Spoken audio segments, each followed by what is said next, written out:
ठीक है डॉक्टर साहब। 11 बजे से है। और दूसरी चीज, अभी वो चेयरमैन आ गया है, चेयरमैन साहब अभी आया नहीं ना। ठीक है।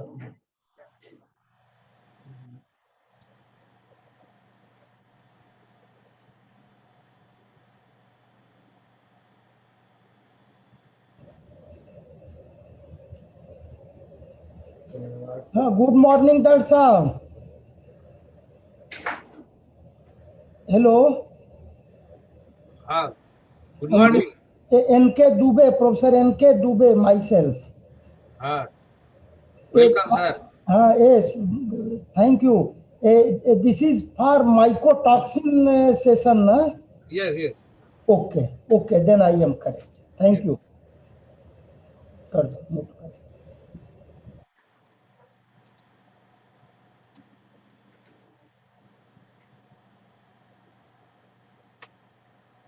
ये है 21 का।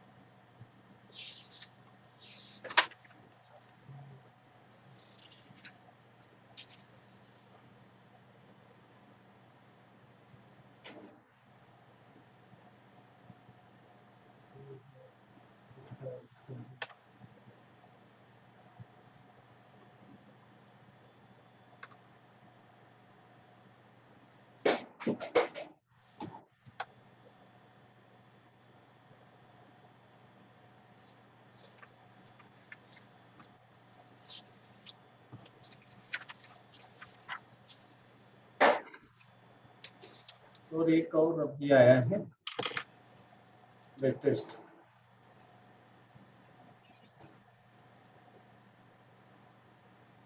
ये सर्टिफिकेट आया है, ये ले लीजिए। डायरेक्टरेट ऑफ रिसर्च से कहाँ का है ये? हाँ, वालेकुम अस्सलाम। क्या हाल है भाई? ठीक है, सब खैरियत से हो? सब। और क्या हाल है? बस ठीक। अच्छा, माशाअल्लाह।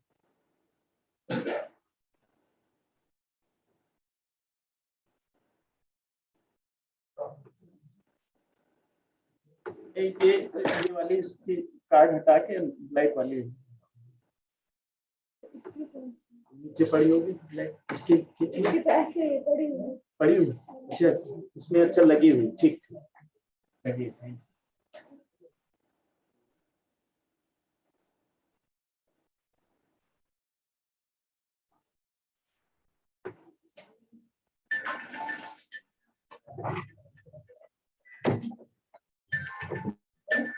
तो मैं बाद में आऊंगा। हाँ, 10-15 ठीक है भैया, 5-14 दिन के साथ दे दे सर्टिफिकेट, फिर आप आइएगा। और उसका क्या हुआ वो एयूसी का? हाँ, वो तो अपना फॉर्मेट वाली साबित देगा। अरे उसका ट्रांसफर हो गया, वो जाएगा। अभी तो यही है, तो करा लो, आज करा लो। तो बारिश साथ में वो आप तो कह रहे थे वो सब हो गया। वो तो हो गया, सिर्फ फॉर्मेट एयूसी है ना, उसी को देना, सिर्फ कंट्रोलर और आप और डीडीओ को उसने बोला 3 को साइन करना बस। अच्छा, बोला जो चार्टर अकाउंट है ना, उसने बोला फिलहाल वो रहेंगे, फिलहाल उसके पास हमें नहीं जाना है। और हमने बोला उसके पास नहीं जाना, हम उस वक्त आपको कंफर्म कॉल करेगा जॉब किसके पास जाना है। इसलिए आप तो 3 को पास 3 को साइन करना, कंट्रोलर आप और डीडीओ। तो यार ये जल्दी आ जी। तो अभी आना है, डिटेल तो सभी उसी के पास मैंने दिया है, अभी थोड़ी देर में आना है। तो ये कर लिया आपने सर? अच्छा, और आपको प्रोजेक्ट तो आपको हमने दिया था, नेशनल इंटरनेशनल और वो सब जो था दिया था आपको। राइट, इंटरनेशनल सिमिट का ये वाला 5 ईयर का, तो वो तो दूसरे नहीं पाएंगे। अच्छा, ये अलग है, ये वो तो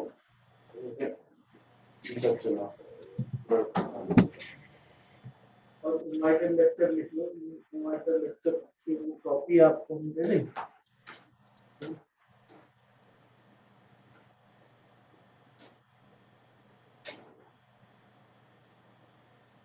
ये चैप्टर आपने नोट किया है और ये वाला ये गूगल में है वैसे कौन सा ये ले लो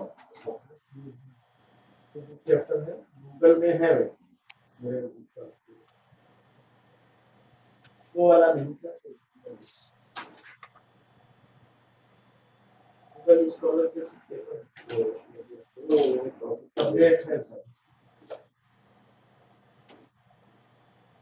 वो यार ये और क्या कहते हैं ये इसको जो है आप अपने बाग सर काट के बना के और फिर डॉक्टर बाग हाँ यस ये इसी लिंक से चलेगा या ये अभी वो प्लेनरी वाला लिंक चल रहा है?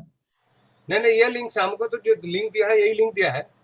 अच्छा, इसका मतलब मैं सही कनेक्ट हूँ, इसी लिंक पर रहना है मेरे को ना? हाँ हाँ ठीक है डॉक्टर साहब, मैं यही कंफर्म कर रहा था।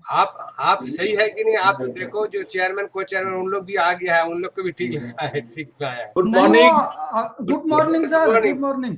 Doctor Yadav, doctor Yadav good morning sir, good morning. And doctor Bagh Tushar, yes sir good morning. Good morning sir.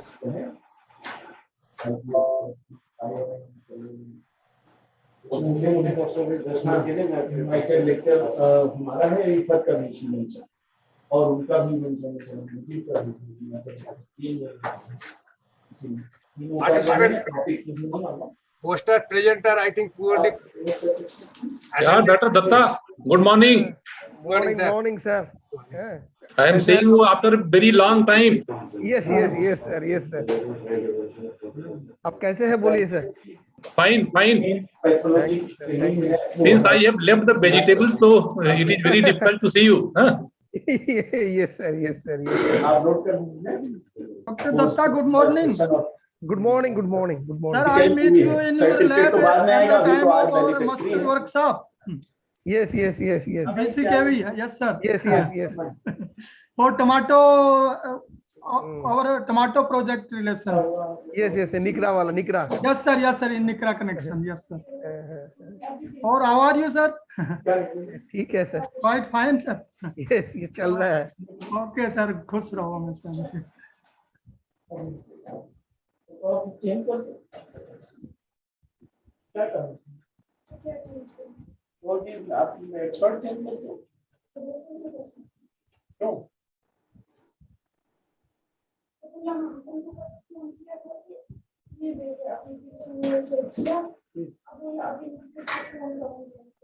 इसको मैंने कहा किसी एक का आया है वो नहीं किसी का भी आया है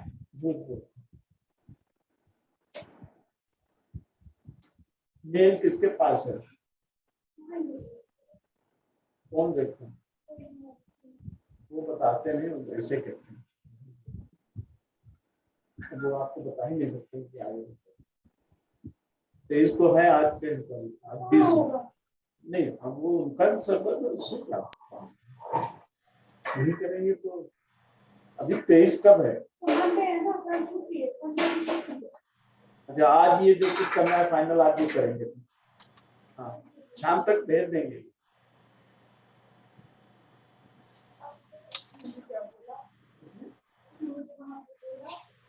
आपका एग्जाम है नहीं पॉसिबल नहीं समझ रहा है उसने तो डेट दिया बोले एग्जाम में बोले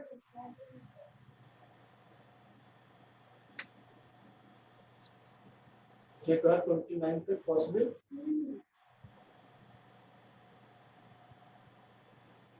सी और कुछ नहीं बोला है सुधीर के अलावा सुधीर ने तो बताया लिखते हुए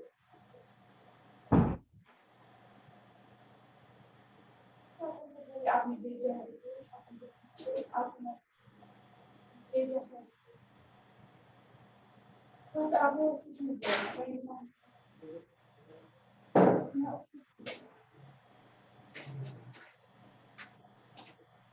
Tushar, how are you?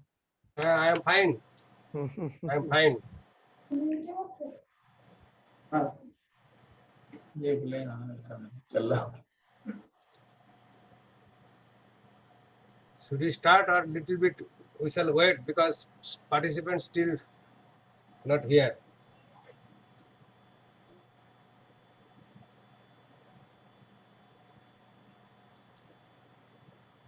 There are only 12 participants, so we can wait for 5 minutes. I Yes, feel. yes, yes, sir. Yes, sir. Yes, yes, sir.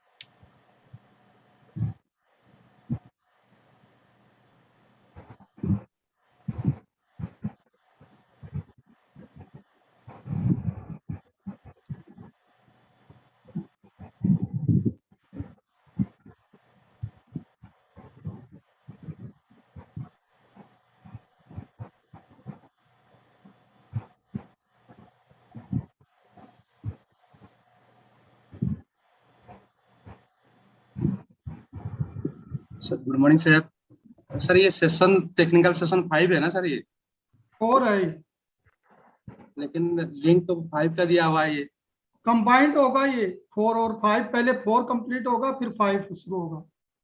अच्छा 4 के बाद 5 इधर ही 5 होगा। पोस्टर के लिए सारा एक ही लिंक है पूरा दिन, 4 भी इसी पे होगा, 5 भी इसी पे होगा, 6 भी इसी पे होगा। ठीक है sir, thank you sir.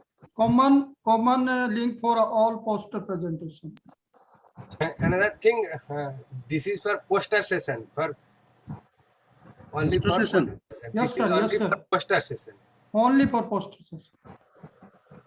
And oral presentation, invited lecture, that is different link.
Dr. Bag, Yes. one presenter is showing this Rasmi AR. I think this will present today. And by introducing the chairman, we start the session and all will link turn by turn. You ask that anyone's presenter is there. Here I can see the list of presenter. I have the list and the person who joined, only AR Resmi, only one candidate is there. That's why I am waiting. Only one is present. And my lecture, Professor N.K. Dubey, invited lecture in mycotoxin session. Sir, that session is different. This is for only the poster session. For poster presentation. I inquired and someone told I am at correct platform. वो कहाँ है? Sir, How can I go there? This is mycotoxin session, but in the same session, that is 4, there is one portion, there is oral presentation, invited lecture. And another portion in the same session, mycotoxin portion 4, there is poster session. This is for poster session link. So should I remain here or I should search another link? You have to search another link because on this link you will not be it will not be possible to you present your paper, because for oral presentation there is a different link, and this link is only for poster presentation. देखो कहाँ है? This is a link with the plenary lecture, inauguration or concluding validatory function where there is a session 4 where you have to link for presentation in this oral presentation in session 4. On the top there is a link which was common for inauguration, plenary lecture, and oral presentation, and also for validatory function. On the top link of main all.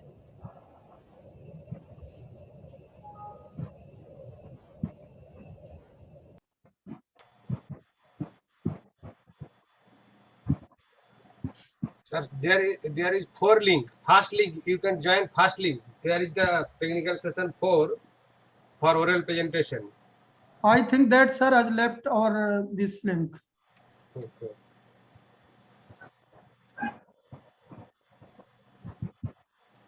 Sir, once again, I'm sharing the links on chat box. Kindly follow, sir.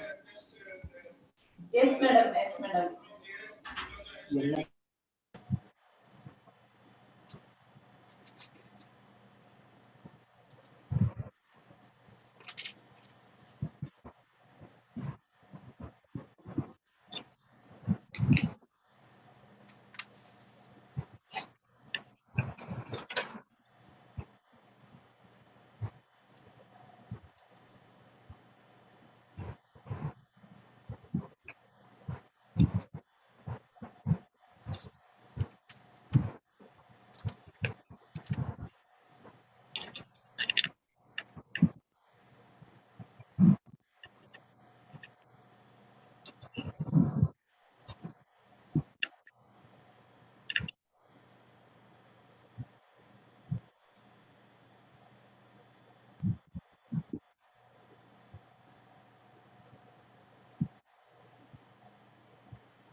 Dr. Tushar, Yes, sir.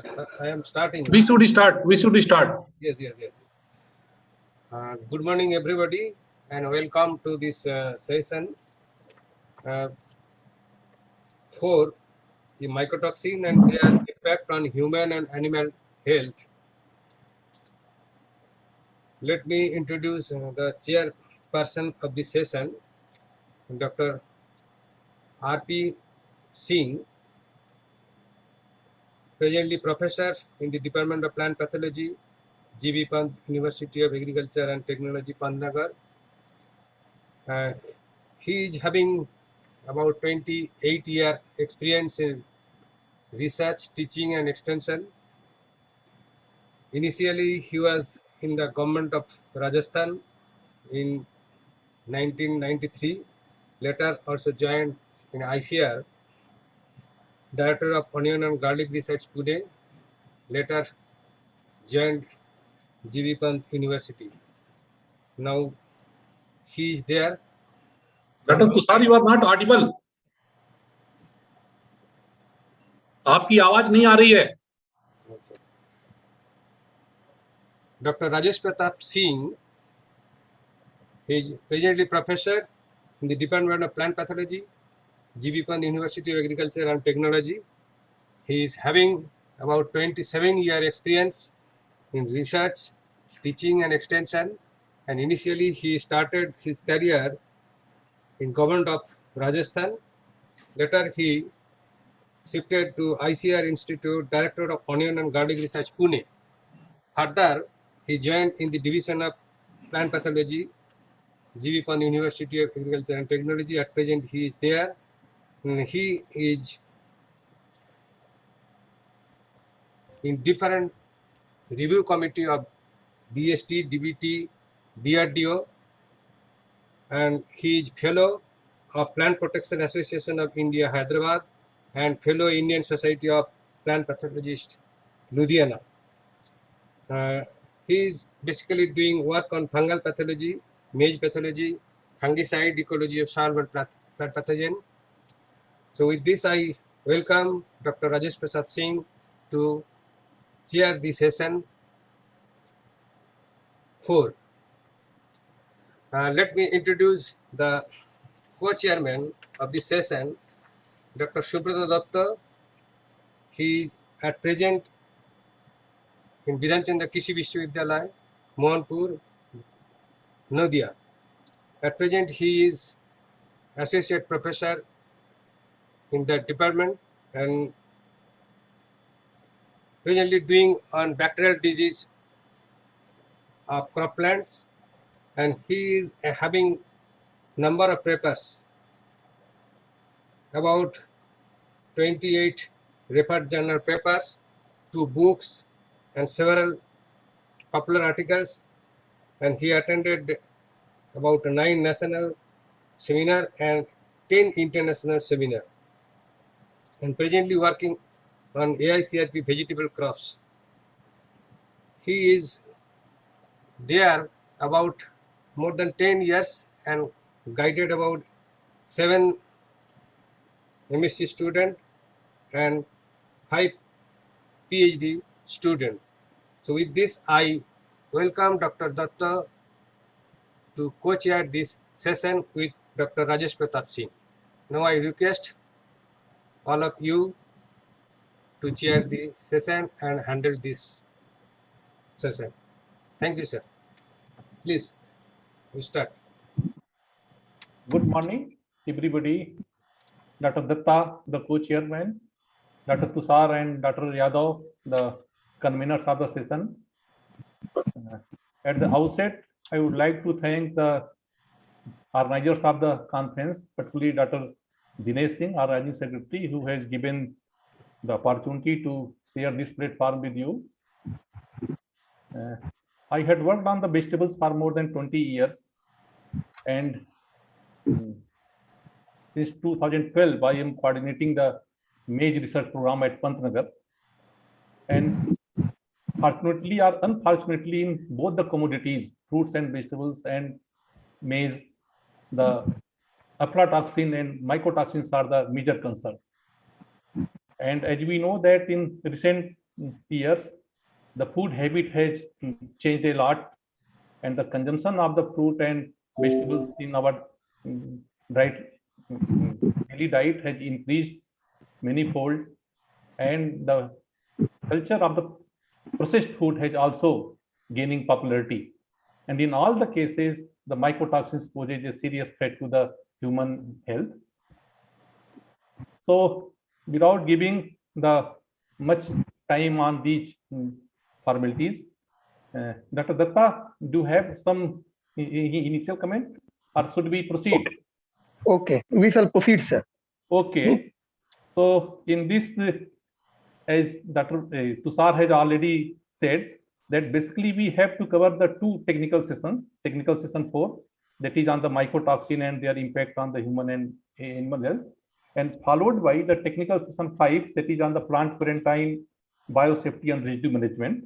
Yes. And for that we have given the time up to 1 p.m. So we have the almost 1 hour 45 minutes in our hands, and there are 14 papers were scheduled or are scheduled in the session first, that is the session 4, and 2 papers in the second session, that is the technical session 5. Yeah. But we don't know how many are there present in this at the moment. So before we allot the time, so it will be better to know how many presenters are here. So should we take the attendance, Dr. Tushar? Yes, first to call this So, name who are yeah. present. So those who are, so this is my humble request that those who are present here, so just I am calling the name one by one, the sequence wise that has been given by the organizers. And if you are present here, please raise your hand or respond so that we can know how many presenters are actually present, and accordingly we will allot the time that we have in our hand. So first paper is by Dr. Gorla Hanumanta Rao and Lakshmi Prasanna. So the first presenter. So are you there, Dr. Rao? No. No. The second paper is on aflatoxin effects and its management in spice product by Dr. Dharni Chittaragi and Dr. M. Anantan from the TNU. Are you here? No. So third paper again, it is on effects of different mycotoxin on human beings by Dr. Surbhi, CCU, HAU. CCS HAU, Dr. Surbhi. Surbhi is there. Surbhi is there? Yes. Yeah, okay. So we will call, so Surbhi is there. Then the fourth paper is by Dr. A.R. Resmi. She is here. She is here. This morning, Yes, sir. so no problem. And fifth paper is on mycotoxins and their impact on human and animal health by Ganeshini Lakshmi Prasanna from College of Horticulture, AP. No. Dr. Lakshmi Prasanna? No. Then the sixth paper is again on effect of mycotoxin contamination, a threat to human and animal health by Comley Joseph, again from the same institution. Present. Yes, sir. Yes, sir. Okay. Then another paper is on mycotoxin and their impact on human and animal health. Dr. Vinod Chauhan and Vijayasri Gahlot from ICR. Vinod Chauhan and Vijayasri Gahlot? नहीं है. No. Then eighth paper is on advances in food processing of organic product. Dr. N.S. Gautami and Dr. Mathad, Dr. Ninduni. There are so many authors. नहीं है. So they are not present here. Then next paper that is scheduled on serial number 9. That is the effect of mycotoxins on human and animal health. Chaman, Abhishek Kumar and Manisha, again from CCS HAU, Hisar. Dr. Chaman? नहीं है. No. Then again from the same university but from the Karnal Center, Dr. Pravesh Kumar and Dr. Rakesh Mehra, aflatoxin, a major global threat, a global health concern for food security, agriculture and human health. प्रवेश Kumar and doctor Rakesh Mehra नहीं है. नहीं है. Next, that is on serial number 11, that is the Sandeep Paviria and Dr. Rakesh Mehra and Pravesh Kumar. They are also not present. नहीं. Then on serial number 12, we have Aradhana Sagwal and Kausal Raj and Abhishek Kumar from the same institution. That is the paper on mycotoxin, their implications on human and animal health. Dr. Sagwal? नहीं है. No. On serial number 13, that is the Pratibha Raja from Bunkar, from Jobner. No, sorry, from MPUT Udaipur, mycotoxin and their impact on human and animal health. Pratibha Bunkar? नहीं. No. Then on serial number 14, Dr. Mahendra Yadav and Dr. Bunkar again, and they have the paper on toxicity, metabolism, and impact of mycotoxin on human and animals. Mahendra Yadav and Rajaram. So, Sir, 2 number Dharini Chitra has come. Chitra has joined? Yes, inform. Okay. So out of 14, we have the 4 presenters only. Yes, at present only. At present? At present, yes. We have the 4 presenters in session 4. And how many are present in the technical session 5 should we also know. That's why we will allot the time accordingly.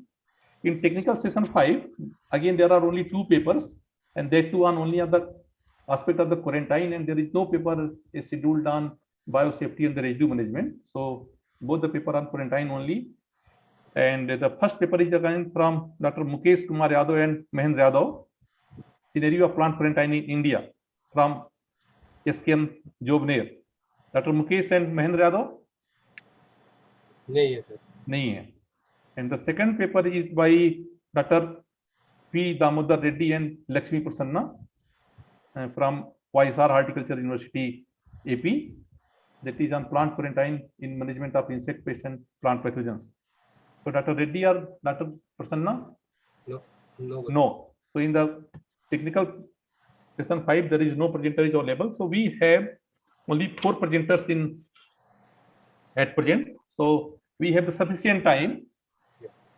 So initially we can allot the 10 minutes for each presenter. Because we have the sufficient time. Yes. It's okay? Okay. Yeah. So first, okay. Okay, Dr. Datta? Yes. 10 minutes each? Yes. So first we will give the 10 minutes for each, and then it will be followed by the questions. So if any person has the question, either you can raise the hand or you can go in the chat box, and then we will take up question one by one. So there is, since we have the plenty of time, so we can take more than 2-3 questions. So there is no issue. So let us start with the first.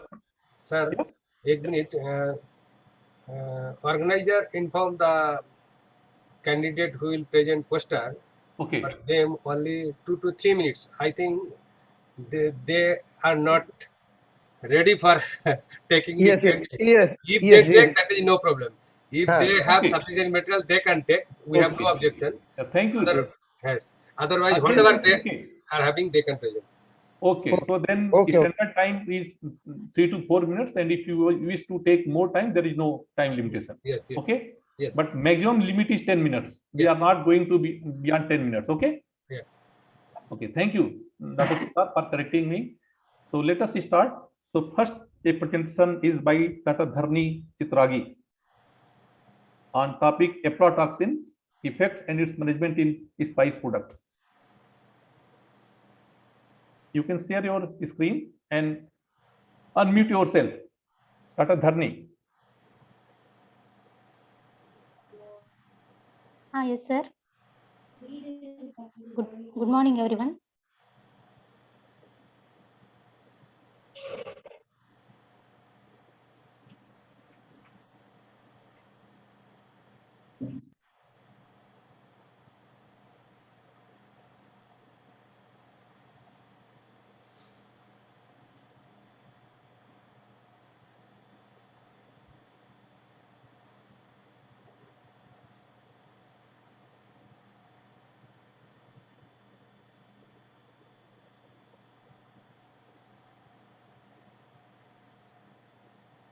Good morning, Varun. Sir, am I here? Audible, sir? Yeah. Yes. Good morning, everyone. Now I'm here to present the topic aflatoxin, its effects and its management in spice products. India is one of the country which is having highest production of spices with 9.8 million, 81 million tons, and more than 80 spices are being cultivated here. But whenever we see the export, there are some rejections mainly due to the aflatoxin contamination. That is mainly chili and nutmeg are being rejected nowadays, mainly because of aflatoxin contamination. Why we are mainly focusing on this aflatoxin means they are highly contaminated mainly during pre and post harvest contamination time, and they are occur in all types of foods, and also they are affecting even in the animal fields, and they are having high toxical significance for both human and animals, and this will all affect the our public health, nutrition, and also finally it's affecting the export and also income purpose. These aflatoxins are since from the history, even during 60s, they have affected the turkey X disease, which caused a death of around 100,000 Brazilian turkeys, mainly because of this Brazilian groundnut. And during 1974 also, there was cause of hepatitis, mainly in maize as a used as staple food. And in 81 also, then Kenya, due to consumption of homegrown maize, there was outbreak of this aflatoxins. These are nothing but the aflatoxins are the one of type of mycotoxin, which are toxic in nature and mainly produced by the three types of organisms, that is Aspergillus flavus, Aspergillus parasiticus, and also Aspergillus nomeus. When we see these spices, they are having high contamination mainly in red chilies, black pepper, and nutmeg. And for turmeric and ginger, there is a medium contamination, and it is low in case of cloves, cardamom, cinnamon, and cumin. These aflatoxins can be classified into two subgroups, main group and subgroup. Main group includes aflatoxin B1 produced by Aspergillus flavus, aflatoxin B2 produced by Aspergillus parasiticus, and aflatoxin G1 and aflatoxin G2. Subgroup includes aflatoxin M1. It was produced by aflatoxin B1 and aflatoxin M2, that is AFM2, that is metabolomes of this AFB2. When we see the toxicity level, aflatoxin B1 is highly toxicable, followed by G1 and B2 and also G2. What are the factors mainly influencing this aflatoxin production means there are many factors, mainly biological, environmental, and biological factor, environmental factor, and also harvesting factor. It may be pre and post harvest factor. Even during the storage condition, improper storage or temperature, high temperature, low temperature, and moisture level, these all compact to this aflatoxin production, which in a cyclic manner it will affect the both humans and also into the animals. So how we have to detect the presence of this aflatoxin? There are many methods that to mainly chromatographic methods such as thin layer chromatography, HPLC, GCMS, GC, and also even ELISA can be used for this direction of this aflatoxin in case of the, both in spices products and also in other products. But each country is having the particular aflatoxin level for acceptance for acceptance of any products. For spices, mainly recently Codex has given a specificity. For turmeric and ginger, presence of aflatoxin B1, that is 15 microgram per kg, there is maximum limit, and aflatoxin total will be about 30. And for nutmeg, chili, and other products, aflatoxin B1 is 20, and aflatoxin total is 30. So during export, we have to follow this minimum level of presence of aflatoxin to avoid the rejections during the export. So in order to conclude, we have to see about some novel technologies mainly to reduce this aflatoxin contamination, which are and also we should concentrate mainly on the health of the people and also animals, as we are consuming spices, one of the ingredient in our day-to-day life. So finally, we have to see we have to reduce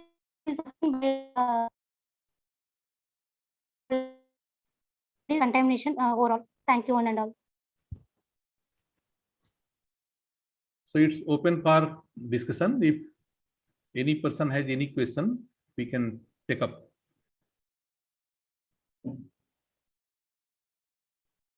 Any question from the participants? The co-chair, Dr. Datta, would you like to respond?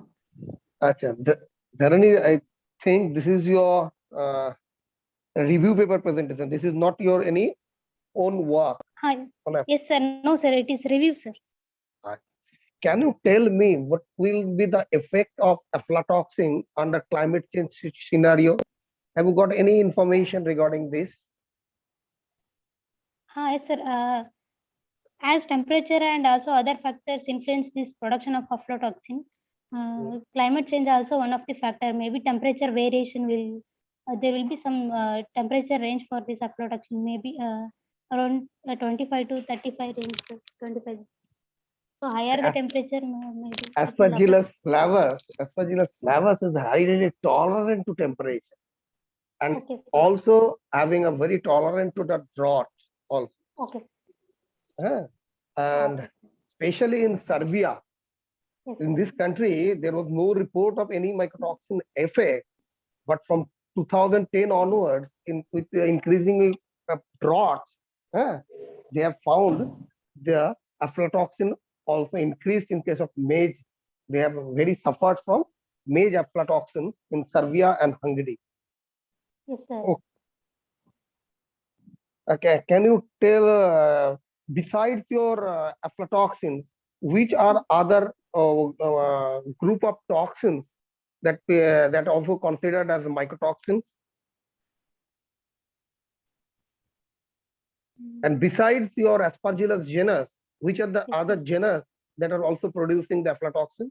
As you are presenting the review paper, that's why I am asking such type of question to you. Yes, sir. Any idea what are the other different genera associated with this production of aflatoxin?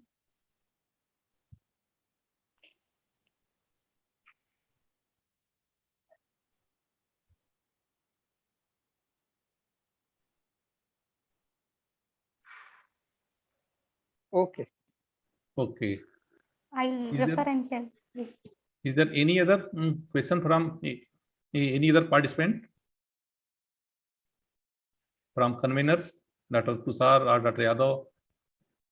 No, sir. Okay, thank you. No. Dr. Dharni, I have only few points. One is raised by already by Dr. Datta, that it Yes. seems that it is the review paper. Yes, sir. So normally we expect that in the poster presentation, your poster should be based on your own work. Normally the review-based papers are basically scheduled for the oral papers or lead papers. So anyway, since you are a PhD scholar, so may I know on what aspect you are working? Sir, spices only, sir. Curry leaf I'm working. On Pardon? curry leaf, sir. I'm working in spices department, sir. On curry leaf, sir. On what aspect? What is your PhD topic? May I The know? evaluation of genotypes, sir. Curry leaf genotypes, sir.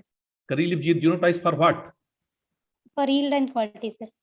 Yield and Quality. quality. Yes. So can you correlate your work with this your presentation? Because basically if you are working on a particular topic, so your work should be based on that only. So anyway, it's nice that you have made a generalized presentation, and already the questions has been asked by Dr. Datta. So we can thank you for nice presentation. We can move to another. Thank you very much. The second presentation by Dr. Surbhi from CCS HAU. Her topic is effect of different mycotoxins on human beings. Dr. Surbhi. Good morning, sir. Yeah. Please unmute yourself and share your screen. Sir, am I audible? Yeah. Yes. Okay, sir.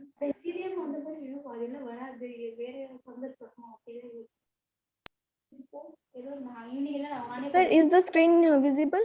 Yeah. Okay. So, good morning, all the respected organizers and members present here. I am Surbhi from CCS HAU Hisar. My topic of discussion today is mycotoxins effect on human beings.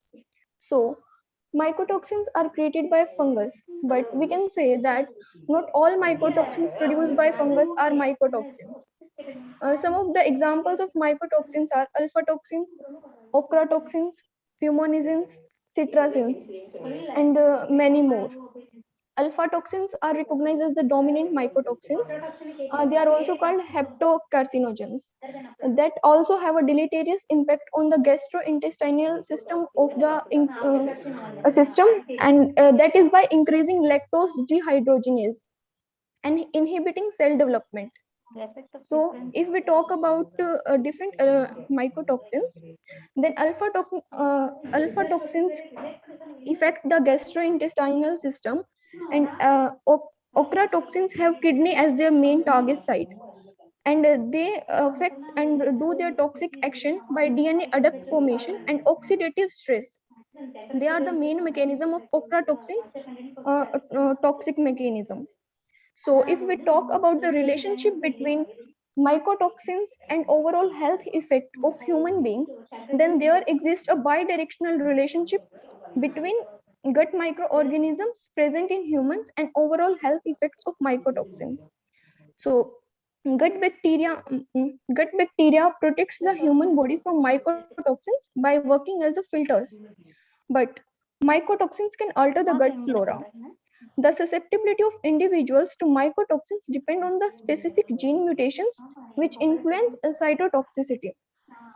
And for the evidence, we have studies which suggest that liver cancer development is influenced by CYP's A1A2 and 3A4 enzymes, as they have an effect on the alpha toxins metabolism of alpha toxin 1 and AFB2 into active form and lead to AFB.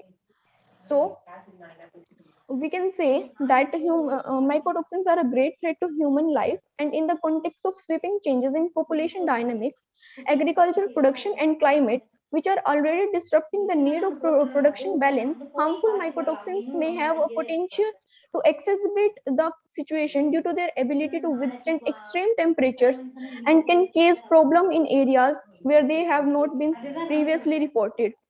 For this, we can take example in a research conducted in the region of Bihar by Ranjan and Sinha in 1991. Mold was found in nearly half of the 387 samples analyzed.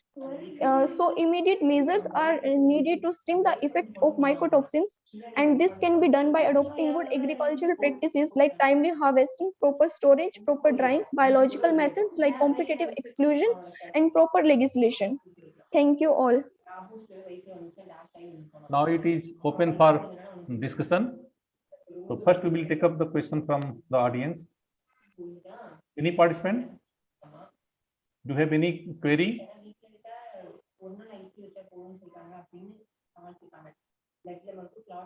Any other person?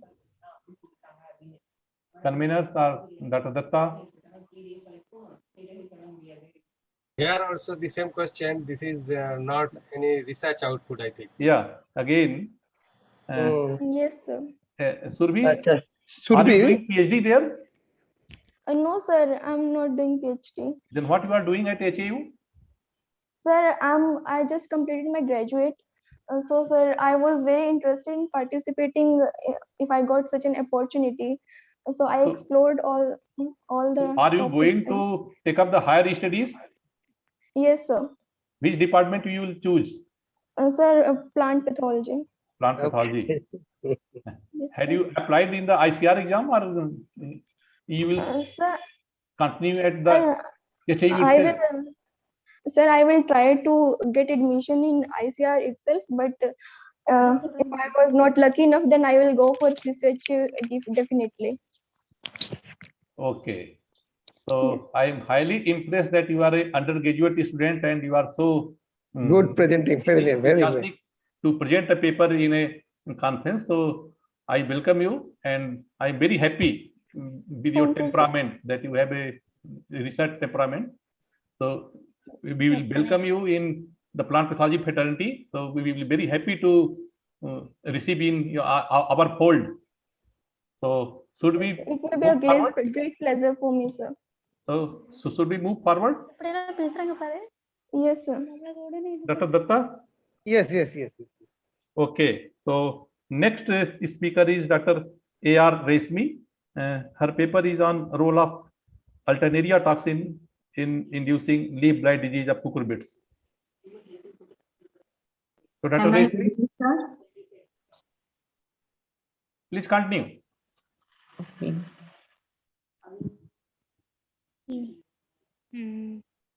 இல்ல இது IRS connect பண்றோம்.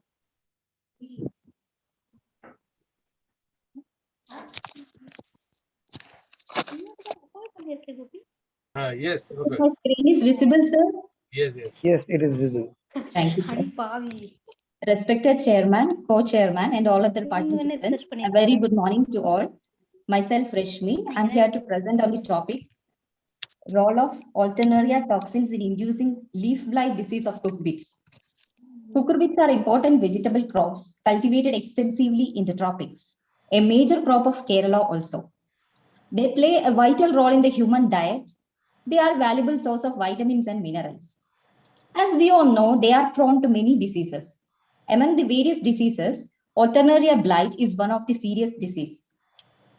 An experiment was conducted to evaluate the effect of toxins extracted from various isolates of Alternaria on the development of leaf blight symptoms on the respective cucurbitaceous host of the isolates and also on other vegetables with tomato, chili, brinjal, amaranthus, cowpea, and bindi. Actually, 13 isolates of Alternaria was obtained from 7 different cucurbitaceous vegetables from the 2 different locations. For the study, Richard's liquid medium was used, that is for the extraction of toxin. This Richard's liquid medium was inoculated separately with mycelial disc. Sir, the screen is visible, sir? No, it is no. No. I will share, sir.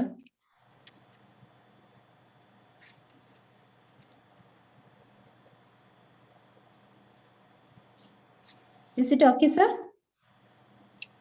Yes, it is okay. Okay, thank you, sir. Sorry for the interruption. The medium was inoculated with the mycelial disc of Alternaria, that is the 10 days old culture of the isolate.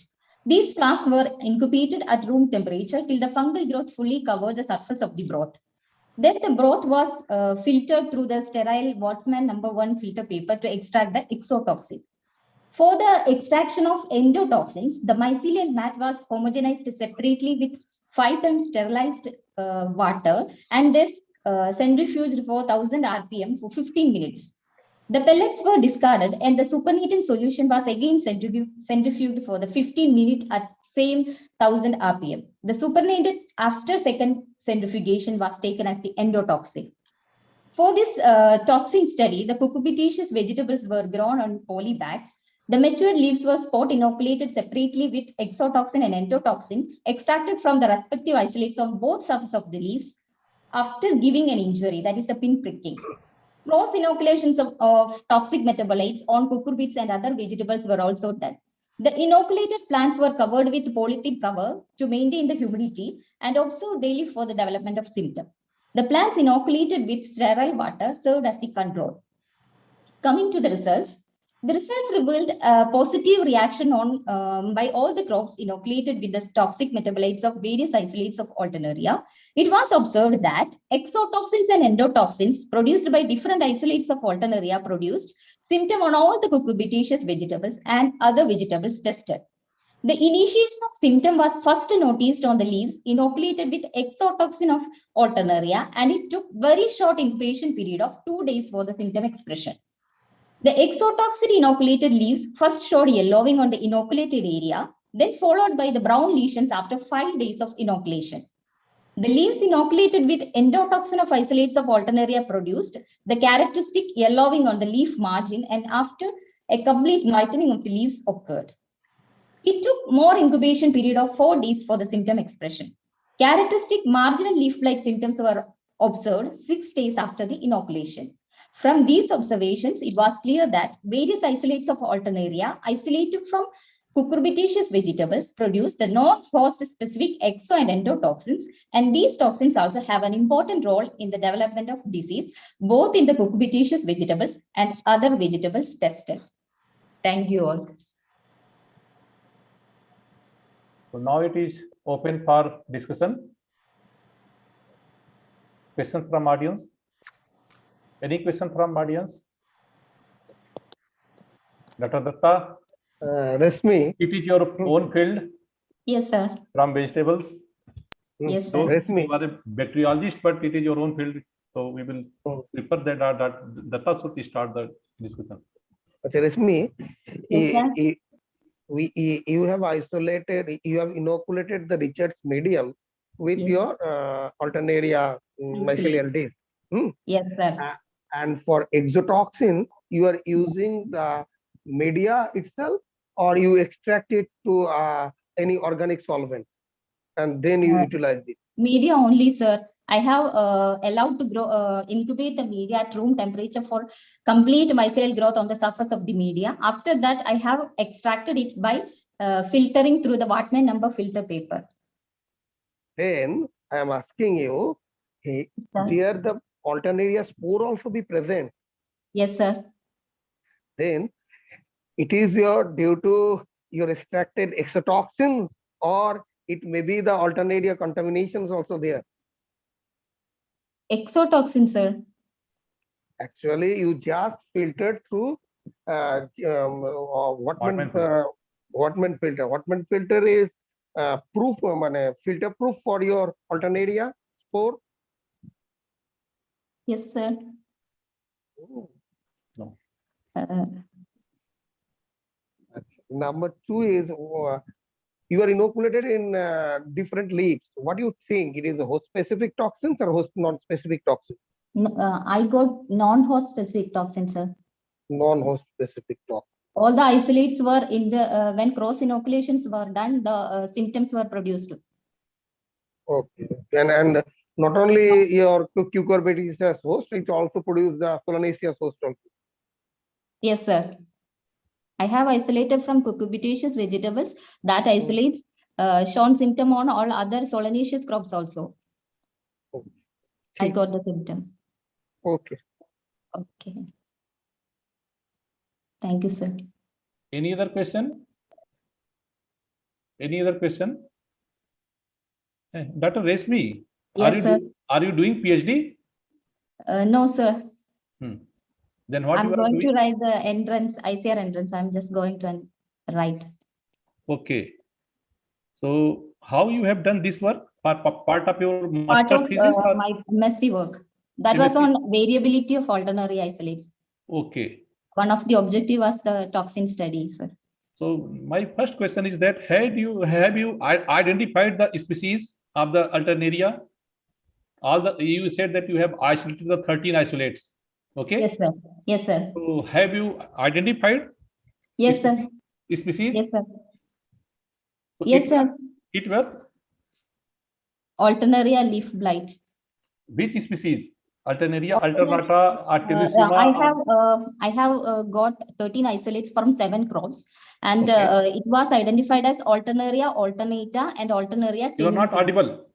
Alternaria alternata and Alternaria tenuissima was the species I got. Okay.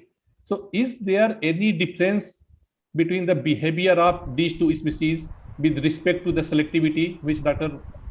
Datta? On the symptom expression, after extracting the toxin study, there is no difference, but there is difference in the symptom expressed by the exotoxin and the endotoxin. The symptom first produced by exotoxin inoculated plants and later produced by the endotoxin inoculated plants, but the characteristic concentric zonations and all obtained when endotoxin were inoculated plants. So how you differentiate between the exotoxin and its variant, endotoxin and exotoxin? Sir? How you have differentiated between endo and exotoxin? Sir, I just followed that procedure. That is after centrifugation and all, I got that. I just followed that procedure, sir. Because you have only taken the crude extract or crude culture filtrate, and that too is not passed through the bacterial proof filter paper. So as Dr. Datta said, there is every possibility that it must contain the spore. So we cannot rule out the possibilities. So it should be made foolproof. Your method should be the standardized one, and then we can conclude. So it will be premature to say that it is only the toxin that is playing role. Okay. Okay, Anyway, sir. thank you so much. Okay, sir. I will rectify, sir. Okay, sir. Now we will move to the next speaker. Thank you, sir. That is Dr. Komli Joseph.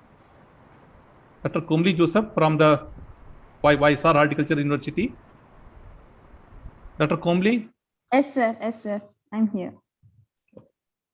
Good. Wait, I'm sharing screen, sir.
Dr. Bog. Sir, is my screen visible, sir?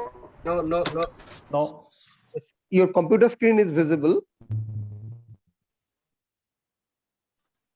Just open the slide, this presentation.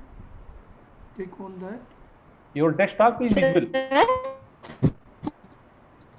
Is my screen visible? Your desktop is visible. You just click the presentation. Hello, sir. Please unshare your presentation first. Please unshare. Sir.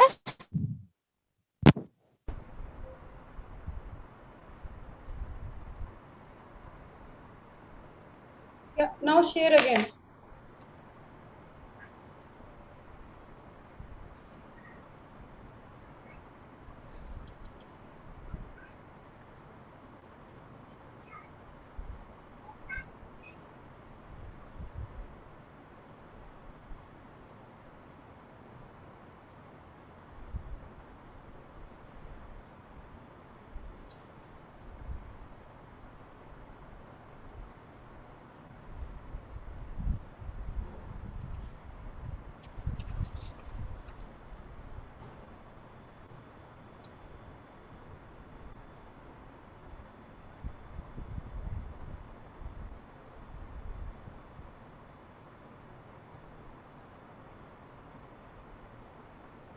I think she is disconnected.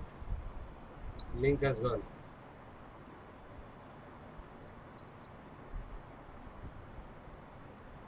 Now she is again connected. No, she is disconnected. She may rejoin, so we can wait for a few minutes. Yes, yes.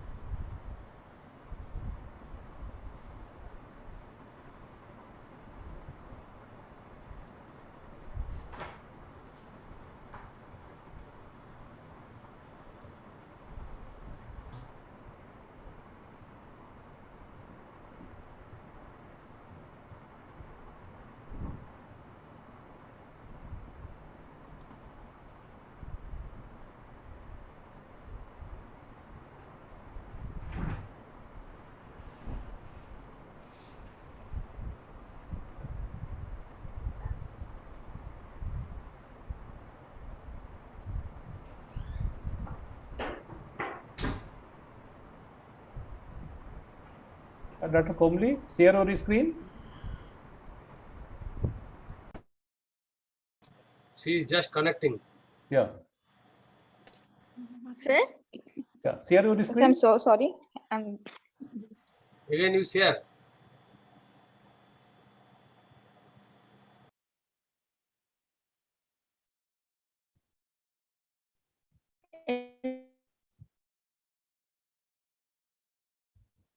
Yes, sir.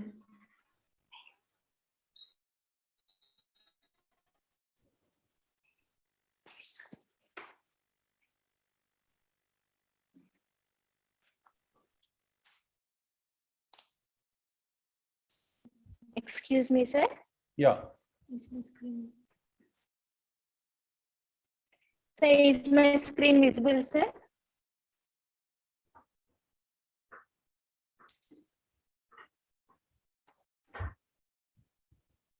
Yeah.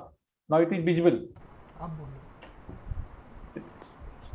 Sir, You have opened so many files. Yeah. You can zoom it.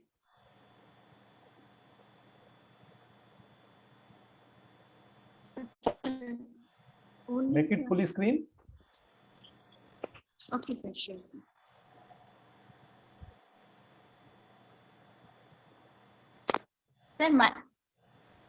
Sir, is my voice? Yeah. You are audible. Sir, okay. My screen, sir? Yeah, it is visible. Okay, sir. Thank you, sir. Sir, myself, Komali Joseph. I am doing PhD in Dr. YSR Horticulture University, Venkatramana-Gudem, Andhra Pradesh.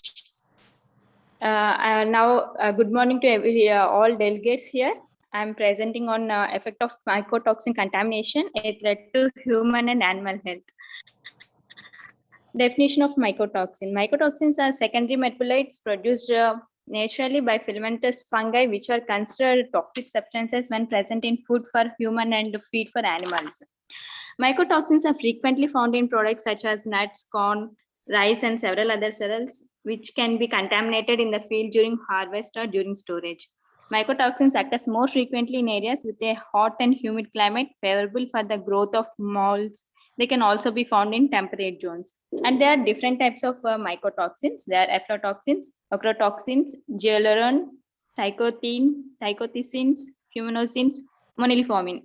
And in these different types, aflatoxins are a fluorescent compound. They are chemically classified as difluoroquins, and their biosynthesis by the producing fungi is via polythene pathway.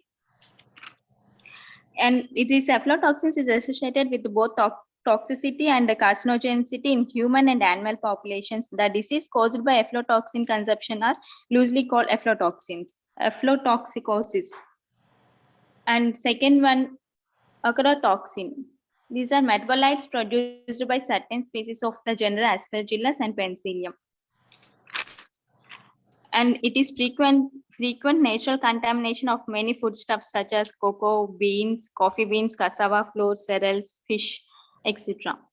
And third one is zearalenone, and also called as Jedvo and Gia or Gen. It is non-steroidal estrogenic mycotoxin produced by Fusarium fungi, mainly Fusarium graminearum. This consumption has been implicated in neural tube defects in human babies. Trichothins, this is a group of toxin fungal metabolites which are produced by a number of species of the genus Fusarium. Trichothins are divided in two groups. The toxin action of these trichothins results in extensive necrosis of the oral mucosa and skin in contact with the toxin, acute effect on the digestive tract, and decreased bone marrow and immune function. And later fuminosins. The fuminosins are the group of compounds originally isolated from Fusarium moniliforme. 6 different fuminosins are discovered. And next one is moniliformin. Moniliformin is produced by several Fusarium species. Often more than one mycotoxins are produced by more than one fungal species. And what negative effects of these mycotoxins are: the disease caused by aflatoxins consumption are loosely called aflatoxosis. The toxic action of these trichothins and mycotoxins results in extensive necrosis of the oral mucosa and skin in contact with the toxin, acute effect on digestive tract. The impact of these mycotoxins are nutritive level of grains and cereal drops after contamination by molds. Considerations include loss of human and animal health, healthcare and veterinary care costs, loss of livestock production has been observed. Studies on mycotoxin fungi in raw milk shows that 91% of the sample studies are affected. And finally, I would like to conclude that it is difficult to prove that a disease is a mycotoxicosis. Moreover, even when mycotoxins are detected it is not easy to show that they are etiological agents in a given veterinary or human health problems. In summary, in the absence of appropriate investigation, remain diagnostically diseases. Thank you, sir. Okay. Now it is open for discussion. Any question?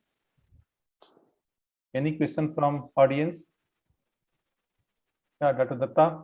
Yeah, again, it is a review paper, and you just describe what is mycotoxins and what are the different types of mycotoxins. Achha, your title was a threat to human and animal health. Can you tell me why ruminant livestock are having more tolerance against aflatoxin as compared to human beings? Why the ruminant livestock are more tolerant, are comparatively more tolerant to mycotoxin as compared to human beings? Yeah. In their stomach, that toxins will present. You just tell.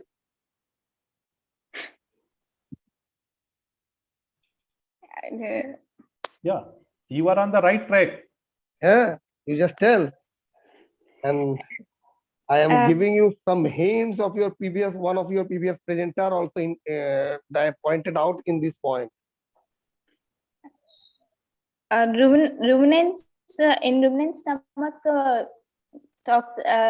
due to that they will store food for much time, so that the toxins will present more time in their stomach. That will affect.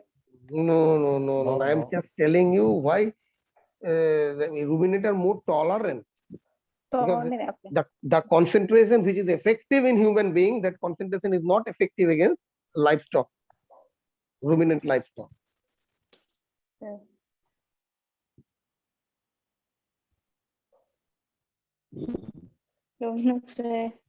That is associated with your gut microflora.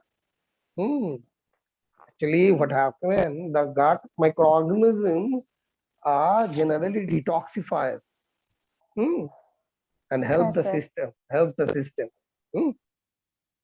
Okay. And even you know that in case of poultry birds, maize is given to them as a feed. There are also possibility of presence of mycotoxin, aflatoxin. For preventing that, what is done? You know, what is mixed with the feed?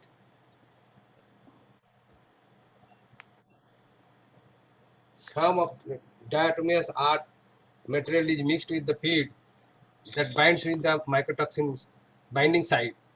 Yes. So that mycotoxin cannot bind with the binding site in the stomach of poultry birds. So effect of mycotoxin is reduced. Understand what I am telling to you? You are PhD scholar, you need to read more. Okay, thank you. Dr. Komli, you are working on the vegetables. Yes, sir. Since you are a student of the vegetable science, can you tell me which vegetable is more prone to mycotoxins? If you compare all the vegetables, is there any commodity that is more prone to aflatoxin? Potato and sweet potato. Why potato? Yeah, they're root vegetables, sir. So what? Maybe they have more water storage. I mean, what is the water logging? What is the water content of the tomato? Is it more than the potato? No, sir. Then at least you are working on the vegetables. You are a vegetable science student. You should know. Anyway, so thank you so much. So is there any other presenter has joined in the meantime? Is there anybody who are scheduled to be scheduled in the list? I don't think anybody joined. Fish. So there is only 4 presentation, huh? Yeah, Dr. Tushar? Sir, you announce anybody joined there for presentation who Yeah. are allotted in this session?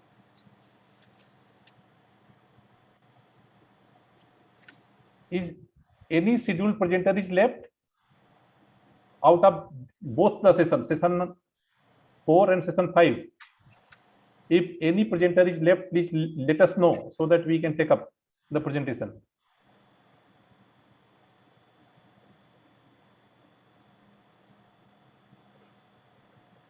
Okay, sir, take 5-minute breaks and you make this evaluation report, then we will see if anybody is present or not. Okay, so should we wait for 5 minutes? Yes. Okay, so I will mail you the pro forma that you have given us Yes. through the mail, no? Yes. So we can, before wrapping up, we can wait for 5 minutes, no? Yes. Okay.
sir, nobody present here. Okay, so is there anybody left? We can bind up. So we can wrap up, huh? Yes. So, So, friends, we had two technical sessions, technical session 4 and technical session 5. And in both the sessions, in total 16 papers were scheduled to be presented. But unfortunately, in technical session 5, there was no paper. And in technical session 4, out of 14, the 4 papers have been presented. And out of 4, 3 papers were based on the review, and only 1 paper was on the based on the her own research.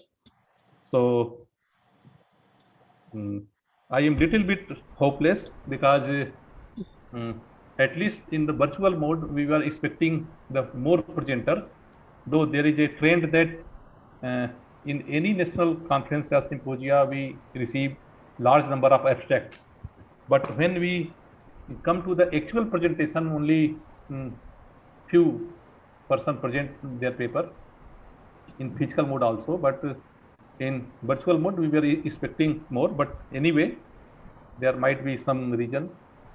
So it was a nice opportunity to interact, and at least I have seen 2 of my old colleagues, Dr. Datta and Rekha, for after a long time. So thank you, Dr. Yadav, Dr. Tushar, for coordinating and convening the session.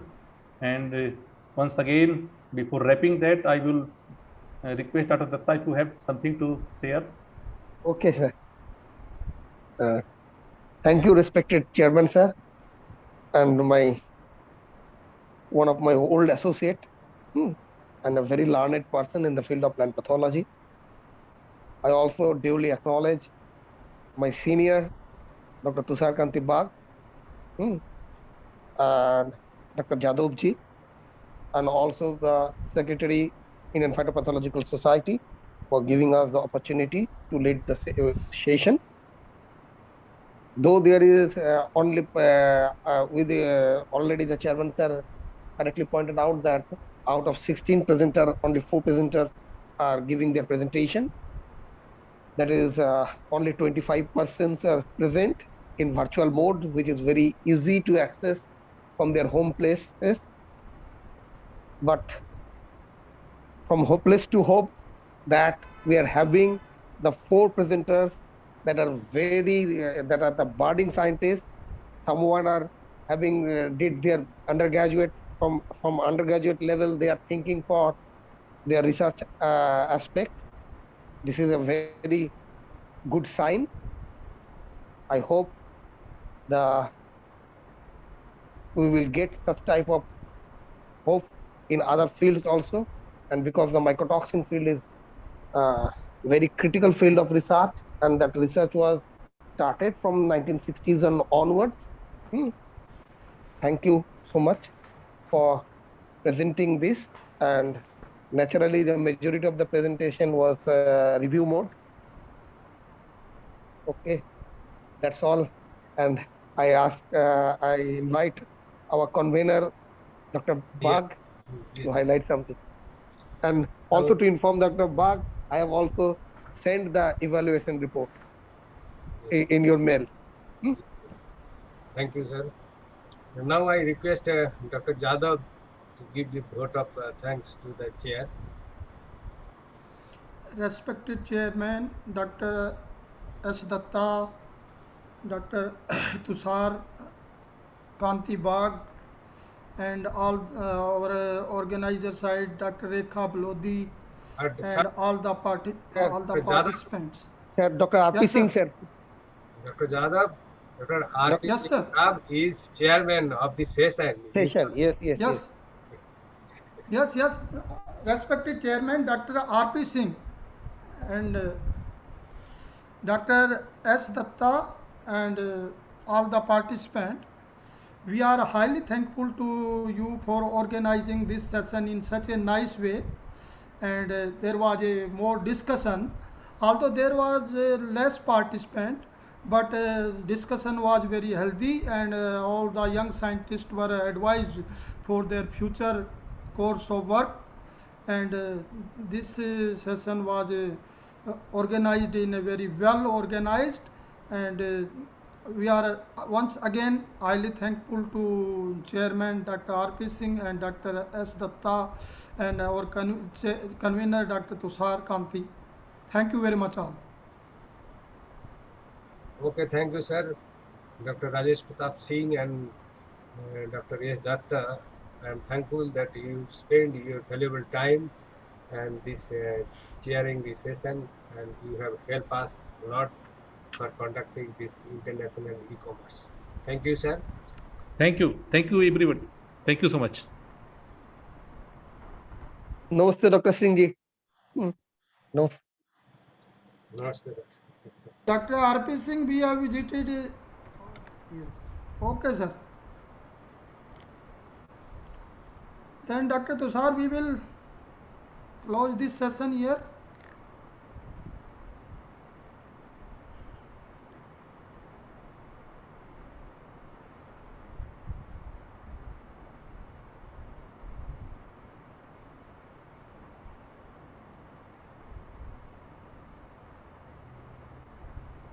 Rekha mobile पे भी connected है. Yes, sir. We'll close because every sir has also left. Bak sir has also left. Yes, yes, yes. Okay. Sir.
Sharma sir.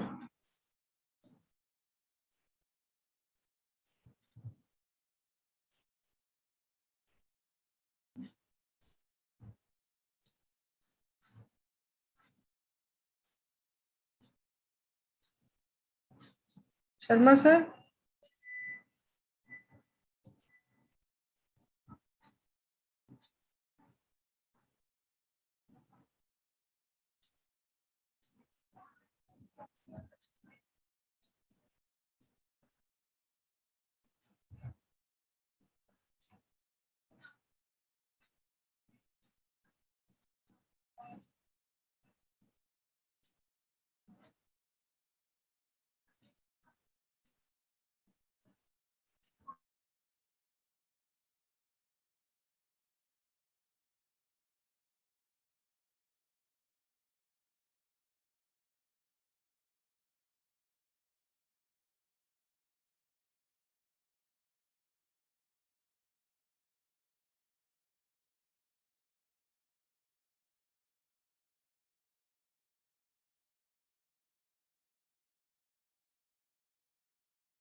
नमस्कार doctor साहब। Doctor साहब अभी lunch break हुआ है?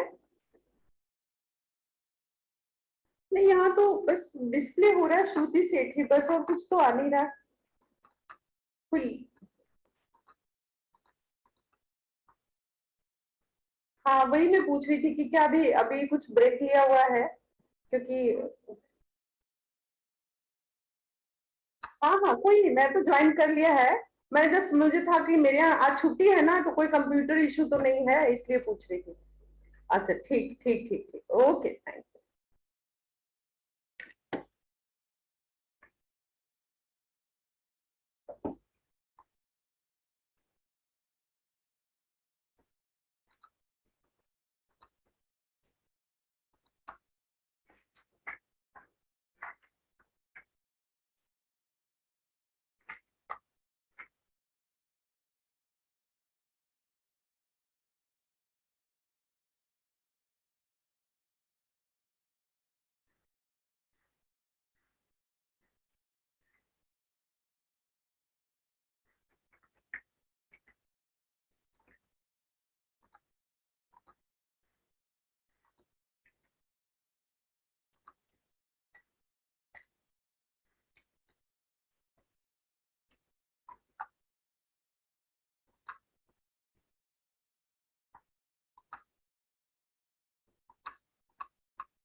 Hello doctor Mridula, हाँ नमस्कार, गुड आफ्टरनून।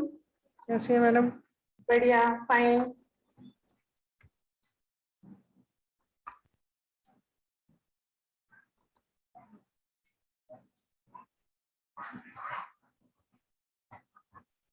मैम स्क्रीन देखना, मेरा शेयर हो रहा है क्या? हाँ डॉक्टर श्रुति बोल रहे हैं ना? हाँ जी, हाँ हाँ, हाँ इट इज शेयर हो रहा है। It is sharing, it is sharing. अच्छा ठीक है।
Writing's not that easy, but Grammarly can help. This sentence is grammatically correct, but it's wordy and hard to read. It undermines the writer's message, and the word choice is bland. Grammarly's cutting-edge technology helps you craft compelling. ਸਤਿ ਸ਼੍ਰੀ ਅਕਾਲ ਸਾਰਿਆਂ ਨੂੰ, ਮੈਂ ਸੰਦੀਪ ਸਿੰਘ ਦੀਪ ਕੈਰੋਵੈਕਟਰ ਵੱਲੋਂ ਮੈਂ ਤੁਹਾਡੇ ਨਾਲ ਇੱਕ ਗੱਲ ਸ਼ੇਅਰ ਕਰਨੀ ਸੀ ਕਿ ਸਾਨੂੰ ਬਹੁਤ ਜਾਣੇ ਕੰਪਲੇਨ ਕਰ ਰਹੇ ਆ ਕਿ ਤੁਸੀਂ ਸਾਡਾ ਫੋਨ ਨਹੀਂ ਚੱਕ ਰਹੇ। ਠੀਕ ਹੈ ਜੀ, ਗੂਗਲ ਤੇ ਵੀ ਕਮੈਂਟ ਆ ਰਹੇ ਨੇ ਕਿ ਆਪਾਂ ਇੱਕ ਦਿਨ ਵੀ ਉਸ ਚੀਜ਼ ਨੂੰ ਅਸੀਂ ਚੱਕ ਰਹੇ ਹਾਂ ਤੇ ਇਹ ਕਹਿ ਜਿਹੜਾ ਆਪਣਾ ਟੈਲੀਫੋਨ ਵਾਲਾ ਏਰੀਆ ਉਹ ਵੀ ਆ ਗਿਆ। ਸੋ ਇਹ ਇੱਕ ਬੈਟਰ ਤਰੀਕੇ ਦਾ ਐਕਸਰੇ ਹੈ। ਸੋ ਬੇਨਤੀ ਹੈ ਸਾਡੀ, ਇਹ ਐਕਸਰੇ ਬੈਟਰ ਹੈ, ਸਾਨੂੰ ਕੰਮ ਕਰਨਾ ਸੌਖਾ ਤੇ ਤੁਹਾਨੂੰ ਸਮਝਣਾ ਵੀ ਸੌਖਾ। ਠੀਕ ਹੈ, ਸੋ ਐਕਸਰੇ ਪਿੱਛੇ ਨਾ ਬੇਨਤੀ ਇਹ ਹੈ ਕਿ ਐਕਸਰੇ ਪਿੱਛੇ ਲੜਿਆ ਨਾ ਕਰੋ। MRI ਦਾ ਸਿਸਟਮ ਇੱਕ ਅਲੱਗ ਹੈ। MRI ਸਿਸਟਮ ਆਪਾਂ ਨੂੰ ਦੱਸਦਾ ਕਿ ਕਿਹੜੇ ਨਰਵ ਤੇ ਕਿੰਨੀ ਟੈਂਸ਼ਨ ਲੱਗੀ ਹੋਈ ਹੈ, ਉਹ ਆਪਣੇ ਆਪ ਤੇ ਜ਼ਰੂਰੀ ਹੈ। ਪਰ ਅਸੀਂ ਜਿਹੜਾ ਕੰਮ ਕਰ ਰਹੇ ਹਾਂ ਸਾਨੂੰ ਬੋਨ ਸ਼ਿਫਟ ਕਰਨੀ ਹੈ। ਬੋਨ ਸ਼ਿਫਟ ਕਰਨੀ ਸਾਨੂੰ ਪਤਾ ਹੋਣਾ ਚਾਹੀਦਾ ਕਿਹੜੀ ਚੀਜ਼ ਤੇ ਕਰੋ, ਜਿਹੜੇ ਤੁਹਾਡੇ ਗੂਗਲ ਬਤਾ ਸਕਦੇ। ਠੀਕ ਹੈ, ਦੁਬਾਰਾ ਵੀ ਹੋਣਾ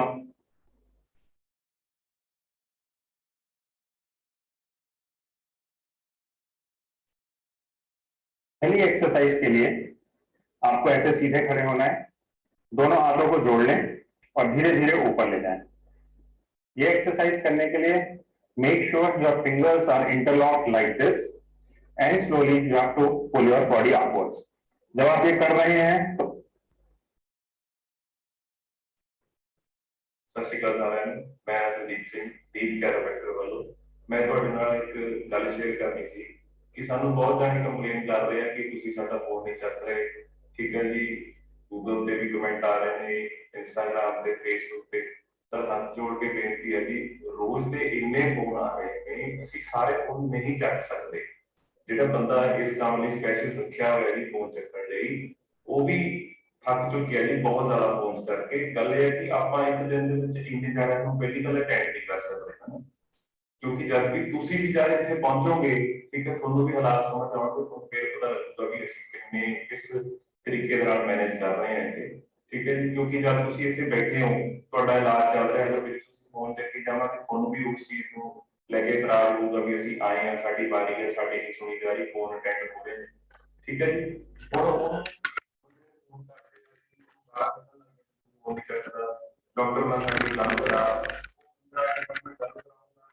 ਟਾਈਮ ਖਰਾਬ ਹੁੰਦਾ ਜੀ। ਦੇਖੋ ਤੁਸੀਂ ਅਗਰ ਇੱਥੇ ਬੈਠੇ ਹੋਵੋਗੇ, ਤੁਹਾਡੇ ਨਾਲ ਕੁਝ ਹੋਵੇ ਨਾ ਕਿ ਤੁਸੀਂ ਖੁਦ ਫੀਲ ਕਰੋਗੇ ਵੀ ਸਾਡੀ ਅਪਾਇੰਟਮੈਂਟ ਸੀਗੀ, ਸਾਨੂੰ ਨਹੀਂ ਪੁੱਛਿਆ ਜਾ ਰਿਹਾ। ਦੇਖੋ ਇਹ ਨਾ ਕਰਿਆ ਕਰੋ। ਅਸੀਂ ਜਿੰਨੇ ਕੁ ਵੀ ਫੋਨ ਹੋ ਸਕਦੇ ਆ ਅਸੀਂ ਚੱਕਦੇ ਹਾਂ ਤੇ ਤਕਰੀਬਨ ਸਾਰੇ ਨਾਲ ਗੱਲ ਕਰਨ ਦੀ ਕੋਸ਼ਿਸ਼ ਕਰਦੇ ਹਾਂ। ਮੈਂ ਖੁਦ ਇੰਸਟਾਗ੍ਰਾਮ ਦੇ ਉੱਤੇ, ਗੂਗਲ ਦੇ ਉੱਤੇ ਗੱਲ ਕਰਨ ਦੀ ਕੁਐਸਚਨ ਜਿਹੜੇ ਵੀ ਤੁਹਾਡੇ ਜਵਾਬ ਦੇਣੇ ਤੇ ਉਹਦੀ ਮੈਂ ਕੋਸ਼ਿਸ਼ ਕਰਦਾ ਕਿ ਜਵਾਬ ਦੇਵਾਂ।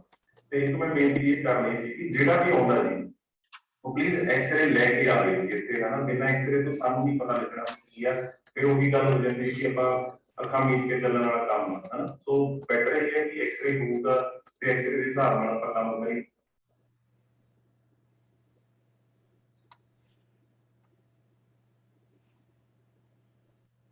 अगला आसन है विश्वास आसन।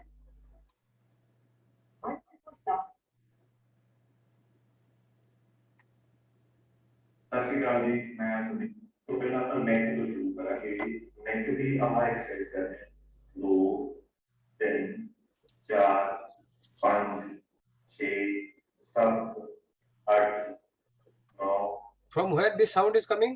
ਨੈਕ ਦੀ ਐਕਸਰਸਾਈਜ਼ ਤੋਂ ਬਾਅਦ ਅਸੀਂ shoulder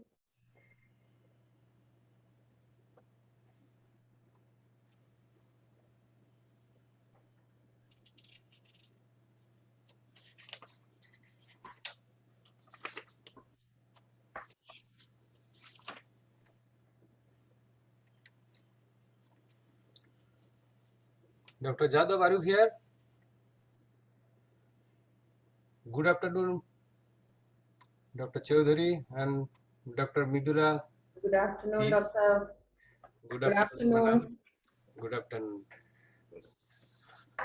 Am I audible? Yes, Dr. How many posters have been presented? in two session is there, session 6A and 6B. In both of the cases, there I think 25 and 26. Okay, under 6B, 25 have been presented. No, these are the list. These are the list they will present. Okay. So under Dr. Saab, under technical session 6B. Yeah. Okay, this is yet to be started now. It is at 4 and it is at 2 o'clock. Yes. I shall start immediately. Okay, okay, no issues.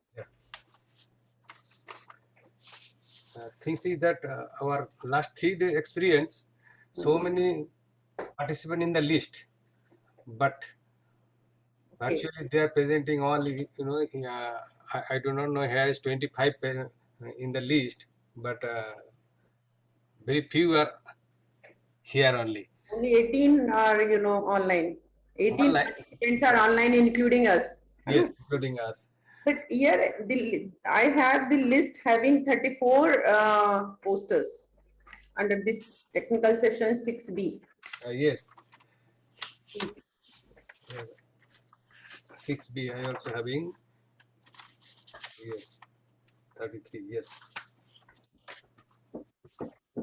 So let us start here.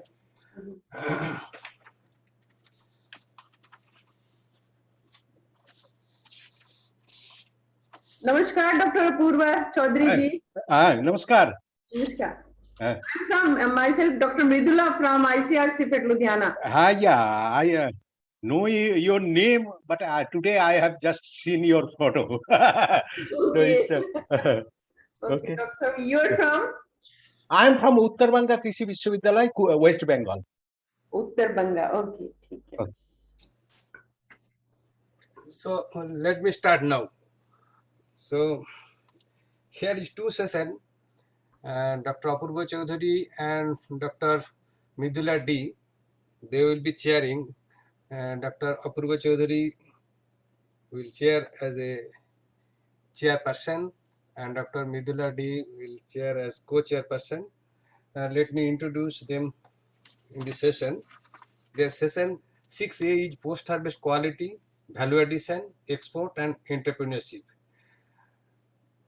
Both the session name is same, but number of participant is more. That's why it was divided into two parts. Earlier it was decided that the two session will be there and chairman, co-chairman will be different, but we did not get it. That's why it was kept continuously, and you too have to evaluate and you have to chair the session in both the cases. Now, Dr. Apurva Kumar Chaudhary, presently he is professor in the Department of Plant Pathology, Uttar Banga Krishi Vishwavidyalaya. He is having research extension and teaching experience about 30 years. He was actually doing PhD in BCKV. That time I was MSc student under Dr. Ashok Kumar Sinha.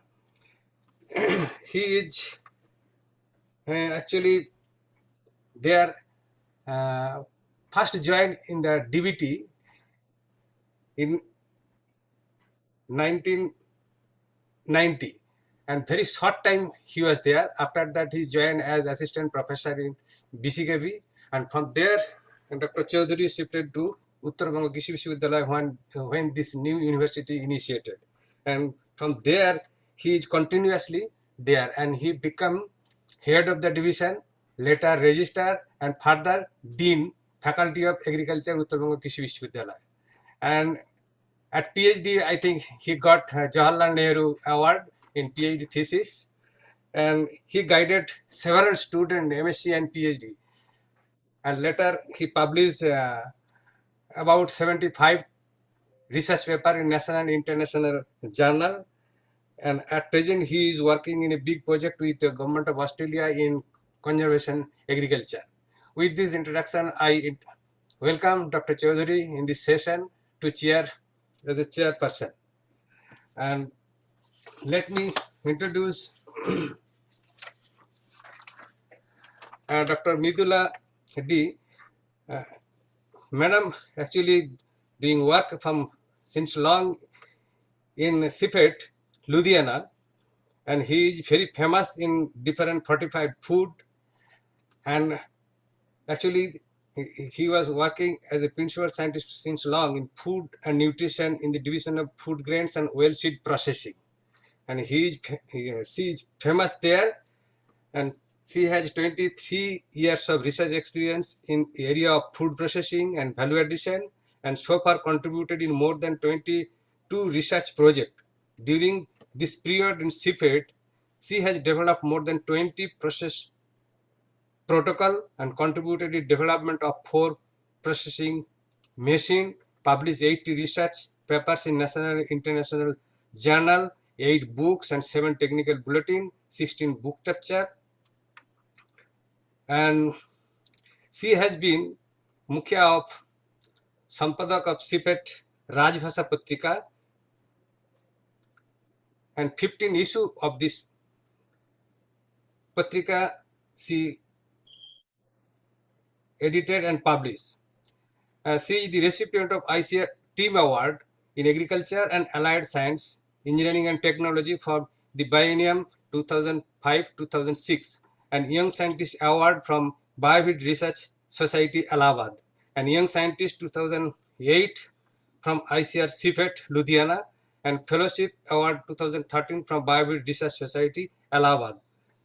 So with this introduction, I welcome Madam in this session. Thank you, Dr. Sir. So now I handed over this session to both of you to conduct this session. Thank you. Thank you, Dr. Bach, for your nice introduction. On behalf of the chairperson, myself and Dr. Mridula Devi, I welcome all the participants.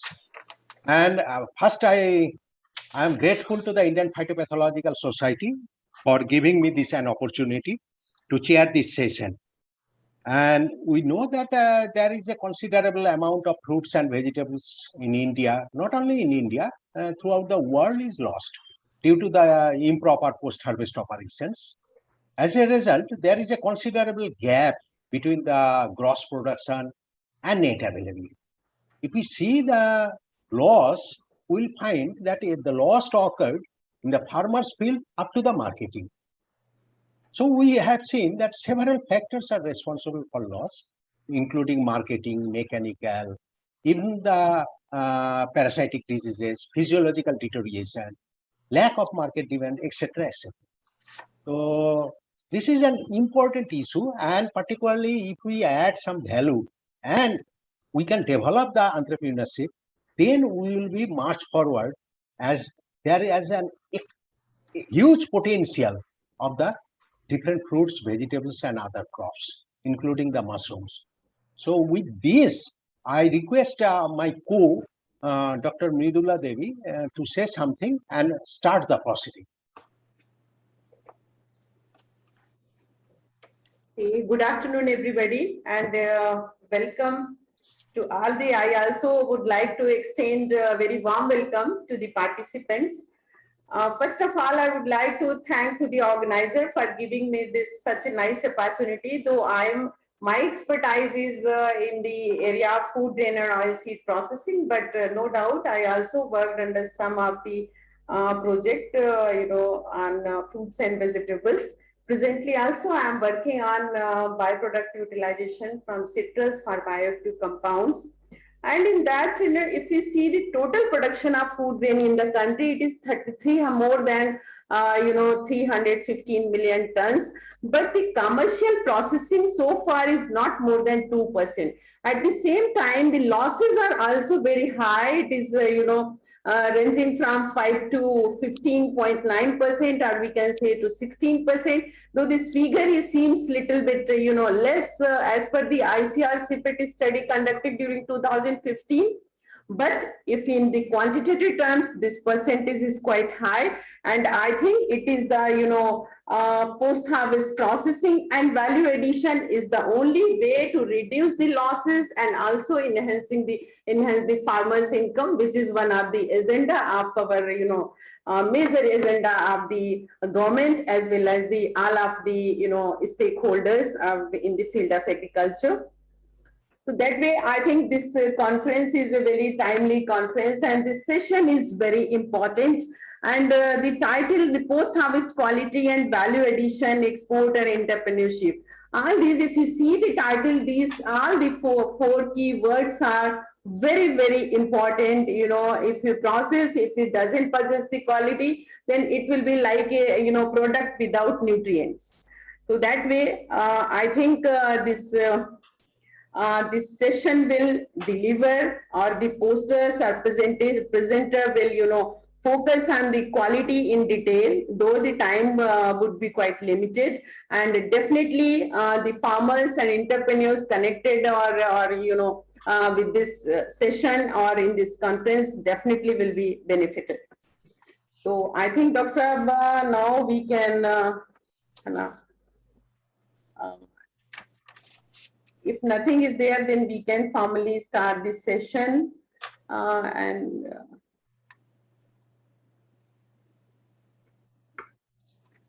Chairman, sir. Yes, sir. Yes, ma'am. I think we can now, if nothing to say from my side, it's okay. Thank you for giving me the opportunity to say a few words. And I think now we can start the session. And please, ma'am, you just convey the message that they will be allowed 3 minutes, I think. 3 minutes, yeah. Time is not mentioned here. I think convener might have, conveyed everything to this, time will be, for each presenter, time will be given the 3 minutes, and the poster will be evaluated under 4 different criteria, and marks will be given accordingly. For introduction and objective, 10 marks. This will be evaluated for 10 marks. Methodology will be evaluated for 10 marks. Result and discussion also will be evaluated for the 10 marks, while the way of presentation and everything, content and all, this will be evaluated for the 20 marks. That way the poster will be evaluated for the 50 marks under 4 different criteria. So, Dr. Sir, I don't know who is there or no. Swati, Dr. Swati Sethi, is there. I think. Madam, our convener can help who are present or. Yes, I am helping. Now session 6A. First will be session 6A. There, serial number 2 is present, I think. Pradeep Kumar Badai. Pradeep Kumar Badai is there. Yes, sir. Yes, sir. I'm here. Yes. Okay. So, Pradeep, you share your slide. You share your screen, and remember the time limit. Huh? Sir, is it visible? Yeah, visible. Yes. Shall I start, sir? Yes. Definitely. You can start, sir. My name is, good afternoon all of you. My name is Pradeep Kumar Badai. My poster present title is Diversity and Nutritional Profile of Wild Termitomyces Species from Chhattisgarh. Introduction. Termitomyces, a paleotropical genus of Lemurian agarix, is obligately symbiotic with termites of subfamily Microtermitidae. Termitomyces belong to family Liophiliaceae in division Basidiomycota. Termitomyces grow on a brain-like structure called fungus comb inside the termite mound. The materials and methods. A survey of Termitophilus mushroom was carried out in the field as well as the local markets of Chhattisgarh. Zeldal method used to estimate protein percent and fat, fiber, carbohydrate, moisture percent estimated by AOIC protocols. The results and discussion based on survey, 10 Termitophilus mushrooms were identified and documented, namely Termitomyces aurantiacus, Termitomyces globulus, Termitomyces striatus, Termitomyces robustus, Termitomyces hemi, Termitomyces mammiformis, Termitomyces clypeatus, Termitomyces macrocarpus, Termitomyces eurygus, and Termitomyces amphoa. They have a unique texture, flavor, and तो taste this. Apoorva मैं तो चल रही 6B 6. They have unique texture, flavor, and taste. Doctor Apurva Kumar Chaudhary ji के साथ में है ना, वही तो है post harvest quality in value local markets of Chhattisgarh. This, 6B. this mushroom was sold only for few months of the year with high price of 1,000 No, madam, it is in 6A. kg, rupees per kg. Different recipes like chutney of Termitomyces microcarpus with red and fresh vegetables and rasams were prepared by the poster local session चल रहा है, but मुझे 6B में रहना है, but presentation nutritional profile reveals that protein content in Termitomyces mammaliformis, Termitomyces hemi, अभी ये के चल रहे हैं presentation. 21%, 34.6%, and 24.6% respectively. Fat percent was found low in Termitomyces mammaliformis 1.2%. Fiber and carbohydrate percent found high in Termitomyces mammaliformis 13.58 and 57.90% respectively. The dried powder of them remained fresh even after 6 months, as they had high nutritional quality. Their powder is used to fortify the different food items like wheat flour, etc.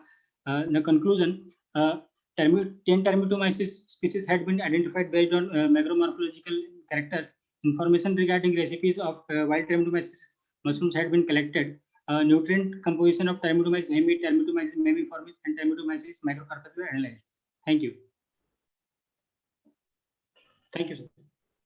Madam, you have any confusion? It is the session 6A. This is the 6A? Yes. Serial number 2. Serial number 2. Have you taken printout? Sir, I took the printout of 6B because I have been told that I am supposed to connect with 6B. You are supposed to connect both 6A and 6B. Okay. But somehow my printer is not working. I don't know. But I took the printout of 6B. I'm trying if it could possible. Okay. Some error is there in printer. I don't know why it's not coming.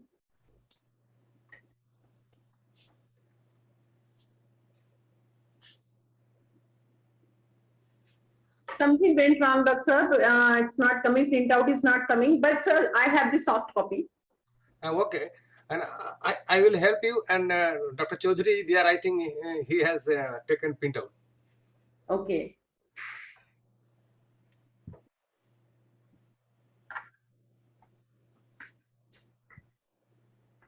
Madam, he has completed presentation. If you have any question, anything. No, doctor. Anybody else, even participants can ask anything if they wish. Nutritional profile of this thing.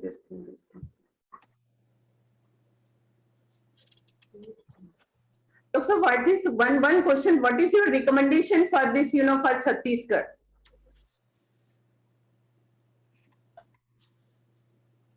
Hello, Pradeep. Out of these 3 varieties, hello. Yes, ma'am. You have given under nutritional profile. You have diversity and nutritional profile of wild this thing. Yes, ma'am. The Termitomyces hemi is widely more prominent in the Chhattisgarh, and it is more popular in the Chhattisgarh. That way, you recommend this this tea. It is not visible to me for Chhattisgarh. Yes, ma'am. Okay.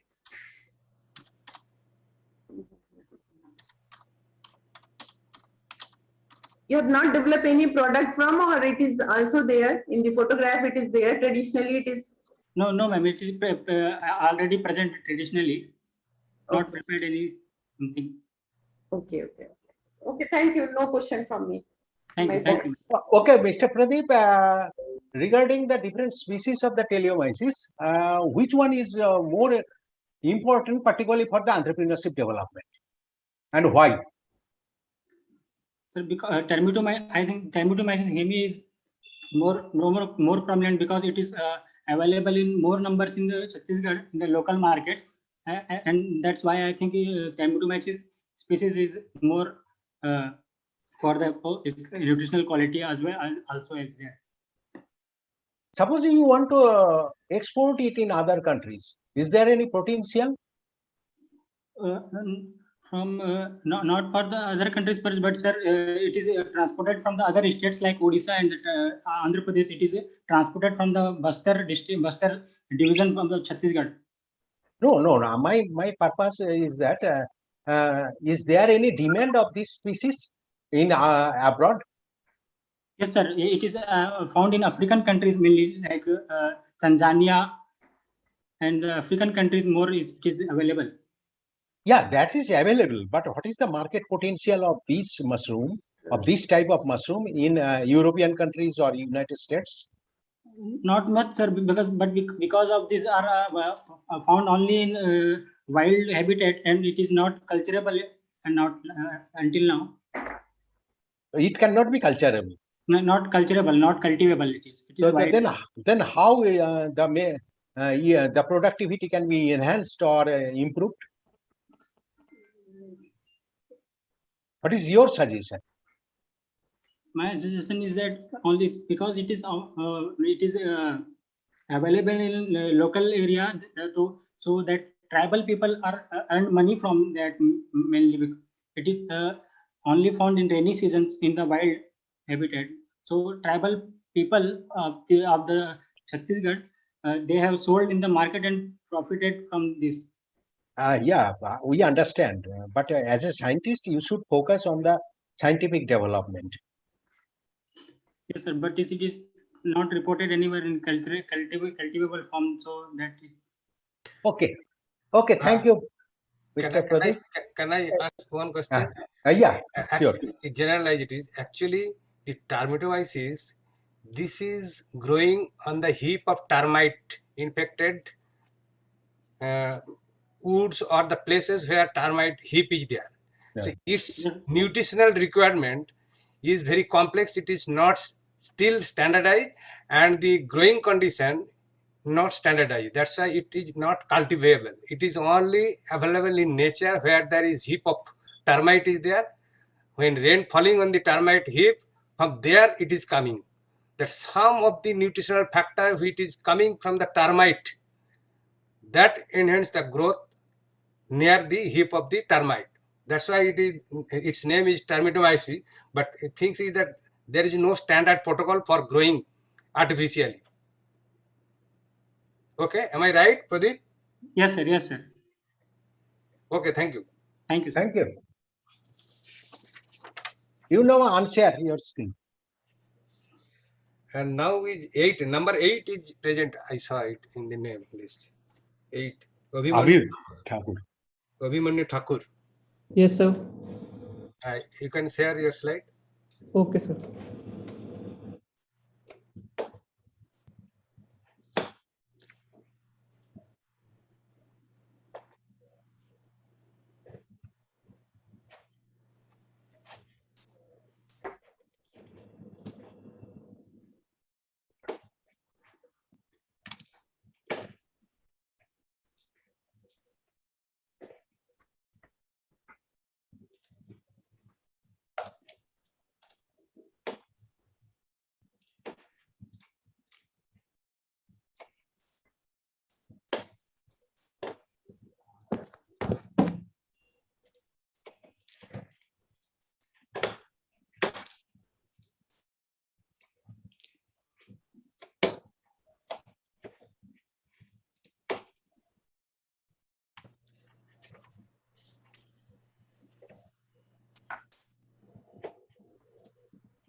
Sir, is it visible? No, it is coming. Okay, sir. You open. Yes, it is visible, but you increase the size. Okay, sir.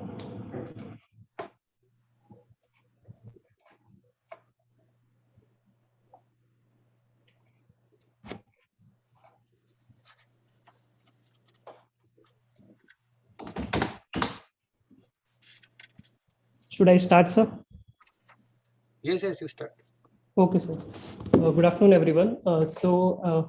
My work is on standardization of maturity indices of wild pomegranate fruit for the preparation of dried aril, which is a dried product which is locally known as anardana.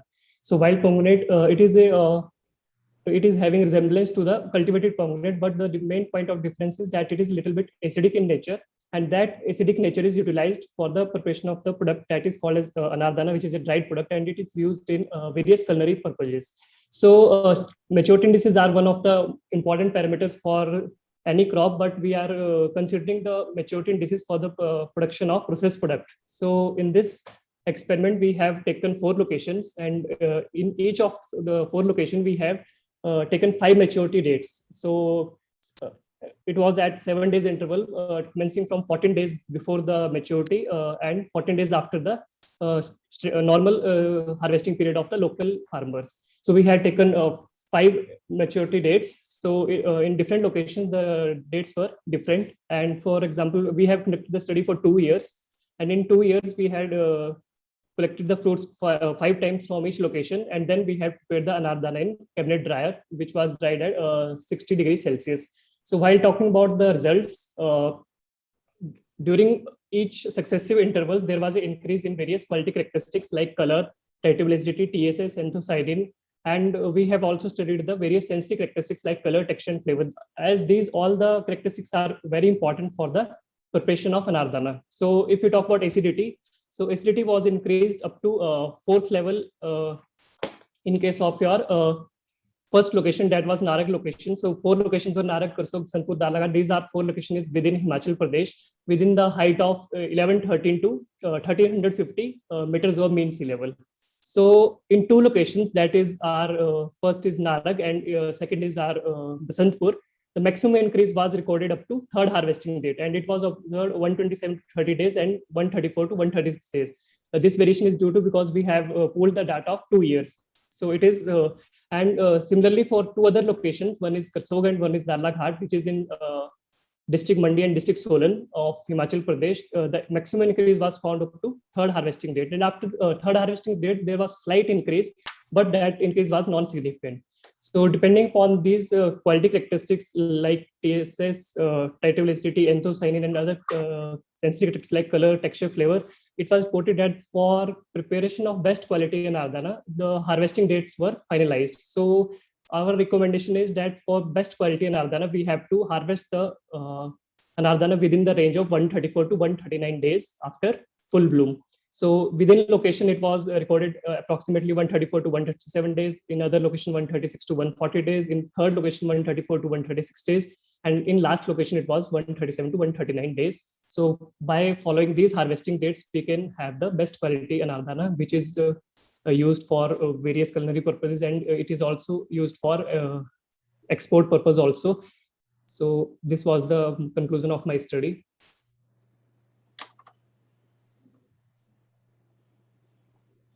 Doctor, may I ask one question, Chairman? Yes, sir. Sir? Yes, yes, ma'am. Yes, What was definitely. the basis, Doctor, what was the basis for selecting the 60 degrees Celsius temperature for drying? Well, mostly because for fruit and vegetable products, we go for 60 and 65 degrees Celsius for the drying of fruit and vegetable products. So that's why we gone for 60 degree. But in other studies, we have used solar tunnel dryer also. But in that case, the temperature was 40 to 45, but it was a little bit economical. But anthocyanin degradation at 60 degree might be quite high. Yes, ma'am. The anthocyanin degradation was there. Yeah, no, definitely, because 60 degrees is quite high for anthocyanin. And Yes, this color, texture, and flavor, this is the sensory evaluation, no? Yes, and this is based on 9-point hedonic scales. And you don't use this, didn't use this colorimeter? No, ma'am, no. Not for. Yes, ma'am. Okay, Doctor. Only 2 questions. Thank you. Okay, Mr. Robimanu, I have only question that if anthocyanin is not intact at 60 degree and above temperature, Yes, then sir. what is your suggestion? Because anthocyanin is an important antioxidant, and that is my concern is particularly on anthocyanin. So then we can slightly lower down the temperature and see the result. But the method we have used, it is already standardized, and we had used the standardized method, which was done at 60 degree. And in this also, we also had given the sulfuring pre-treatment. So it has fixed the somewhat of anthocyanin also. Okay. Good. Okay, I have no question. Dr. Bach, do you have any question? No. Okay. Okay, thank you. Thank you. Okay, thank you, sir. Now, serial number 6. Oh, Evaluate 6. where? Evaluate where?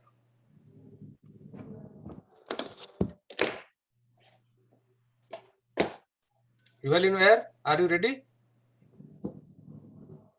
Yes, sir. Good afternoon, sir. Evaluation will not be presented in place of Evaluation War. I have friend M. Changyup who will be presenting. If that's okay. Yes, you continue. You share your slide.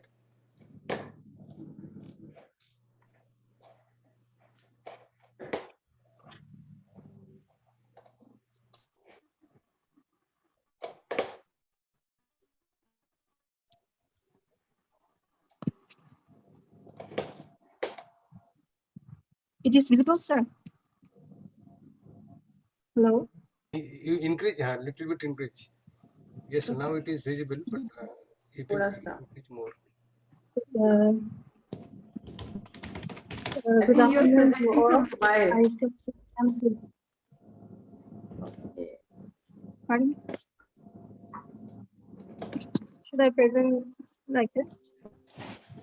Now in this, it has gone. Okay, myself am Changyup Pala, currently a research scholar in the Department of Horticulture, School of Agriculture, Science and Rural Development, Metsufima, Nagaland. I am presenting the work of my friend Evaluation War. The topic of my presentation is Stages of Harvest and Embedded Drying of Rose Cultivar Portrex.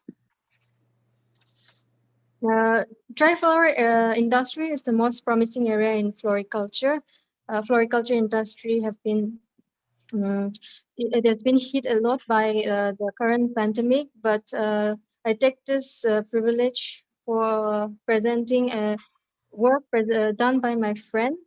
It under the theme for post-harvest quality, value addition, export, and entrepreneurship. And dry flower, it is worth about 150 crore annually, and it constitutes about 25% of the global dry flower constitute about 60 to 70% of the floriculture export. And there is a need to produce high quality dry flower. So with that objective for this work was to study the effect of harvesting stage and embedding media on drying of rose cultivar portraits. So the design was a two-factor, factorial CRD, replicated 3 times, and a total number of flowers used were 135. So here in this photographs, 3 stages, tight bud stage, butterfly stage, and half bloom stage. And they were embedded in 5 different embedding media: silica gel crystal, silica gel bead, silica gel powder, sand, and sawdust. And these were the results. And it was the silica gel recorded the highest moisture loss, and because of the better hydrosorbent properties of silica gel. And among the harvesting stage, half bloom stage, dried the quickest because of the loose arrangements of the petals. And anthocyanin content was also studied, where maximum was recorded in flowers harvested at half bloom stage. So, and also half bloom stage gave better results in retaining the quality parameters such as color, shape, texture, brittleness. And, it was concluded that the most suitable stage for embedded drying of rose flower cultivar Portrex was half bloom stage. And as it gave the as it recorded the minimum time for drying, had maximum moisture loss, antocyanin content, and retained good shape and color. And among the empathing media, it was the silica gel beaded, which recorded with regard to present moisture loss, time taken for drying, color, shape, and brittleness. Thank you.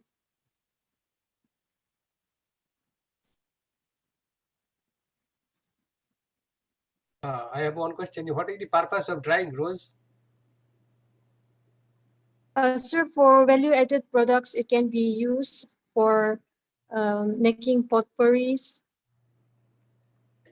or dry flower arrangements, for extending the shelf life of the flower.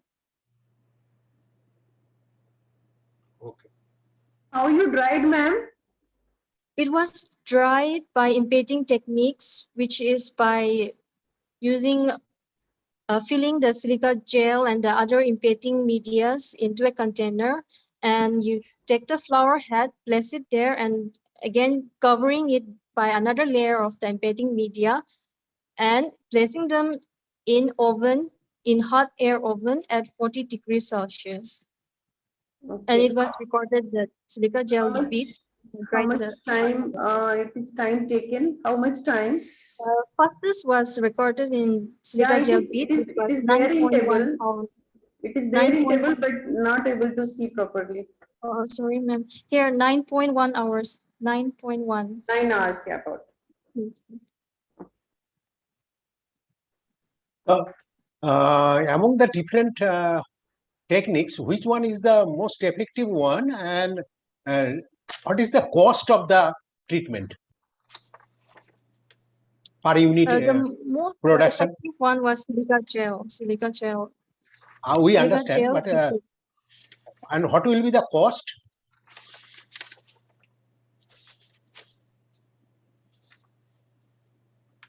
Because we could not see your slide properly. That is the reason. It is so small, font size is so small, and I think you are presenting through your mobiles. Yes, through mobile. That's the problem. She dried, sir, in hot air oven. But my experience is that if you have to dry the roses in thin layer, tray drying can be much better than this method, and that takes about 80 to 90 minutes at 60 degrees.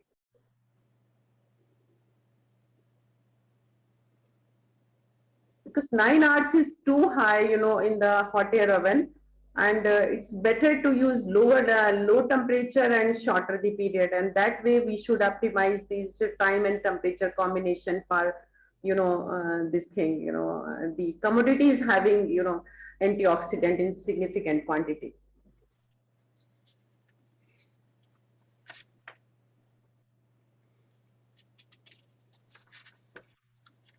Do you want to submit anything? Because we could not hear your voice. Evelyn, are you here or disconnected?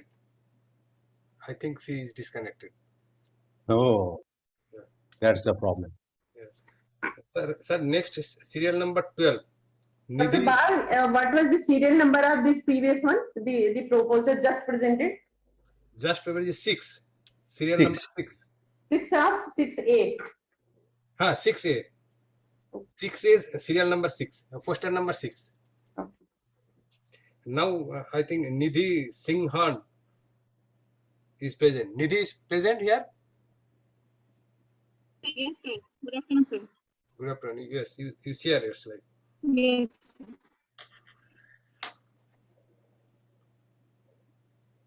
Serial number, sir? Serial number 12.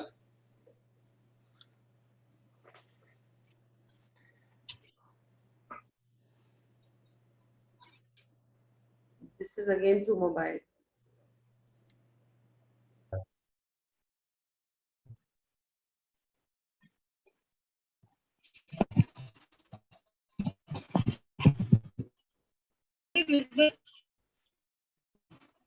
No, not visible. Now it is. Yeah. Is it visible, sir? Visible, you move it to right side. Yeah. But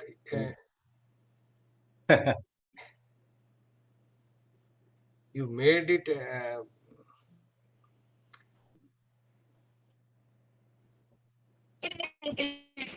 You align your mobile 90 degree. Otherwise. Now it is okay. Yeah. Now it is okay. Okay. Keep in this condition. Oh. You go to the before stage. Shall I start?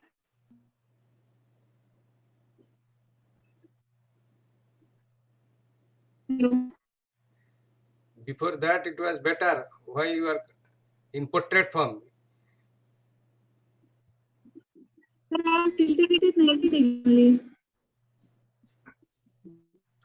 You show in landscape. Landscape, it is coming better.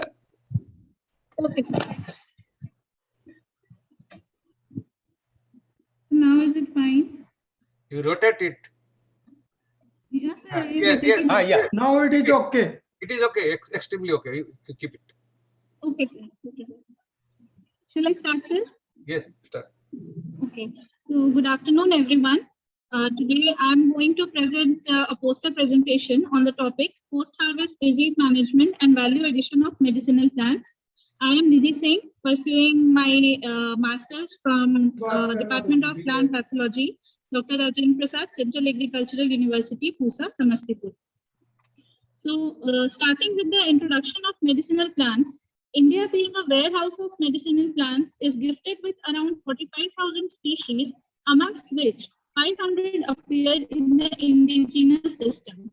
In the present scenario of back to nature healthcare, it has become important that these plant species should not only be preserved, but also be cultivated to such an extent that it can meet the demand of people as well as domestic industries to exploit the bright prospect for export. The global demand has provided an excellent opportunity for scientifically cultivating, post-harvest management, and value addition of economically important medicinal plants. The post-harvest losses due to phytopathogens such as Aspergillus, Botrytis, Penicillium, Rhizopus, Alternaria, Colletotrichum account for about 10 to 40%. The existing system of medicinal plant collection or cultivation in India needs substantial improvements for harnessing the full potential of this industry. Therefore, value addition is required, which is the process of creating value in existing chain of a product and enhancing its characteristics. Talking about the rationale that why this post-harvest management as well as value addition is important, it is because to maintain the quality of herbal drug, we have to harvest the plants at a better stage or better physiological stage so that their nutritional value can be maintained and we can reduce losses between harvest as well as consumption. The global herbal medicine market size estimated in 2019 was around 83 billion US dollars and is expected to reach around 550 US billion dollars by 2030. The leading companies producing value-added medicinal products in India are Zoic Pharmaceuticals, Dabur India Limited, Himalaya Herbals, Patanjali, etc. And the profits earned by them indicate that their cultivation should be enhanced, which would increase the employment as well as would lead to a better economy. Talking about the you have 1 minute more. Yes, sir. Yes, sir. Talking about the management strategies, the plant should be harvested at that state when medicinal activity is highest. For example, maximum amount of andrographolide was found in Kalmek when harvested about 130 to 150 days after planting. Similarly, in Brahmi, suitable harvest times for high yield of Becoside A were June and September, and the stem of Tinospora cardifolia, that is Giloid, which has achieved better reputation during the corona time, is collected at full maturity, and analysis reveals that all phytoconstituents increases with increase in diameter of stem except the alkaloid content. The magnitude of post-harvest losses in medicinal plants can be minimized by various cultural operations, good agricultural practices, use of biocontrol agents such as Trichoderma Pseudomonas bacillus, avoidance of contact with soil during harvest to reduce the microbial load, avoidance of injuries through bacteria such as Erwinia pectobacterium, which can easily enter through wounds, maintenance of temperature, moisture, to avoid infestation of Botrytis, Rhizopus, Aspergillus, aeration and sanitation in storehouses, primary processing such as washing, drying, packaging, and storage. Value addition can also be achieved either directly or indirectly. Directly, we can do it by collection at light season and at right maturity, grading and sorting, cleaning, proper drying and packaging. Indirect value addition can be done by quality testing for purity and strength and organic certification. Coming to the conclusion, post-harvest disease management and value addition of medicinal plants is now regarded as the promising sector of the Indian economy in view of its potential for the growth and socio-economic impact on income generation and employment to rural livelihood, which would enhance their, increase the efficacy and quality, and the organic nature of produce can be explored, which can capitalize billions for emerging herbal markets in the country. Thank you.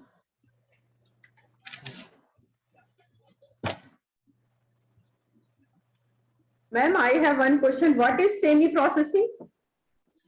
Ma'am, semi-processing is also a process of value addition. Means it is it can be done through direct addition, indirect addition, and semi-processing. No, what do you understand with semi-processing? Ma'am, means it is not completely processed into a complete product. Means some of its like crude extracts or crude properties will remain intact in it. And that way the primary processing, you might have heard the terms like primary processing, secondary processing, tertiary processing. There is no term like semi-processing.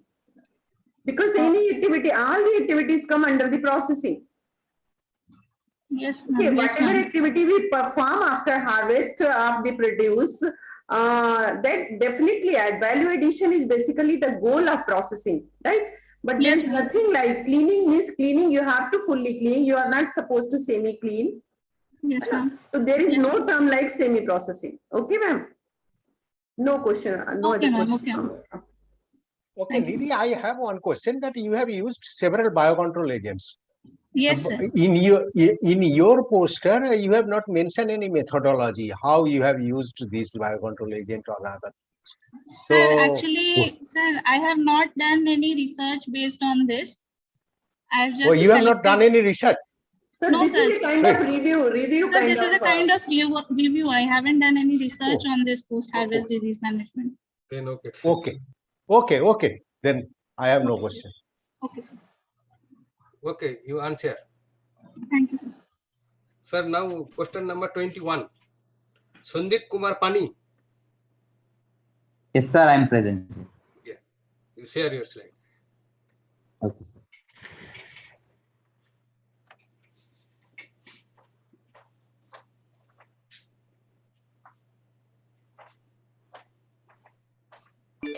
Serial number of this poster, sir? It's 21. 21. Sir, is it visible, sir? Yes, visible. You go ahead. Okay, sir. Good evening, sir. Respected all dignitaries who is present here, and I am going to present on this nutritional profiling of milky mushroom isolate collected from Chhattisgarh and under the central theme post-harvest quality, value addition, expert and entrepreneurship. I am currently pursuing my MSc in IGK Raipur, and first we will move on to this introduction.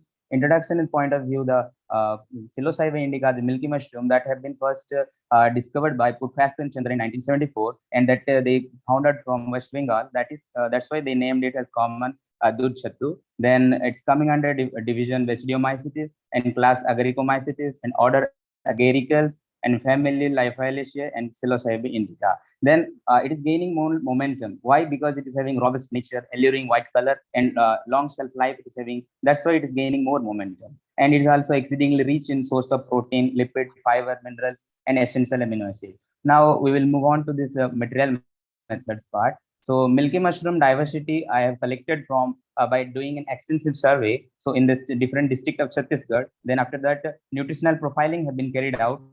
For moisture estimation, I have done the guidelines of AOSC. Then next is assessment of ash content was done through with the use of Bano et al. What the different have been told. Then after that, protocols have been followed. Then analysis of the fat content was carried out with the use of according to AOSC form. What are the protocols using that Soxylate plus solvent extraction system was carried out. Then after that, nitrogen content was estimated through this Geldal method using AOSC method.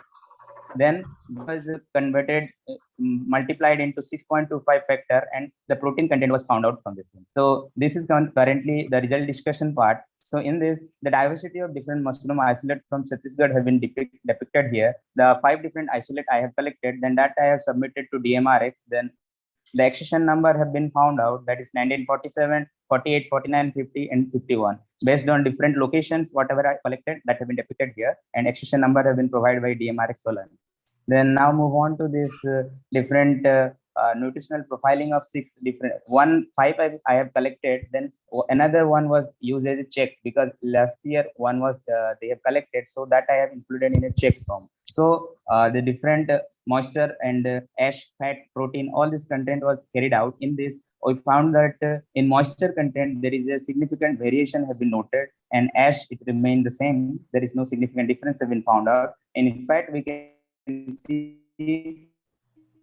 there is significant difference, and protein also the significant difference existed. So in this, moisture content was found to be 86.6 to 92, 95.95 DMRX 1948. Then when we compared the ash content, that range between 9.2 to 10.3%. This was reported by Chittadurai et al. In 2004. This is lined with that of the experiment. That fat content was in the range between 5 to 8.5%. That is more fat content was reported in 1948 DMRX variety isolates. Then next one is that we have collected we have conducted protein estimation. Under that protein estimation, we have found that the superior one was 1907, which I used as a check variety. That was having that is having 35.23% protein content was reported from it, and all this characters which I have got, all the figures whatever that was in line with all the research works have been already carried out by Krishnamurthy et al. 2003 and Sumaya et al. Then conclusion of this is that all the 5 different isolates which I have collected that have been morphological and macromorphological character have been listed, and I have made that as a checklist form. Then nutritional composition of this all the 6 different isolates which I have collected that I carried out with standard reference protocols. So this is all about this presentation. Sir. Thank you. So one thing, what is the isolate? Ma'am, isolates are having similar. Have you extracted something, using the chemicals or something? Because isolates means. These are different isolates of milky mushroom, ma'am. No. Isolation means what I perceive. From this isolation means you are isolating some compound or some material from the mushroom. Is it like that? No, ma'am. Isolates are different strains, we can say, ma'am. But in case of mushroom fungus, I have named that one as isolate. Use this term isolate. Another thing, this ash, fat, and protein content. Dry basis, is it on dry basis, or they on dry basis or wet basis? Yeah, ma'am, it is there in dry basis. Dry basis, okay. Then you better to dry it, so that it could. Okay. Sorry, ma'am, I will influence. Thank you. Okay. Okay, Mr. Sandeep. Yes, sir. You have used a little bit old methodologies like protein estimation. You are still converting into 6.25 factors. This methodology is not acceptable now. And regarding you are telling these are the different isolates. So have you characterized molecularly so that we can Yes. say that it is? Yes, sir. I have characterized that one. You have characterized molecularly. Yes, sir. ITS sequencing I have done, sir. So yeah, you have given to DMR also. Yes, sir. That's why the sequence they have accession number provided. Sir. Yeah. And what is your take home message for your study? Sir, I didn't hear, sir. What is your take home message? The point is that, sir, it's having all nutritional quantity it is having, sir, like fiber, protein content is more present. That's why we can incorporate that in our diet. Yeah, we know that mushroom contain a huge amount of proteins. So, Yes, particularly in case of the white milky mushrooms. Yes. So among the different strain, what is the which one is the most important and why? So there is that much characterized difference was not noted, but maximum production aspect, it was found that 1950 was having more production LTV. But the protein content was more noticed in CI 1907. So what is your recommendation? So my what is your objective to increase the yield or to particularly or select the most important one which has highest nutritional quality? What is your objective? Objective was to increase nutritional quality, sir. To increase the nutritional quality. Yes, sir. Means we need to how will you have isolated different milky mushroom and you have characterized the different nutritional parameters. As such, you have not done anything to enhance the nutritional parameters. No, sir. Just you have just observed. Yes, sir. I have just observed the nutritional quality. So then how you have enhanced the nutritional parameters? So you have just seen. Okay. Yes, sir. I have just evaluated it. Yes. Okay. You confuse. Okay. You should say that this isolate is better with respect to nutritional quality and production. So farmers should adopt this isolate. This should be your recommendation, a take-home message. Okay. Okay, sir. Because your conclusion is not rightly written. Okay. Okay. Okay. Thank you. Sir, thank you. Each one was given more than 5 minutes, and I think more participant is there. Earlier. Earlier on also. Yeah. Deepika, only Deepika in your name is there. Deepika. Yes, sir. Khaturia, Deepika. Yes, sir. Yes, sir. Okay, sir. It is serial number, question number 22. Okay. Okay, you share it and try to manage time within 3 minutes. Okay. Yes, sir. Sir, is it visible? No. Just started to come, not yet.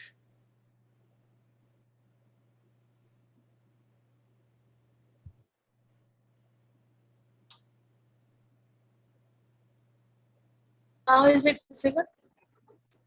No. No. Yes, it is coming. Hi. Okay. Good afternoon. The topic of my poster is development and quality evaluation of tofu soya paneer from Harit soya seeds. We all know that soybean, it is also known as golden bean or the miracle crop due to its high protein and oil content. And India ranked 5th with the annual production of 10.45 million metric ton. The variety which was used for present study was Himso 1563, which is the first ever variety of soybean used for culinary purpose, and it was being released by CSHPKVK Palampur.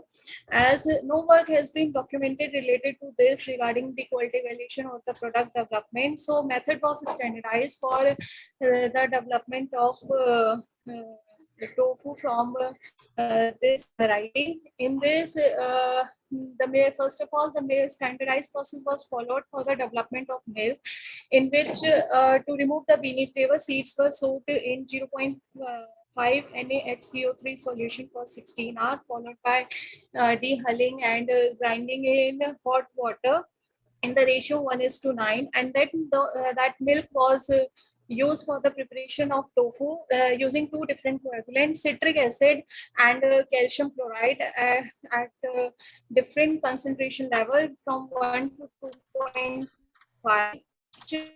And based on the sensory analysis, it was reported that compared to citric acid, calcium chloride coagulant was found to be the best in terms of color, texture, flavor, and overall acceptability. As citric acid, they tried to bleach the green color of the milk, and in terms of flavor, the citric acid, with increase in the concentration of citric acid, more sour tastes were being observed during the sensory analysis. And for quality evaluation, the best treatment in case of citric acid coagulant and one best method in treatment in case of CaCl2 was selected, and the quality characteristics was compared. And here T0 was the method which was followed for preparation of dairy milk, so it was kept as T0. And for the preparation of dairy milk paneer, we use 2% citric acid solution for coagulation. So in case of physical characteristics, when we compared the calcium chloride prepared tofu was found to have soft texture, and but the cohesiveness and stringiness, they were found to be higher for citric acid tofu due to high concentration of protein and fat that binds the molecules together and provide more stringiness and cohesiveness. And if we talk about the color characteristics, the negative A value, that is -4.9 and -5.1, reflects that color has citric acid had leaches the color of the green color soya milk. And if we talk about the quality characteristic, T0 and T1 mostly they were found to be significantly at par, while in comparison to T2, and but although T2 reflects a little bit less amount of nutritional characteristics as compared to other two, but keeping based on the sensory characteristics and the treatment, T2 was selected for the preparation of tofu from Harit soya seeds.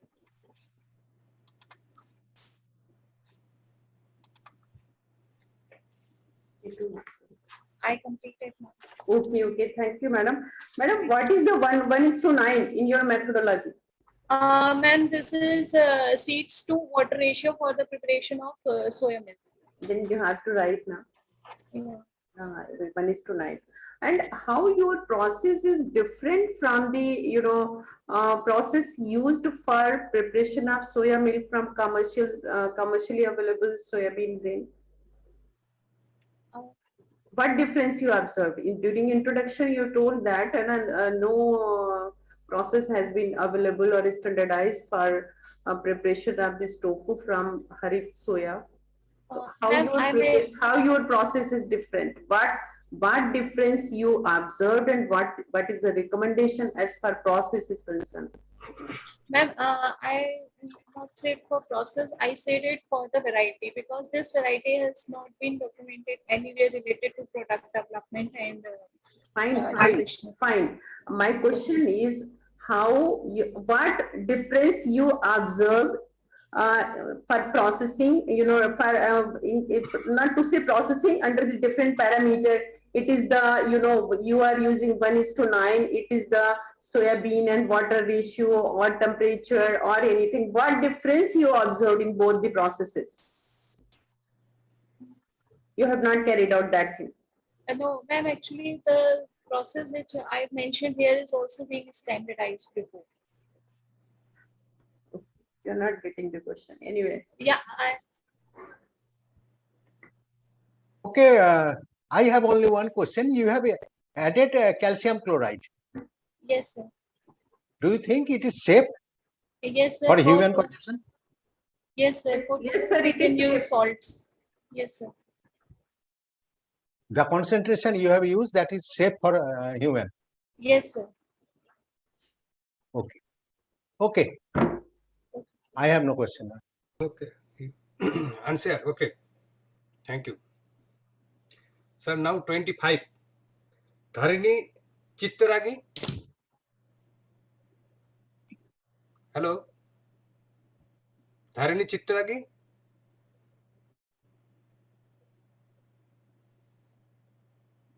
Okay. She was there. Hello, sir. Yeah. Will you present? Yes, sir. Okay. Yes, then sir. I it's- will present. Yeah.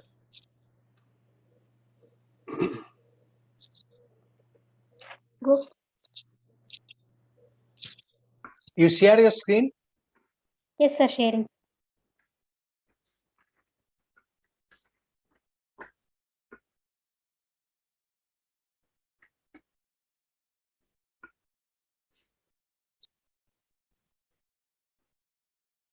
Can you increase more?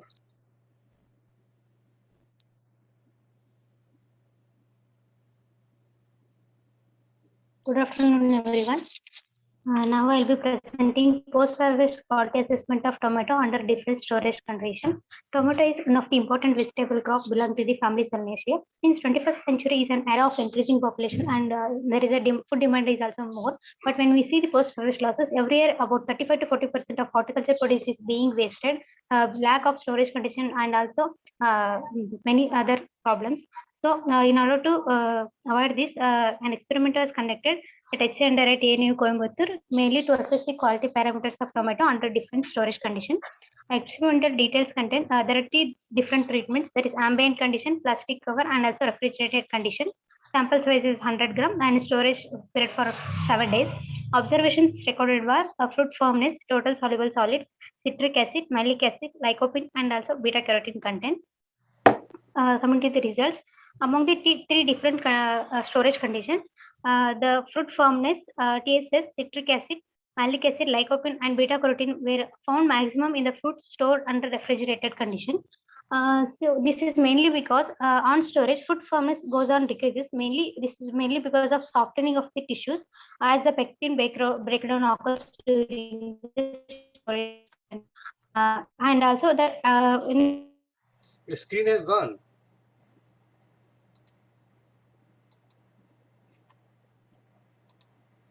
He has lost his her connection.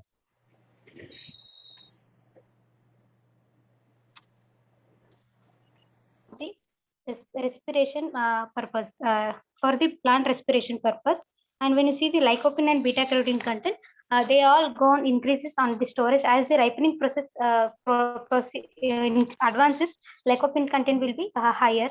So among these 3 different storage conditions, the refrigerated sample showed higher shelf life as there is a lower temperature in the refrigerated condition. It slows down the metabolic activity and also higher quality parameters. So in overall, among 3 different conditions, storage of tomato under refrigerated condition was found better as compared to the other 2 treatments. Thank you. Madam, what was the goal of this study? To analyze the post-harvest quality. For evaluating the post-harvest quality during 7 days storage, do you think that this 100 gram sample is sufficient?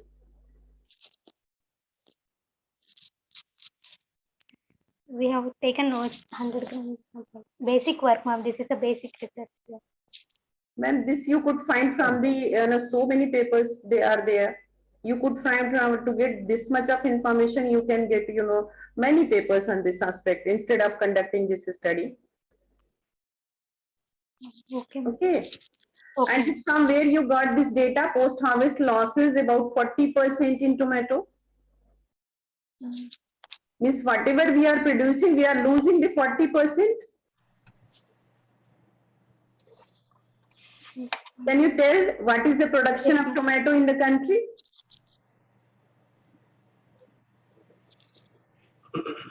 No. Okay. No, I don't remember. Okay. Okay. I have only one query. What is the uniqueness of your study? I see that it is a common one, the treatment you have applied.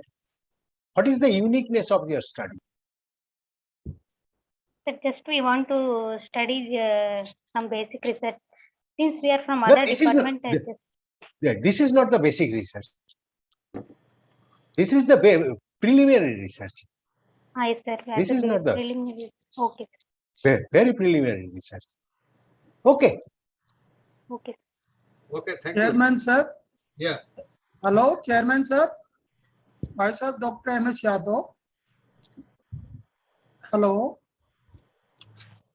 Dharani, you answer your slide. Yes, sir. Thank you, sir. Dr. Chaudhary, Dr. Jadhav, what he is telling? Hello. Hello. हाँ जादव जी आप क्या बोल रहे हैं बताइए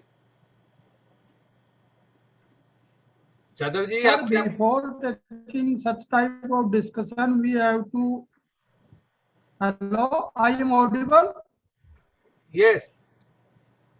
Hello. Yes, you tell me. Dr. Tushar, I am audible. Yes. Sir, I want to say that first we have to ask that in which capacity they are presenting. Sometime anyone is present as a U and as a BSc student. So first we ask from at the time of starting that in which capacity she or he is presenting. Then we ask question accordingly. Okay. Okay.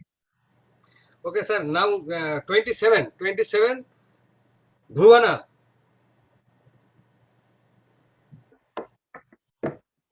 Bhuvana, are you here? Bhuvan?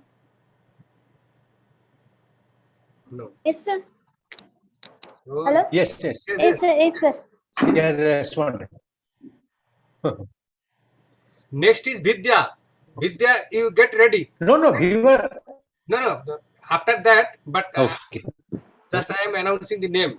K. Vidya. Okay. Now, Bhuvana, you start.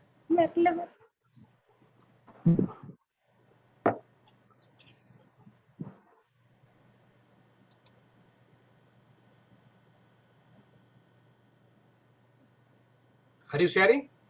Yes, sir.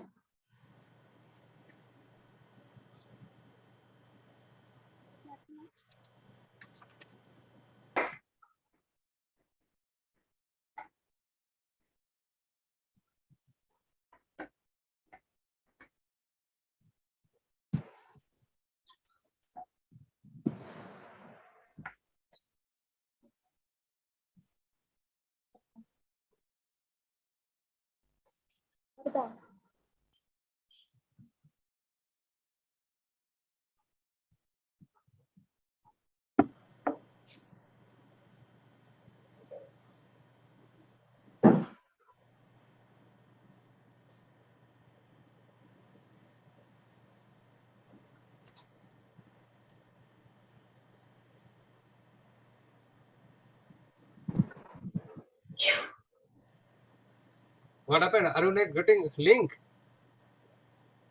The 5 minutes. You share your slide. Too much time is taking.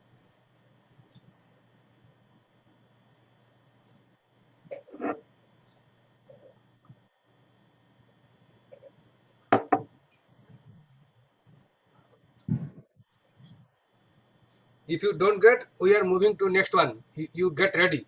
Okay? Okay. K. Vidya? Are you here? Yes, sir. You start sharing your slide. Yes.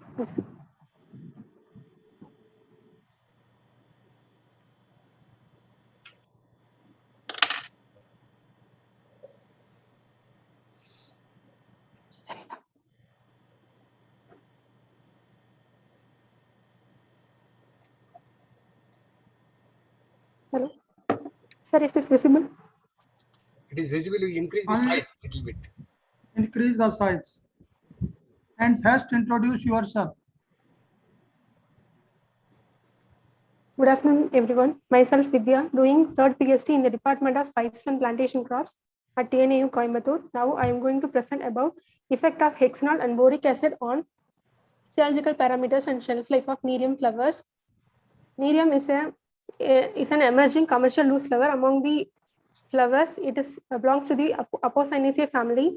It is a hardy crop. It comes under drought condition also. It is popular for its color and fragrance, and it is cultivated under tropical and subtropical areas. The harvesting time of Nerium flowers is early morning 3 a.m. While we are interacting with farmers, they told us the shelf life of Nerium flowers is getting reduced while on the daytime. So we taken as this study for to study the effect of hexanol and boric acid on shelf life of Nerium flowers. The study was carried out at Horticulture College and Research Institute for Raman Trichy. The experimental design was completely randomized design. Totally 6 treatments with control and 3 replications, and 20 gram of flowers are taken for each application. And the flowers selected for the study were ready to open in the next day morning and should be turgid pink color with a single whorl.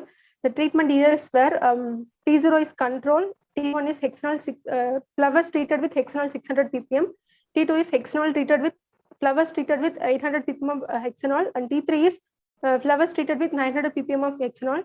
T4 is flowers treated with 2% boric acid, and T5 is flowers treated with 4% boric acid, and T6 is flowers treated with 5% boric acid. And the parameters recorded were moisture content, relative water content, relative water deficit, physiological loss in weight, and shelf life. With regard to results, among the parameters, T3, treatment D3, that is flowers treated with 900 ppm of hexanol, and the treatment T6, flowers treated with 5% of boric acid, showed better results for all the recorded parameters, that is moisture content, relative water content, relative water deficit, and physiological loss in weight. With regard to shelf life, the flowers under normal ambient conditions showed 4 hours of shelf life, and the treatment T3 showed 5.4 hours of shelf life, followed by and also T6 treatment 5.54 hours. You should say that which treatment is best. Okay. Sir, among the different 6 treatments, the treatment 6, that is flowers treated with 5% boric acid, showed better results, followed by the treatment T3 hexanol 900 ppm. These 2 are the best treatments compared to control and other treatments. This increased concentration of boric acid from 2 to 5% resulted in increased shelf life because of prevention of early rise of ethylene production and considerable improvement in flowers' shelf life. Here, hexanol is the efficient inhibitor of phospholipase D enzyme. This enzyme is responsible for the membrane deterioration of flowers during senescence. So it inhibits the activity of phospholipase D, and boron is the micronutrient which also responsible for the inhibition of ethylene synthesis, and the enzymes responsible for the ethylene synthesis, that are ACC synthase and ACC oxidase. So finally, among the treatments, Nerium flowers treated with 5% of boric acid showed better performance with regard to observed parameters and also shelf life, followed by hexanol at 900 ppm. Thank you. Okay, thank you. Thank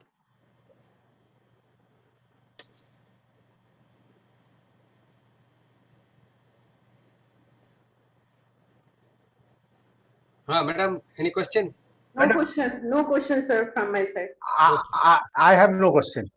Okay, very thank you. basic study. Okay, thank you. Thank you, sir. Okay. Next one is 35. Ma'am, serial number 35. நல்லதான் பண்ணணும். ரொம்ப திக்குனுக்கா? இல்லையா? Serial number 35. Hira. Am I audible to you? Yes. Hira Nadim. Yes, sir. Yes, you present.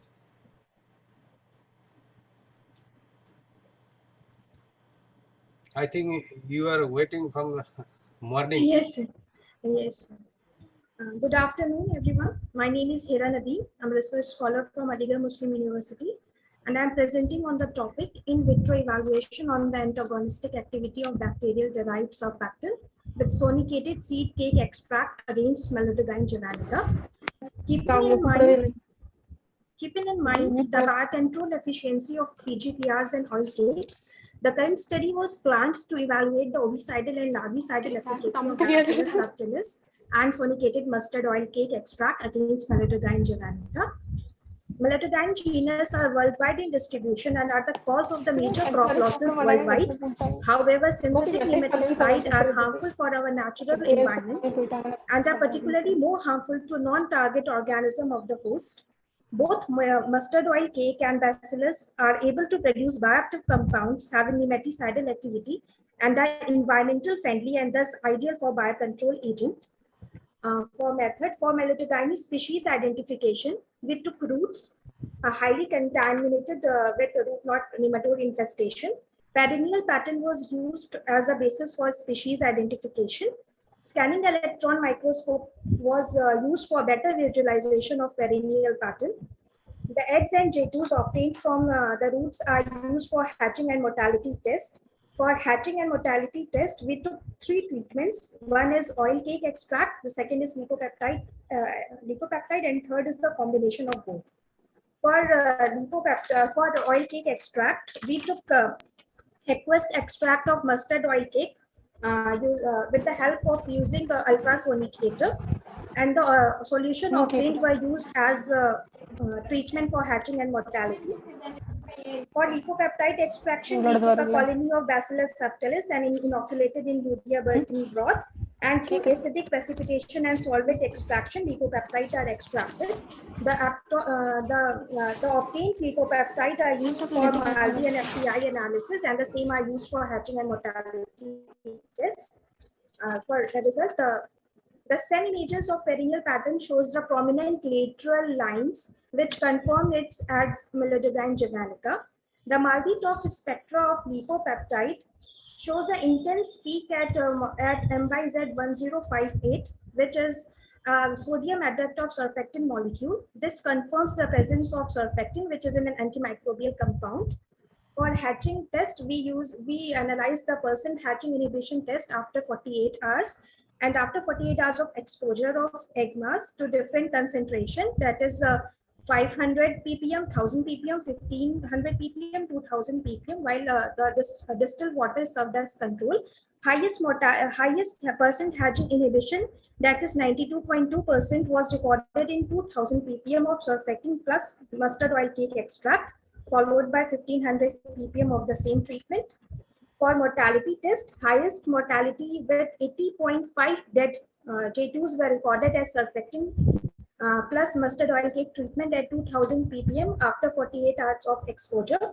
In both in vitro, the effect of surfactant plus mustard oil cake led to the paralysis and death of germlines inside eggs after 48 hours of exposure. It can be concluded that lipopeptide and mustard oil cake generate lytic enzymes, example chitinases, glucanases, and proteases that affect nematode, cuticle, and eggs.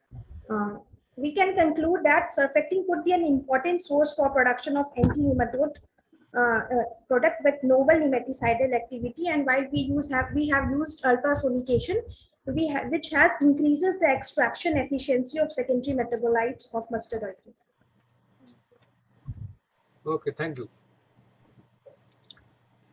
Madam, any question? Thank you. No questions, sir. Dr. Chaudhary? I have one I have one Yes, sir. question. How your study is related with the post-harvest one?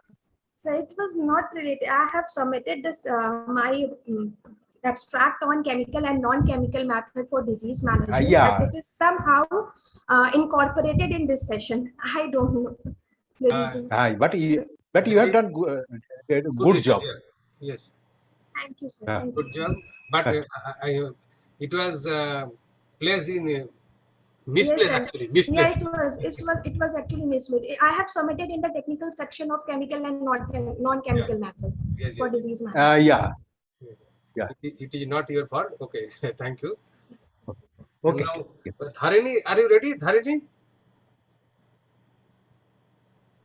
Dharini, are you ready? Dharini Chittaragi? No, Chitra, you already presented, I think. 27, Bhuvana. हाँ 27 Bhuvana 25 also presented, Dr. Dharini already yes presented. 25 complete 27 Dharini presented. Yeah, 27 is left. Bhuvana ना भावना क्या लिखा है भावना I think anybody is Bhuvana. left anybody is left in 6A. Hello. Hello, sir. Am I audible? Yes. What is your name? Sir, Kanchan Bhatt. What is the number? The 24th, poster number 24, sir. Kanchan Bhatt. Yes 24. Yes, you start.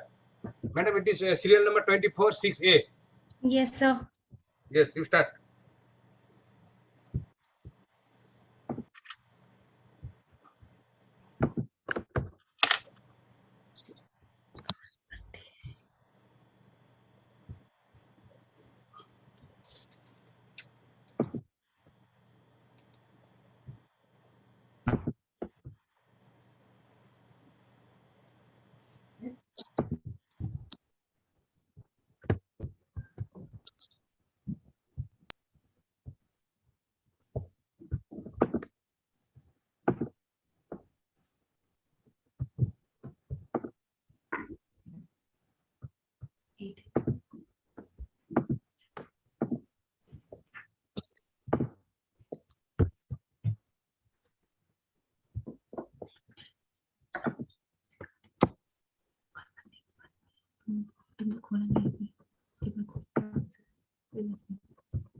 Sir, is it visible, sir?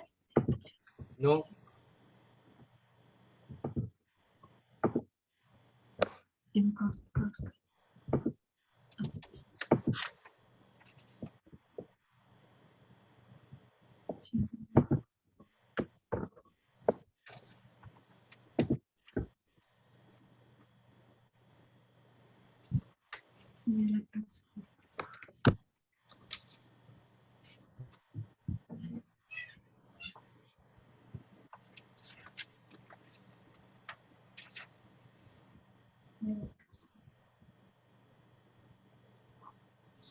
What happened, Kanchan Bhatt? So there is some technical program. I'm not able to share my screen. If we wait, will you be able to share it? Yes, sir. By the time, if anybody is prepared, then he or she can share. Good afternoon, sir. Gopinath is there, Gopinath? Good afternoon, sir. Gopitha, G. Gopitha, 28. Yes, sir. Yes, I'm yes. there. Sir, 28, question number. Let us see if can share or not. Sir, is it audible? Yes. Okay, sir. Good afternoon, everyone. I'm going to present on the topic of elementary extraction approach of natural colorants from Bougainvillea flowers. Thus, Bougainvillea you'll be seeing in many landscape gardens of different colored, like yellow, red, white colors. In this, I have used the many species of Bougainvillea has this rose purple color, dark. So that is the economic value of this flower crop. And since it's as an ornamental purpose, I have tried to extract the pigments on the bracts of Bougainvillea flowers. And it is not this purple color of the bracts is due to the beta cyanins, not anthocyanins. It's the beta cyanins, the one of the classification that's coming under the beta line pigment. And this the flowers of. Ma'am, could you please enlarge your poster? Yes, ma'am. Sorry. Your poster is not visible. Visible, but the font size is so small, we can't read. Now you move to right, then we can read it. Actually, all are from mobile, na? That is the problem. That's the problem.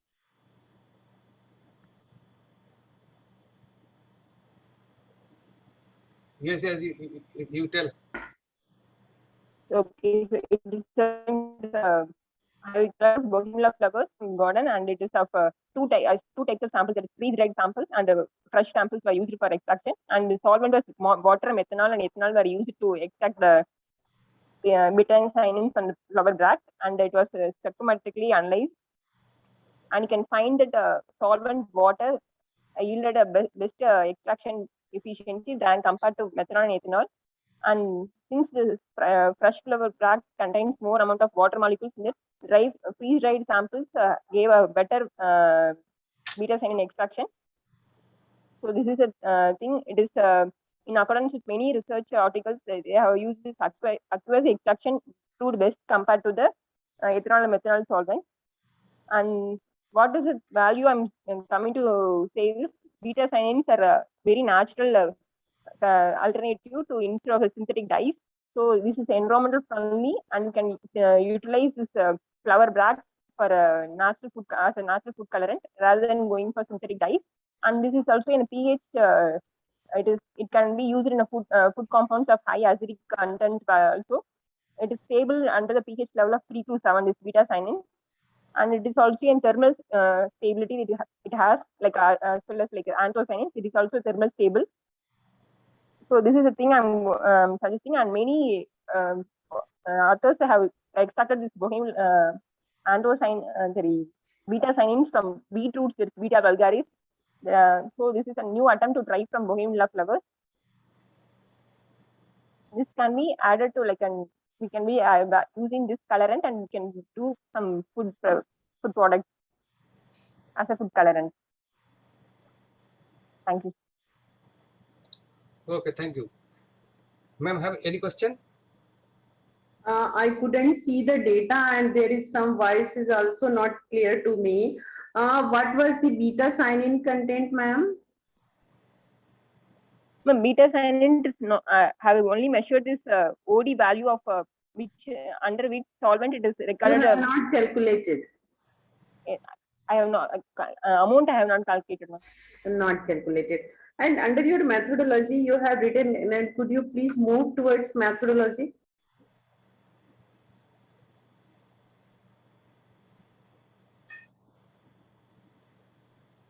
Under this color intensity was analyzed using UV-Vis spectrophotometer at 3 different wavelengths.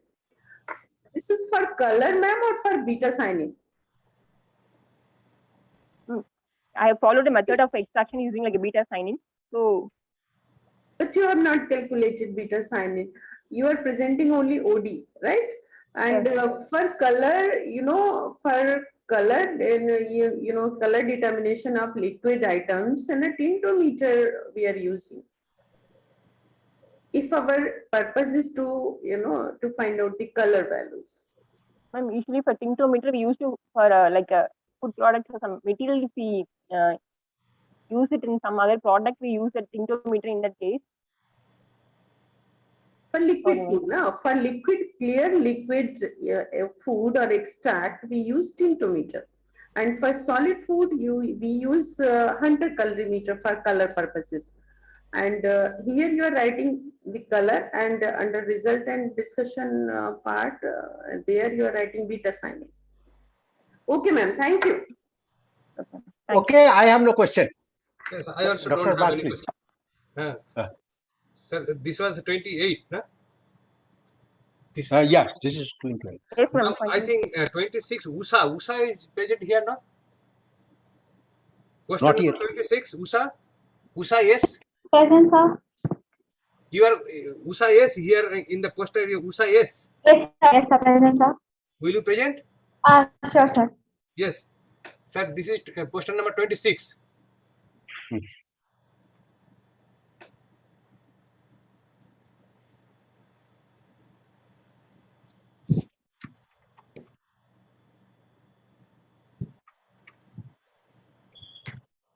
So, is it visible, sir? Yes. Yes. Good afternoon. Good evening, everyone. My presentation is on extraction of anthocyanin content using various solvents in rose cultivars. Because anthocyanins is one of the polysaccharide, which belongs to flavonoids. They impart various kind of colors such as red, pink, purple, and blue. And we know anthocyanin is a good source of antioxidant, and they're used as a natural colorant in various food sources. And regarding the methodology, there were different extraction solvents I have used, such as distilled water, hot water, acetone, ethanol, methanol, and acidified methanol. And among rose cultivars, Taj Mahal, White Avalanche, Sweet Avalanche, and Sunrays. And these are the high-selling varieties in Tamil Nadu district. And here I have taken the fresh samples which were macerated using various solvents. They were centrifuged, and their supernatant was analyzed using UV spectrophotometer at 520 nanometer. The result of my experiment was before I explain about the result, I need to tell regarding the monomeric anthocyanin content, the analysis, because in monomeric anthocyanin extraction, here the change of the color varies according to the pH, and according to the various pH we have to analyze. And here at 1 pH the color is in lighter texture, and 4.5 at the 4.5 pH the color is of the darker in color. And here among different solvents, acidified methanol gave the higher value rather than water. After methanol, after acidified methanol was the next best solvent. Among all the varieties, Taj Mahal Red expressed higher anthocyanin content. Here, because methanol was the best solvent, because methanol has the property to extract the pigments from the cell membrane, which diffuses in the cell membrane, and we have the higher capacity of the extraction. And we know that comparatively, anthocyanins extracted from rose have been used and utilized as a natural food colorant in yogurts, ice creams, and as such. So it is also a best source for use as a natural dye rather than synthetic dyes. Okay, thank you. Madam, any question? Ma'am, yeah, ma'am, methanol, you have used this methanol. Yes, ma'am. And which solvent you are recommending? Acidified methanol for the dye purpose, and though the value for the anthocyanin in water is very low, we can use for methanol. Anthocyanin extracted from water can be used as a source for food colorants, and methanol anthocyanin extracted from methanol can be used as dye purpose.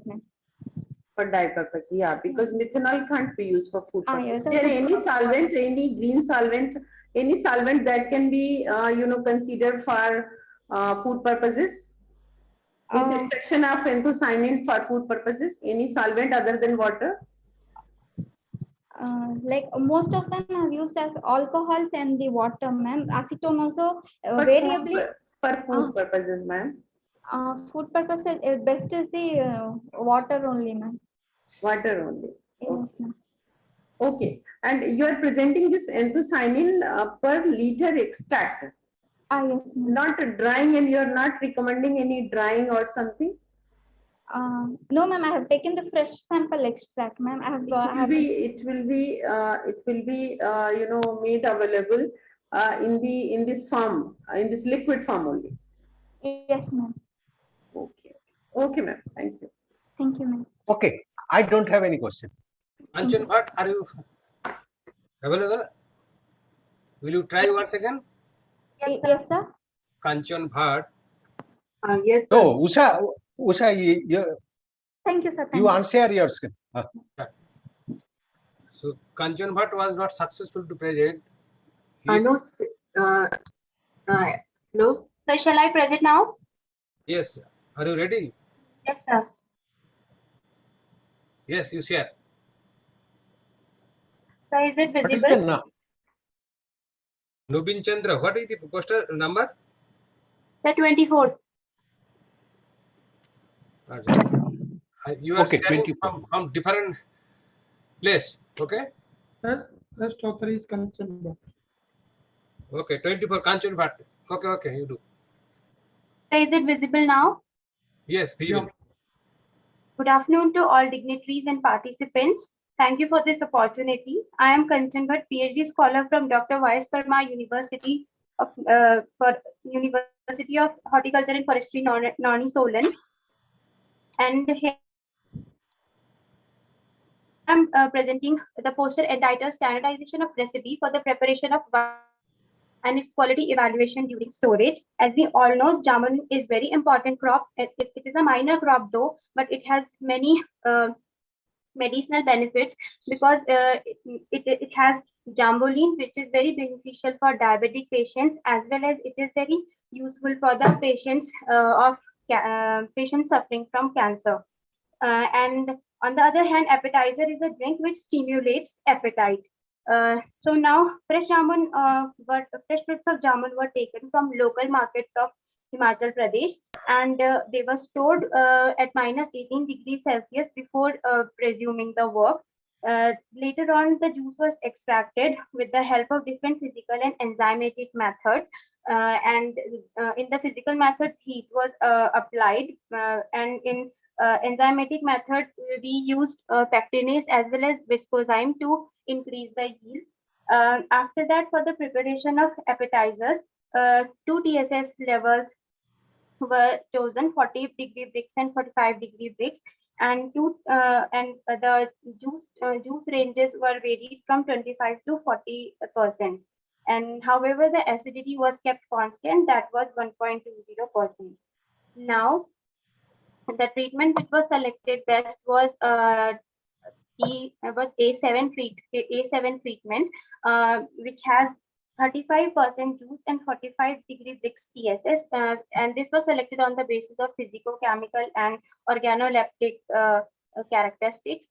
And later on, this particular treatment was stored for storage for 6 months, and it was in PET as well as glass bottles, and ambient as well as in refrigerated conditions. And after 6 months, it was found that the appetizer, which was stored in glass bottles in refrigerated conditions, was found better, and it has better shelf life.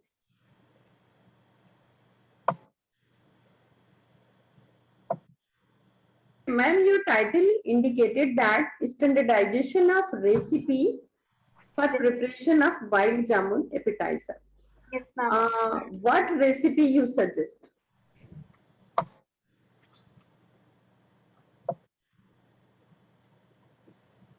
Ma'am, recipe is like, first of all, we did juice extraction from the jamun fruits. Ma'am, you are telling the process, and in the title you are writing the recipe. What is the meaning of recipe? I think this is the inappropriate word for your poster. Recipe is the inappropriate. This is not an appropriate word, because you are standardizing a process. You are telling the TSS, quality, storability. आप तो पूरा process दे रहे हैं ना. This is not the recipe. Okay, ma'am. Okay, ma'am, this is not the appropriate term, I think, and in my opinion, this is not the appropriate term. If you have any justification, you can tell. This is your MSc work? Yes, ma'am, it was my MSc work. MSc work, yeah, discuss with your guide, okay? Okay, ma'am. Okay. Okay, you answer. Okay, I have only one question. You have enhanced your shelf life, but after the certain period, have you assessed the quality parameters, whether it has been the quality has been deteriorated or not? Yes, sir. I have analyzed those parameters up to 6 months only. Okay. Okay. Yes, sir. And I found that there was not much of the quality deterioration. Of the appetizer, which was stored in glass bottles and in refrigerated conditions. Okay, thank you. Okay, sir. Thank you. Now, Bhavna, will you try once again? Hello. Good afternoon, sir. This is Priyanka Arya, serial number 18. I want to present my poster presentation. 18. Yes, sir. Priyanka Arya. You restrict within 2 to 3 minutes because next session. Okay, sir. Okay. 18. Priyanka Arya. Yes, sir. Okay.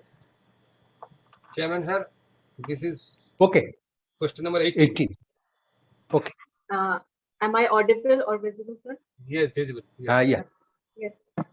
Good afternoon to all. My name is Priyanka. I'm from Dr. Yashwant Singh Parmar, University of Horticulture and Forestry, Nauni. Today I'm going to present my presentation, poster presentation on the topic utilization of Boehmeria tuberosa, that is KT, and its associated microflora for the development of value-added products. So basically, Boehmeria tuberosa, which is commonly known as KT, it is an indigenous tree which is grown in the Indian Himalayan regions, and it is used for mainly food production, photo production, and making wooden vessels. Primarily, it is known for its bark and its wood. The bark of the KT, it is used for baking and fermentation because of the presence of the Saccharomyces species, and it also acts as a leavening agent because of the presence of this Saccharomyces strain. So when we talk about this wood, this is used for making traditional closed vessels, which is known as teki. And this teki is used for making curd, or we can say traditionally fermented milk.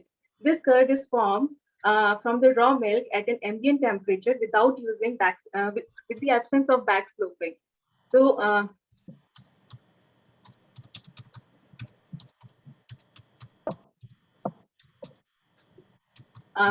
so the material and method, this wood is collected from the Champavat region of Uttarakhand, and the method that is used for making this traditionally fermented milk, or we can say dahi or curd, we receive by receiving milk, and we standardize it, then boil it, then transfer that milk into teki, and then fermentation occurs.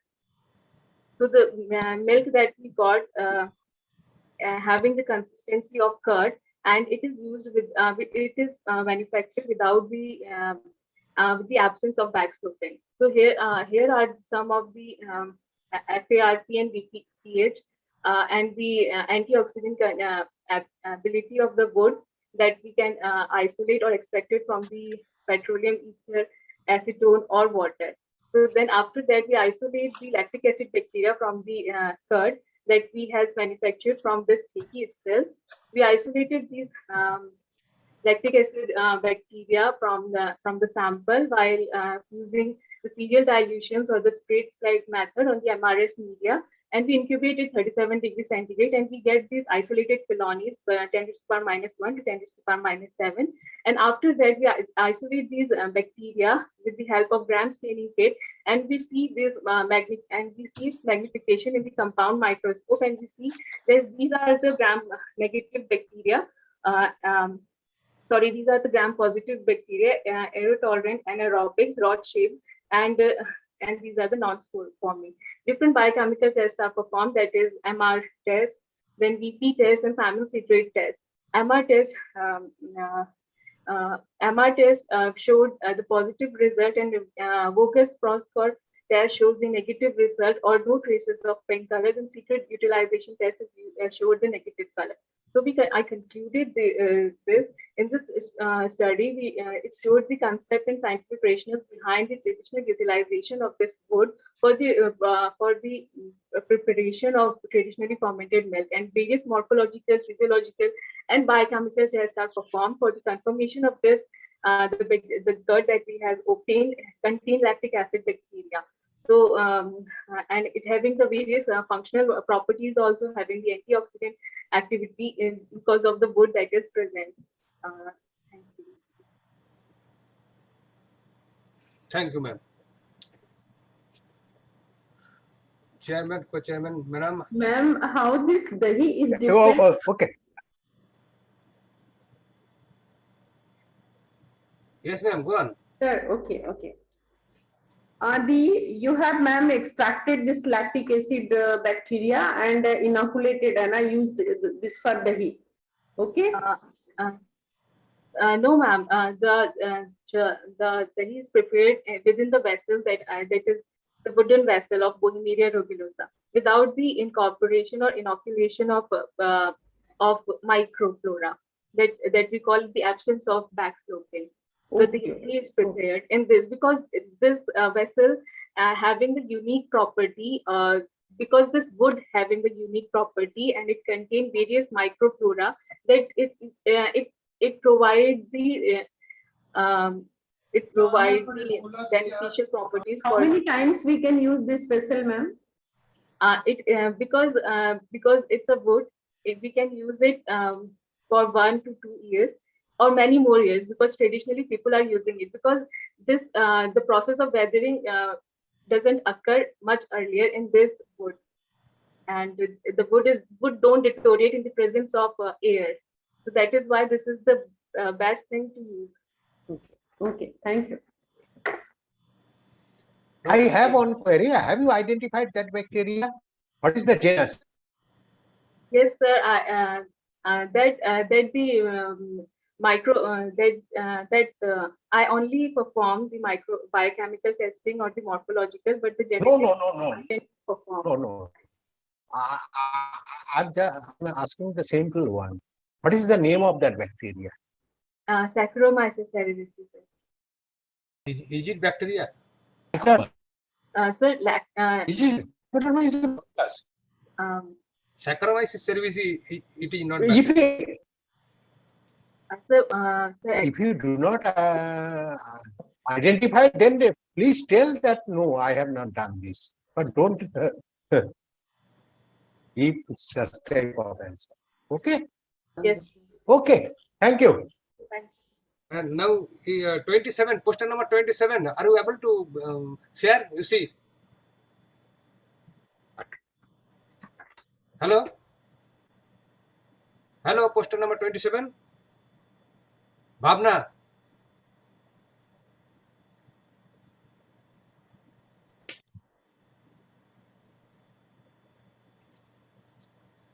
And serial number 23. Yes, sir. You share. Okay.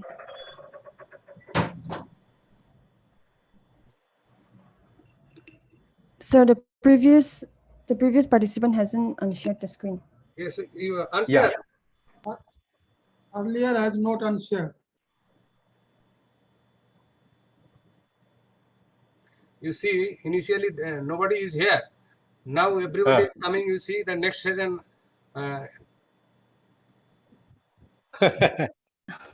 Good afternoon, respected. And reduce the time. Yeah, you complete within 2 minutes. 2.5.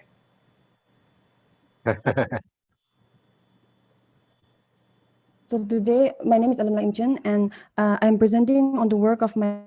Your slide is not. Allow. So is my slide visible?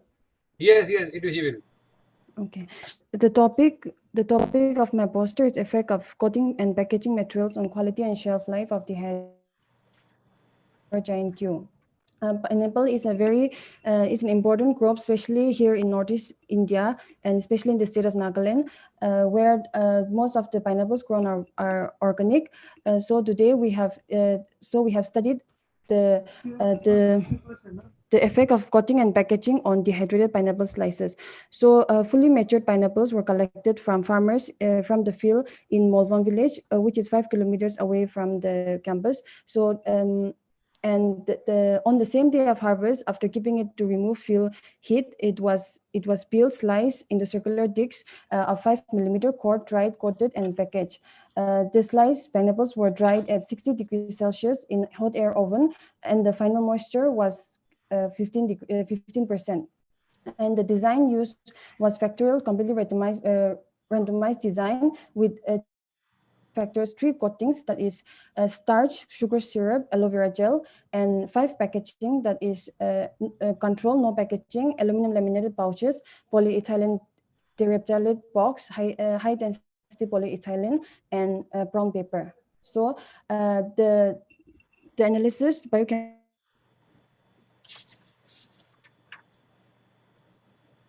chemical analysis were done at 40 days interval for a period of 120 days. So, from this study, different significant results were shown by the different effect of packaging and wrapping, packaging and coating materials. And for DSS, the minimum reduction was for DSS and acidity. It was seen in aloe vera gel, packed in aluminum laminated pouches, and total sugar and ascorbic acid was seen to be to have significant effect by packed in aluminum laminated pouches. And the shelf life was seen to be 140 days. However, in the slices that were packed in brown paper, microbial spoilage was encountered. Therefore, from this, it was concluded that the treatment that has the significant effect that could be suggested was the pineapple slices packed in coated in sugar syrup and packed in aluminum laminated pouches. In terms, it gave better results in terms of quality attributes, that is total sugar, ascorbic acid, shelf life, and also overall acceptability. Thank you, sir. Okay, thank you. Okay. I do not have any question. Anybody there in 6A? Sir, it's bonus.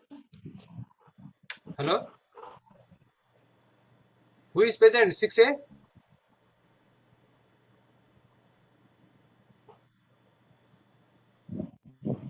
Sir, I'm present. Number 11. Sir? 6A or 6B? 6B. Sorry, sir. 6B. This is Hello? This is Bhavna? Yes, sir. Yes, you present. Sir, this is 27, I think. This is the last. Good afternoon, sir. Sorry for the delay, sir. I'm presenting on the effect of biosynthesized silver nanoparticles in extending the waste life of cut tuberose plus. I've taken the Please variety. enlarge your poster.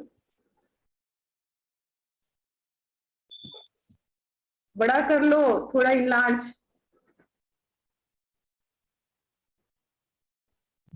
Okay, now it's. Is it visible? Yes, it is very nice. I've taken the variety, Prajwal variety. Actually, it is the preliminary study. After this, I used the different oil. First, this is I used silver nanoparticles. First, I synthesized the silver nanoparticles from Cathanandus rosea leaves for higher extraction of silver nanoparticles, and it is also a safe method comparing to the chemical methods. After the extraction, I used this as the gas solution for the cut tuberose in different concentrations and check the waste life. Normally, the waste life of the cut floss reduced due to the growth of microorganisms in the waste solution. Normally, the sucrose is used as a waste solution, which sucrose acts as a carbohydrate source as well as it causes a rapid growth of microorganisms. So instead of that, I used silver nanoparticles, which act as anti-ethylene agent as well as it also controls the antimicrobial agents. Normally, the microorganism causes the blockage in the stems, which leads to reduction in the uptake of water in the flower stems. It reduces its waste life.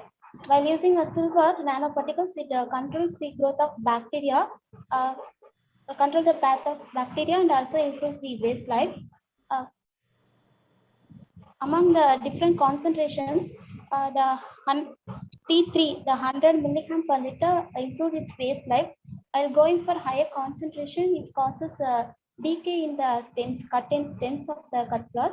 So the best treatment is 500 T3, 500 milligram per liter of silver nanoparticles in improving the waste life of cut tuberose. Thank you. Okay. No question from my side. Thank you. No. Okay, Bhuvana, I have only one query. Have you isolated this silver nanoparticle? Yes, sir. Oh no, I or synthesized- you have used that. Have you synthesized it? Yes, sir. I synthesized silver nanoparticles. Okay. Okay, thank you. Okay. Thank you. Okay, sir. And this 6A, you please close. And now start second session 6B. Only 1 hour time is left. Here, you quickly 2 minutes. 2 minutes. Yes. Only result. Result.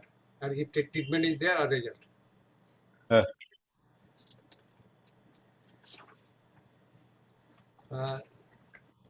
Should I tell the first one? Yeah. 6B. Please go ahead. 4. Serial number 4. Simran Sharma. Present, sir. Sir, am I audible? Yes, Sharma. audible. You share. Okay, Share sir. I'm your- sharing, sir. Okay.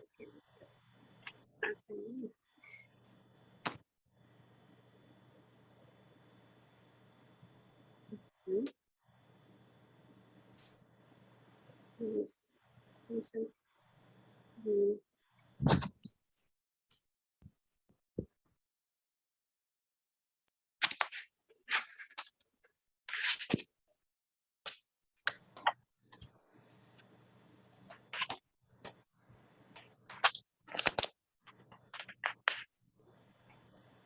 Oh. Sir, Yes, is it visible? Visible. Okay, sir. So the title of my poster is the effect of encapsulated eggplant peel extract in controlling the oxidative stability of soybean oil. So the background of this, the background of this study that in the edible oil industry mostly uses the synthetic antioxidant to prevent the oxidative degradation of edible oil. Because these synthetic antioxidants are low in cost and high in antioxidant activity. But it has been found that the long-term intake of these synthetic antioxidants causes many detrimental health effects like cancer, mutation, aging, etc.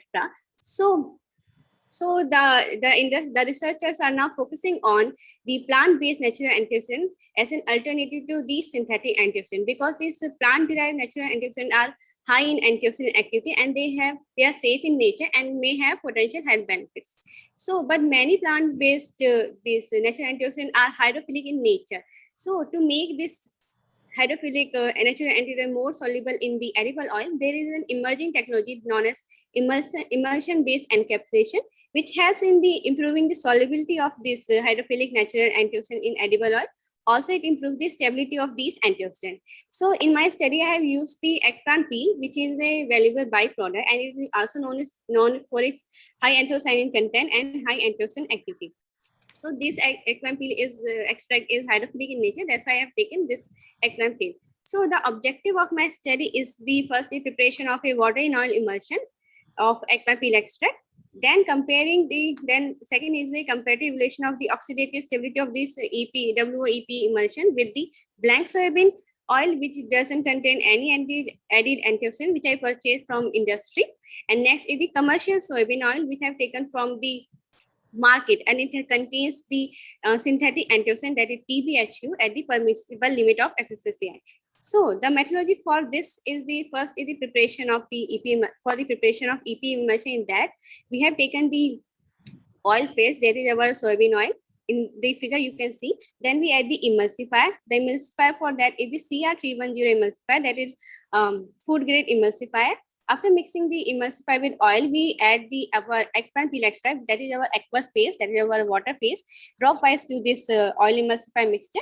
After subjecting this mixture to homogenization and ultrasonation, we get our WO, that is water in oil EP emulsion.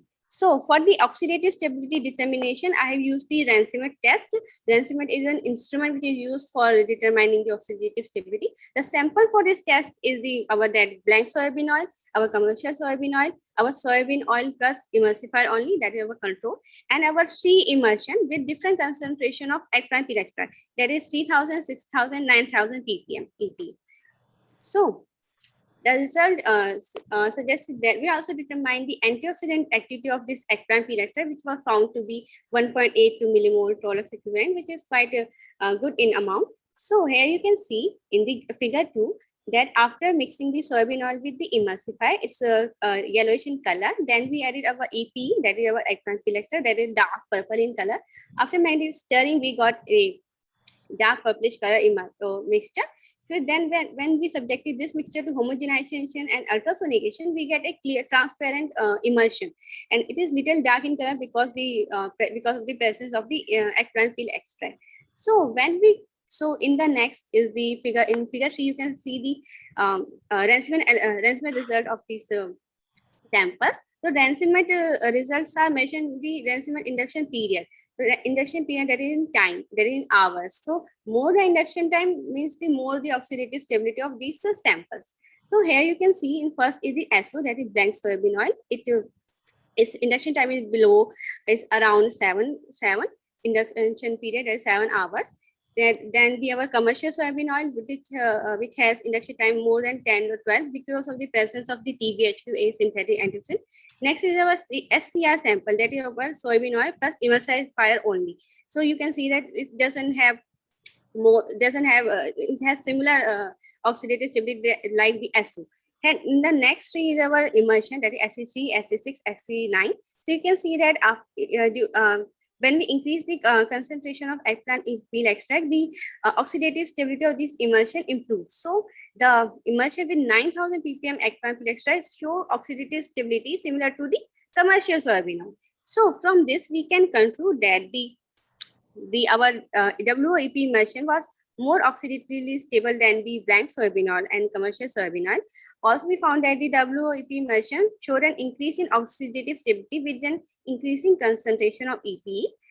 Thus, this study exhibited that the encapsulated EPE can be used as a natural antioxidant in improving the oxidative stability of edible oil. So these are my references. So I want to acknowledge the Ministry of Food Processing. Okay. Already you have taken more than 3 minutes. Oh, sorry, sir. Sorry. You see, the final your color in the market, whatever the soybean color, soybean oil is there, that is attractive. But when you are adding the antioxidant, their color is deeper, and Yes, consumer will not prefer it. Sir, it's with the 9,000 ppm one. Yes, I also doing the color analysis also, so I will do that. The color is little dark. Yes. Okay, ma'am. Simran, can you tell the thickness of this peel you used? Thickness of the peel? Yeah. Ma'am, I to try to make it like very thin. I cut it with the knife. It is very thin and very difficult to peel also, na? Sir. Yes, ma'am. Yes, ma'am. You must have the, that information with your paper at least. Huh? Yes, ma'am. I have freeze dried my peel also, and then I'll extract it with ultrasonic method. You take the thickness. Okay. Thank you. Okay. Thank you, ma'am. Thank you. Okay, Simran, I don't have any question. Now, okay, thank you, sir. Now serial number 11, Todik Jimmy. Okay, sir, I'm here. Yes. Hello. You share Hello. it. Yes. You share. Okay, sir. Is it coming, sir? No, you share properly. Oh, okay. Yeah, it's coming. Okay, wait. PowerPoint. Is it coming, sir? My PowerPoint? Yes.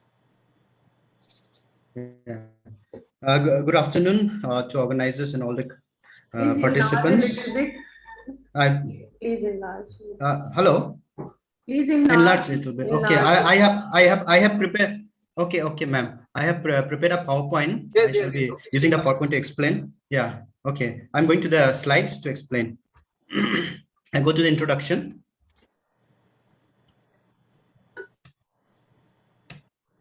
The topic is on value addition.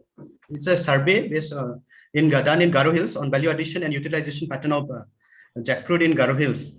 Jackfruit is as a subtropical crop, tropical subtropical crop.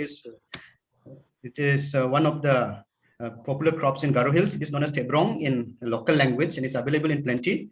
And you can see a lot of ripe jackfruits rotting on the trees in the place in Garo Hills. And the wastage, as per the estimates of the Department of Food Processing Meghalaya, the 4.34 billion amounting to 4.3 billion rupees, and from about 0.4 to 0.5 million jackfruit trees in Garo Hills. The reasons for wastage are lack of infrastructure and scientific know-how with regard to processing, storage, and marketing access also. Then Mission Jackfruit has been started seeing the possibility of this fruit, the potentiality of the fruit. Government of Meghalaya started a Jackfruit mission from 2018 to 2023. Pratik, remember your time is 3.5 Yes, sir. Yes, sir. minutes. Yes, sir. I'll be very short. It's a multi-purpose tree. Okay, sir. Value addition of jackfruit will create employment and generate income. Just by way of introduction, now I go to the objective. My objective was to study the ethnic value addition and utilization of jackfruit in the different districts of Garo Hills. And a study of area of study is the Garo Hills, 5 districts of Garo Hills, which falls on the western part of Meghalaya, as can be seen from the map. And this is the sampling design, materials and methods. I have chosen 5 districts, all the 5 districts of Garo Hills, and chosen 2 blocks each from each of the districts. And I have chosen 20 respondents from each of the blocks. So I have used snowball sampling method to choose the respondents, and the criteria for selection are respondents should belong to the tribal community, that is the Garo community, and they should be a resident of Garo Hills for at least 10 years, and they should have at least 1 jackfruit tree which is of the bearing stage. And I have used tools for semi-structured interview schedule and focus group discussion, and also done the analysis. This is the finding. These are the findings. So regarding the socioeconomic background of the respondents, 200 respondents. With regard to, so average age was 48 years, then educational qualification, maximum 34.5% completed high school, and occupation wise, most of them 48% had farming as the occupation, and their income 59% were earning up to 50,000 rupees per annum. Then family type, majority of them 91.5% are nuclear families. And regarding jackfruit production, sorry, I jumped. Regarding status of jackfruit production, number of plants, I have also found out the age of plants, average age of plants, then yield part, that is productivity, and total production, the district wise. And these are the projected score in terms of rupees. Go to the next slide. That is also the wastage. I have tried to find out wastage, average wastage in the different districts. Then in terms of rupees and the percentage of wastage, and also the marketing. How much, and 2 stages, tender stage and mature stage or ripe stage, they used to do the marketing, but very little is marketed in Garo Hills, as can be seen from the table. And this is with regard to value addition. I have done the survey on this, and I found that out of 200, only 61% did value addition, 61 people, that is 30.5%. And 113 of them did not do any value addition. So those who did value addition, these are the products they prepared. Most of them prepared chips and pickles, and some went for wine preparation. Very few of them squash, jam, jelly, RTS, papad, juice, pita, and so on. So this is the Venn diagram showing the value addition aspect out of 200. So majority of them prepared chips and pickle. The rest are very few. And of this, they have those who have received training are just a handful only. So as per the findings, this is the discussion. Discussion. Okay, sir. Okay, sir. This is the discussion part. Okay, wastage is very high. Discuss it here. Okay, okay, sir. Yeah. Then I go to the conclusion, sir. Okay, so productivity is very high, sir, in jackfruit by 60.92 kg per tree, but more than half is wasted. That is about 58% is wastage. And what is the cause of wastage? Wastage is due to lack of awareness, and or with regard to value addition, storage practices, and also marketing facilities, communication, etc. So in these things have to be facilitated by the government. As I have said in the beginning, government of Meghalaya has taken keen interest by starting the jackfruit mission for the year from 2018 to 2023, and they're doing a lot of things to promote jackfruit, sir. So a lot of so training and marketing can be helped out. Sir, thank you very much for this opportunity. This is the end of the presentation. Okay. You see, madam, if you have any question. I don't have any question. I also don't have any question. Okay. Okay. Okay, sir. You answer. Answer. Okay, okay, sir. Okay, sir. Now question number 12. T. Adhikari. Good afternoon, sir. Am I audible? Yes.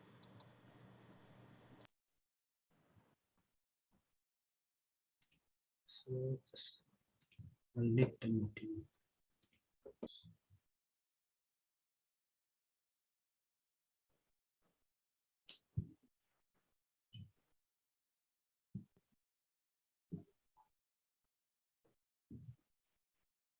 So my screen is visible to all. Yes.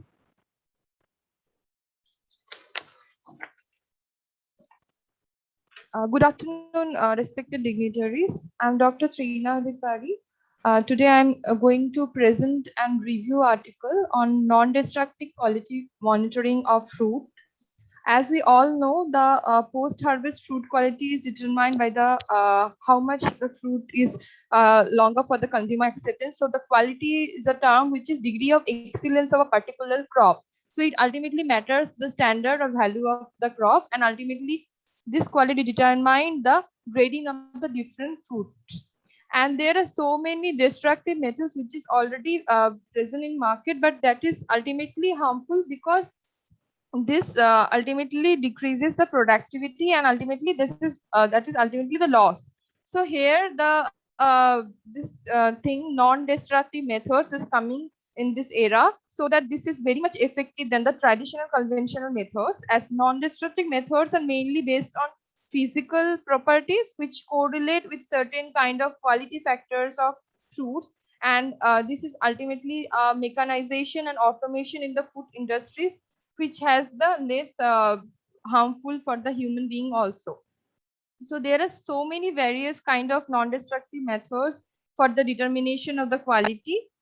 First of all, the mechanical methods, which includes the mechanical thumb method, which ultimately helps for the firmness measurement, and also the gas and the sensor analysis by the electrical nose.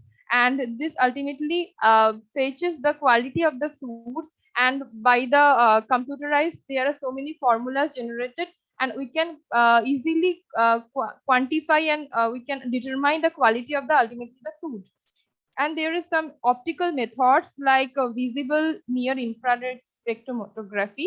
In this here, it's covered the range of 780 to 250 2500 nanometer electromagnetic spectrum.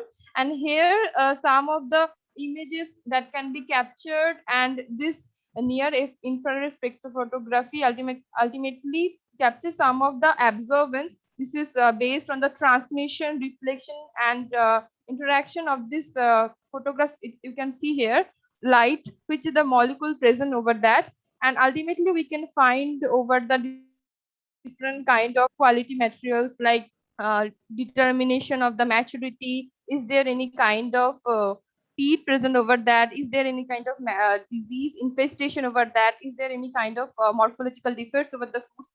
We can easily judge over that. Other than that, there are electromagnetic methods. Regarding electromagnetic methods, there are certain kind of ultrasonic waves which correlate the food firmness, as well as used for the monitoring the fruit maturity. As we all know, the firmness is degraded upon the ripeness. And there is acoustic impulse response. This is basically based on the texture analysis. This is a sound impulse method, and which has uses for the natural frequencies of the intact fruit obtained by recording the sound which is produced by heating the fruit and then performing the signal, and we can easily judge the maturity and the firmness of the fruit. And there are kind of dynamic methods. There are certain kind of x-rays, which x-ray imaging ultimately helpful. Some kind of research has already been conducted where is there any kind of disease or pest infestation within the fruit, we can easily take by the imaging of the x-ray photograph. So here in the table 1, you can see here different kind of methods and their usefulness, like quality characters like impulse test for the firmness, NMR, MRI for the morphology, maturity, and this kind of things. We can easily conduct this program, and we can easily find out any kind of defects So ultimately, you can see here different kind of machineries and devices which can useful for the non-destructive determination of farmness, food quality, TSS, and even kind of different kind of ripeness. So in conclusion, I can say that non-destructive methods are the physical properties of the fruits and vegetables which can correlate with the dessert quality factors that can be dry matter, sugar content, water content, pigment concentration by using various data analysis methods. And non-destructive methods facilitates the grading of the fruits depending on their size, shape, maturity, and ripeness. And it is also useful for the detection of the external deformation, discoloration, as well as internal deafening, any kind of bruishes or freeze damage, presence of insects pressed within the fruit. So ultimately, it's a very useful measure to for industrial purpose also in the laboratory, as well as industrial for the processing purpose also. Packaging also we have some certain kind of quarantine methods for determination is there any kind of pathogen present on it or not. And ultimately there are some kind of problems that this is not under commercial in our country right now. So as it has very high equipments and the instrument price is very high, so this is under like in coming future we hope that it will provide some usefulness in our Indian agriculture system, specifically in service sector.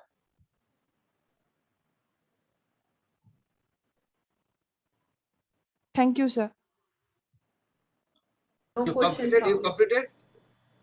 Yes, sir. Completed.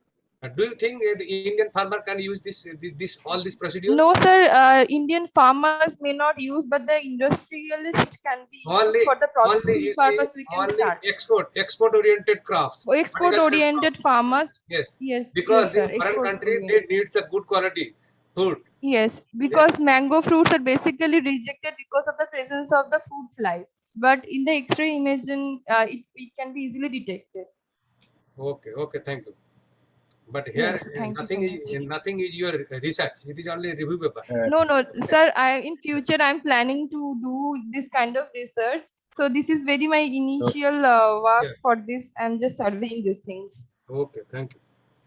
My suggestion is only that if you would have some include some of the research from your institute or other institute. That Yes, would sir. be Near better. future, I am planning to do this kind of research in my, okay. from my institute. Okay. Yes. Otherwise, it's a very good concept and important concept. Thank you, sir. Next one is Priyanka Arya present here. Priyanka Arya? No. Then Leela Bhatt 33. 33. 6B 33.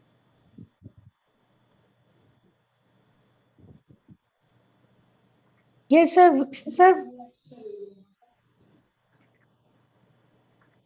33 Leela Bhatt. Hello.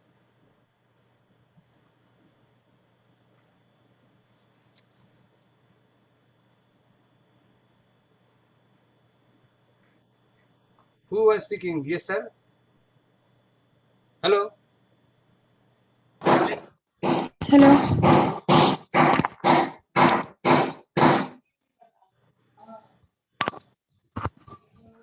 Now 34 Prachi Tamrakar.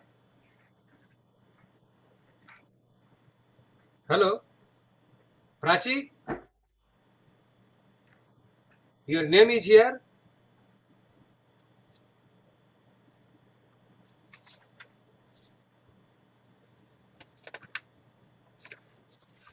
Now who is present here in 6B? Sir, myself Prachi Tamrakar. So I am shouting. Why are you not responding? Sorry, sir. Due to network issue, I was unable to hear. Yes. Okay. You said, sir, madam, this is 34. It was actually added. It is not here in the list. Organizer given letter. Yes, sir. Yes. It is, sir, in the list with me. It is in list. Yes. There is only 33. No.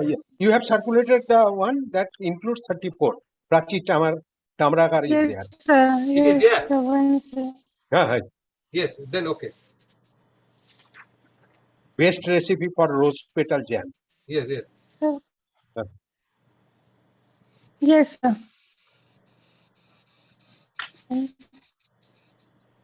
Oh, Sir, it's opening. It's taking a time. but why you are opening your WhatsApp message? We are not interested to see your WhatsApp message. Still you are Sorry, in the sir. WhatsApp. Actually, I am outside. Okay. But when the Sorry, sir. conference is going on, you should be sincere. Yes, sir. Actually, I'm in hospital and my laptop is on home. That's why I this problem. So may I That's start? not. No. Yeah, nobody will listen to your problem. Okay. You share. Sorry, sir. Okay. What is this presentation? Only abstract as well. Yes, sir. Best recipe for rose petal jam. Myself, Prachi Tamrakar. Abstract: the experiment entitled Best Recipe for Rose Petal Jam was carried out in the PTS Shukla College of Horticulture and Research during 2003. This experiment was carried out complete randomized design with 12 treatments of glucan with 3-time replication. The effect of ingredient combination of evaluation physicochemical characteristic at the time of storage was evaluated. The objective was to study best recipe for preparation during storage at ambient condition of rose petal under various treatment. Sensory quality, that is color 8.56, texture 9.38, and overall acceptability 8.77, along with least increase in acidity 0.10%. Maximum ascorbic acid retention 20.20 milligram per 100 gram was recorded in treatment T5.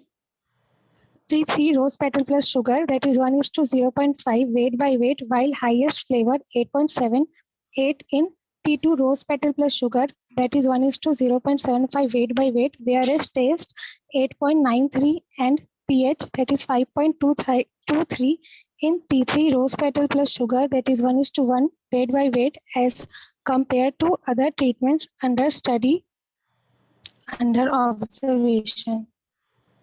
And this is jam or gulkan? Ma'am, it was gulkan. How much time it took for preparation? Ma'am, it took about 3.5 months for finally making of gulkan. What was the TSS in the final product? Ma'am, TSS was the highest, about 68 TSS in rose petal, and sugar was taken, and the low TSS was found in the jaggery. I took 3 alternative honey, sugar, and jaggery. So the highest TSS was in sugar, 68. What was the ratio, ma'am, for rose petal and sugar in that gulkand having 68 TSS? Ma'am, 1:1.25. One was the rose petal and 1.25 was the concentration of sugar. Ma'am, 1:1. It can't be at all. In 1:1, 68 TSS can't be, because rose petal has only 4 or 5 TSS. Okay. So that way, rose petal, because I did lots of work on rose petal jam, I developed the instant process that can be followed for instantly. You can prepare the rose petal jam in 1 hour or 2 hours depending on the lot. So yes, you check your data. You please check your data. This rose petal for the ratio rose petal plus sugar. This ratio 1:1 can't be. I think something is wrong, ma'am. No, 1:1.25. 1:1.25. Even then, ma'am, you won't get this 68 TSS. Okay, उसमें भी नहीं आएगा. And another thing, you are writing this best recipe for rose petal jam. Ma'am, please discuss your title. You are PhD scholar there? Yes, ma'am. In short, I am doing my PhD. This is the work of PhD work? No, ma'am. This is my work of master's MSc degree. MSc degree. You discuss your title, Yes. how to write the title. You discuss with your MSc guide or PhD guide how to. I think you might have not discussed this thing in this your title. Best recipe for rose petal jam.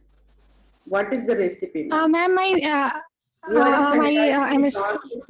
You are standardizing the process. You are standardizing the formulation, right? Then you're not. Yes, ma'am. Recipe is a different term, and best. How can you say best? You can standardize only. You can optimize only ratio, right? Best means best might include some criteria. On what criteria you can say this is the best. For you, that may be best. For me, that may not be the best, right? So this best. Yes, ma'am. So you discuss with your guide how to write the title. Okay, ma'am. Thank you. Yes, ma'am. My topic was okay, ma'am. Thank you. Prachi, only thing I can say that this is not the right way to present your poster. So in future, please don't present such type of poster. You should prepare very intelligently. Otherwise, Okay. nobody will be interested to see your abstract. Okay, sorry, Okay. sir. Yes, sir. Yeah. Now, Lila Bhatt is Your work is good, but your presentation and presentation material is not good. Okay. Okay, sorry, sir. Lila Bhatt, or in absence of that, Nikhil Parihar. Nikhil Parihar is there? Yes, sir. You share. Okay. Your poster number is 33.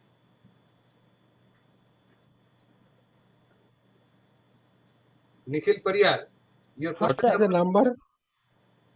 Here is in confusing. Here is in place of Lila Bhatt, Nikhil Parihar has given 33. No. 33. Yes. Your list 33 is Lila Bhatt, na? In place of Lila Bhatt, there is Nikhil Parihar. Sir, is my screen is visible to you all? Visible is there, but things both of you are not nurtured properly how to present. Okay, you do it. You are very casual.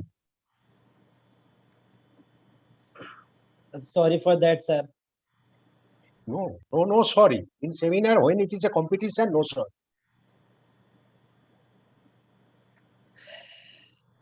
They are participating in international conference and giving such type of impression. Yes, both of them, they are, I think, from the same institute, I think. That's why I am telling that they are not properly nurtured that how to prepare the slide and how to present it. Sir, this is your first time. That's why Okay, mistake, sir. go on. Okay, no problem. You go ahead. Okay, sir. Thank you, sir. So my topic is technical effect of salicylic acid and 5-sulfur-salicylic acid on quality and shelf life of guava. So guava is a widely cultivated fruit crop in tropical and subtropical countries. In India, it is the 5th important fruit with a production of 3.82 million metric ton from an area of 0.26 million hectare. Guava is a climacteric fruit which ripens rapidly and is highly perishable, and its shelf life is only 2 to 3 days at the room temperature. The delicate nature, short post-harvest life, and susceptibility to chilling injury and diseases limits the potential for commercialization of this important fruit. Guava fruits cultivar Lalit was treated with salicylic acid and 5-sulfur-salicylic acid at 1 mm and 2 mm concentration and stored at 10 degrees centigrade for 12 days. After storage, fruits were transferred to ambient conditions for 3 days shelf life stimulation period, and then observations were recorded up to 12 plus 3 days. Results revealed that fruit treated with salicylic acid and sulfur-salicylic acid at 2 mm concentration showed minimum weight loss and color change, but maintained maximum firmness, total phenolic and ascorbic acid content. Fruits treated with salicylic acid and sulfur-salicylic acid at 2 mm also showed lower and or delayed the respiration and ethylene production and minimum increase in TSS as compared to untreated fruits. Hence, Salicylic acid or sulfosalic acid can be effectively used for maintenance of desired post-harvest quality and extend the shelf life of guava fruits during storage at 10 degrees centigrade, followed by 3 days of simulated shelf life period. Thank you, sir.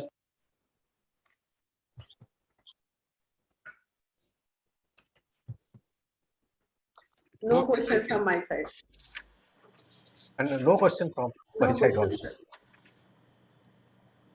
20 is there? 28?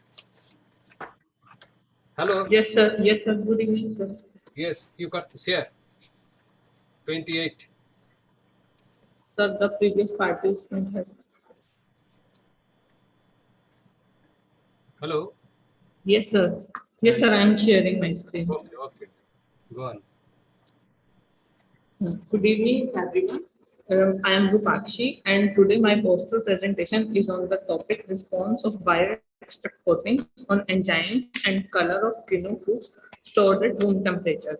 Quinoa is a very important fruit in India, but the problem with this fruit is that its demand increases during the months of February and March, and at that time it is not available in the market. And when it is available during December, January, there is market glut problem, which fetches very low price of this fruit. So increasing the shelf life of quinoa fruits becomes very necessary, so that the post-harvest losses can be reduced and the shelf life of quinoa fruits can be increased. Material and methods. The fresh quinoa fruits were taken from the field with the intact pedestal.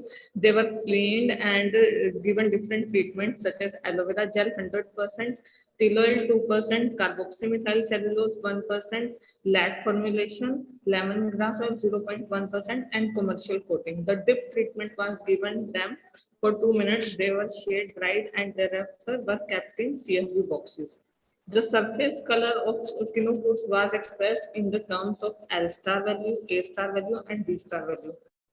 Here, L star value indicates lightness. That is, if it is towards 0, value is towards 0, then it is completely opaque or black, and the value is towards 100, then it is completely transparent or white. Now talking about the A star value lies between negative to positive value, that is towards negative value greenness is recorded, and towards positive side redness is recorded. Similarly for B star value, blueness is towards negative side and yellowness is towards the positive side. Now coming to the results, first talking about the effect of different bioextract coatings on the fruit color value. What we have reported that the value of L star and B star, it decreases during the storage period, and whereas the value of A star, it increases during the storage period. But if we will look here, that when the different bioextract coatings were given, there was retention of these values, and in L star there was less reduction in lac treated fruits, and similarly for B star there was less reduction in commercial coating, and for the A star value, when less reduction was observed in lac treated fruits. The decrease in L star and B star value and increase in A star value shows that the fruits are turning dark and their yellowness is reducing. That is, they are moving towards the reddish tone. Now talking about the next parameter, effect of different bioextract coatings on enzyme activity of the quinoa fruits. The enzyme activity generally increases with the storage period, but when different bioextract coatings were applied, the rate of increase was found less, and the less reduction of pectin methylesterase and cellulase enzyme were observed in aloe vera 100% treatment, whereas polygalacturonase enzyme was reduced less in the commercial coating. Now coming to the conclusion, I would like to say that the increasing shelf life of fruits is a very need of the day, and so that the fruits can be made available in the market and the higher price can be fetched from the market, and also color and enzyme activity are are good parameters to measure this shelf life, and biocrack coatings can be used for increasing this shelf life. Thank you very much. Ma'am, which coating you recommend? Ma'am, I would like to recommend the aloe vera extract 100% as it is easily available and also because of its lower price. Okay, thank you. I have one question. You just mentioned which methodology you have used to measure the polygalactonase activity. Sir, the buffer method was used. Huh? Buffer method, Yeah, please. sir, buffer method. Okay. Thank you, sir. Anybody is left here for presentation? Hello, everybody. Anybody is left? Hello? Nobody is there. So, sir, you prepare your evaluation result. Let us see if anybody come. Okay. Okay, thank you.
Dr. Bagh. Dr. Bagh?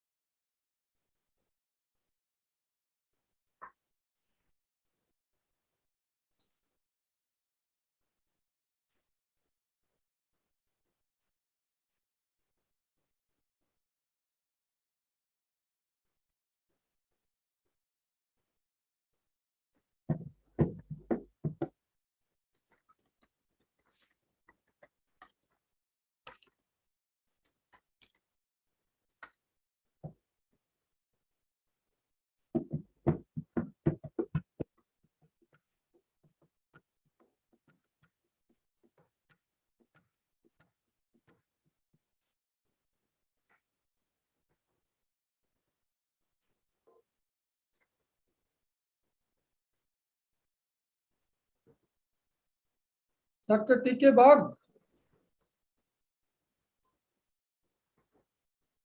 Yes. This session is concluded or we are waiting for the presenter? Nobody is there. We can conclude here. Then you give vote of thanks. Okay. So now I start or? Yes, you start. You start. Madam. Nothing to say. I yeah. just in chat you please respond. Pardon? You respond chat, sir. In WhatsApp. No. This chat of this link. Yours is DigiFix technology, na? No. Which one, sir? This one is Tushar Kanti Bagh. Tushar Kanti Bagh. This link. My link. Tushar Kanti Bagh. Okay.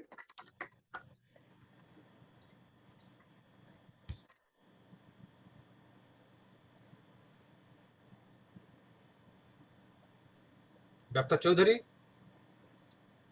Yes. Let us conclude it. Okay. Okay. So thank you very much. It's an enjoyable session. Though some of the papers are very good and some are not at all and for the presentation even in national seminar and state level seminar. This is the harsh thing I would like to say.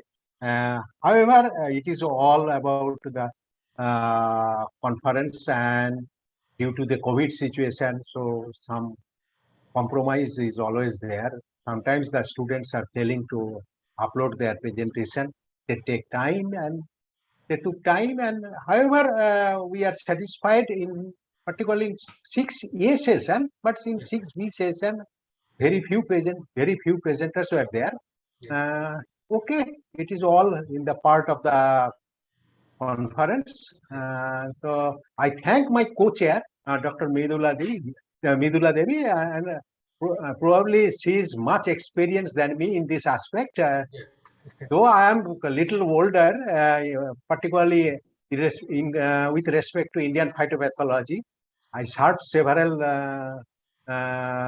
posts in the Indian phytopathology, and also now I am the editorial editor of Indian phytopathology. But she is much senior in this aspect. My area of work is little different.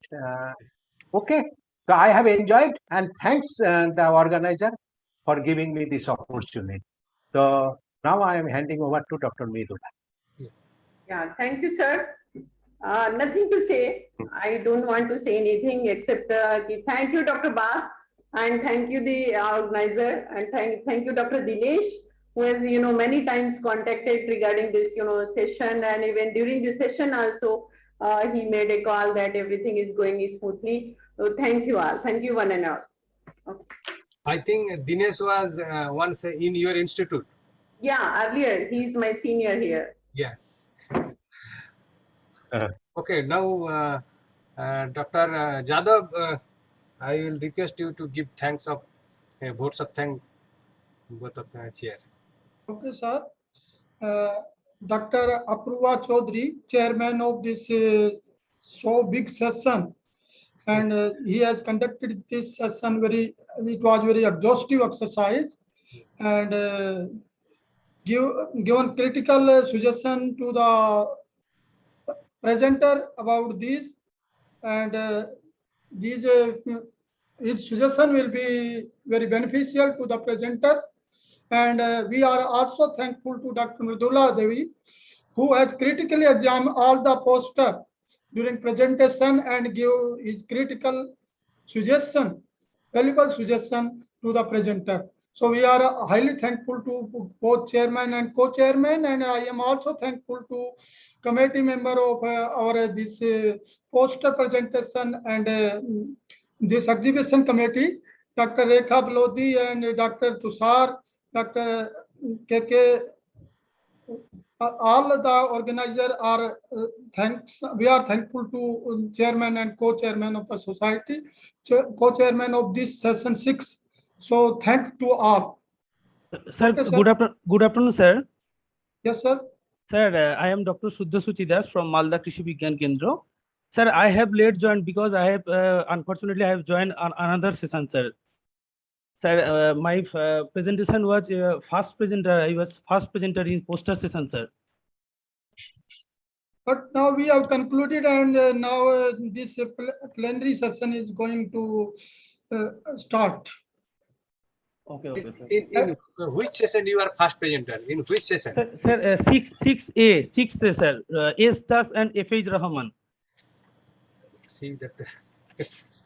Sir, in entrepreneurship development and export potential through post-harvest quality management. Now it is up to the chairman, chairperson and co-chairperson if they allowed. So why are you so late? Sir, I have joined another session, sir. Sorry, sir. So when you are attending another session, you should notice that who are the presenter. You have that program. Sure, sir. Sure, sir. So, as you, madam, we can allow. You can decide, sir.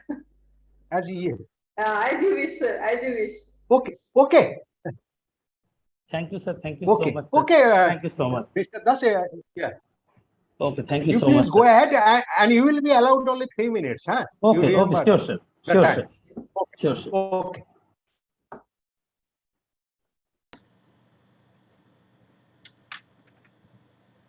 Sir, my slide is visible, sir. Yes, visible. Yes. Yes, sir. Thank you, sir.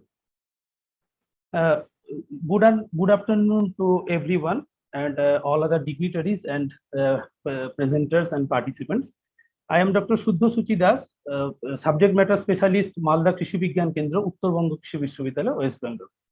My presenting topic is entrepreneurship development and export potential through post-harvest quality management and value addition of mango. We know mango is the king of the fruit and it is the source of polyphenols and ascorbic acid.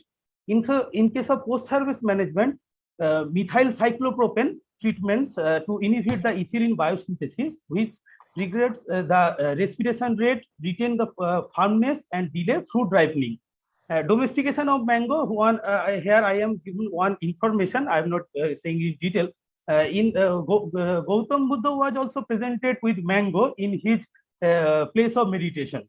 So in harvest operation, I present one picture also, I am not giving in detail.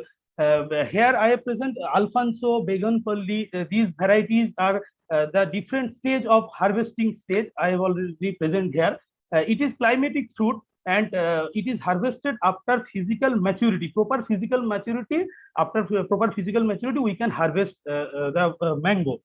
And harvested mature mango fruit should be transported to the packing house straight away from harvesting place to straight away through cooling condition, cool condition. Otherwise, it will be damaged. I am giving one information, geometrical attribute. Manual storing and grading of mango is carried out in India, which needed lots of manpower to complete the task.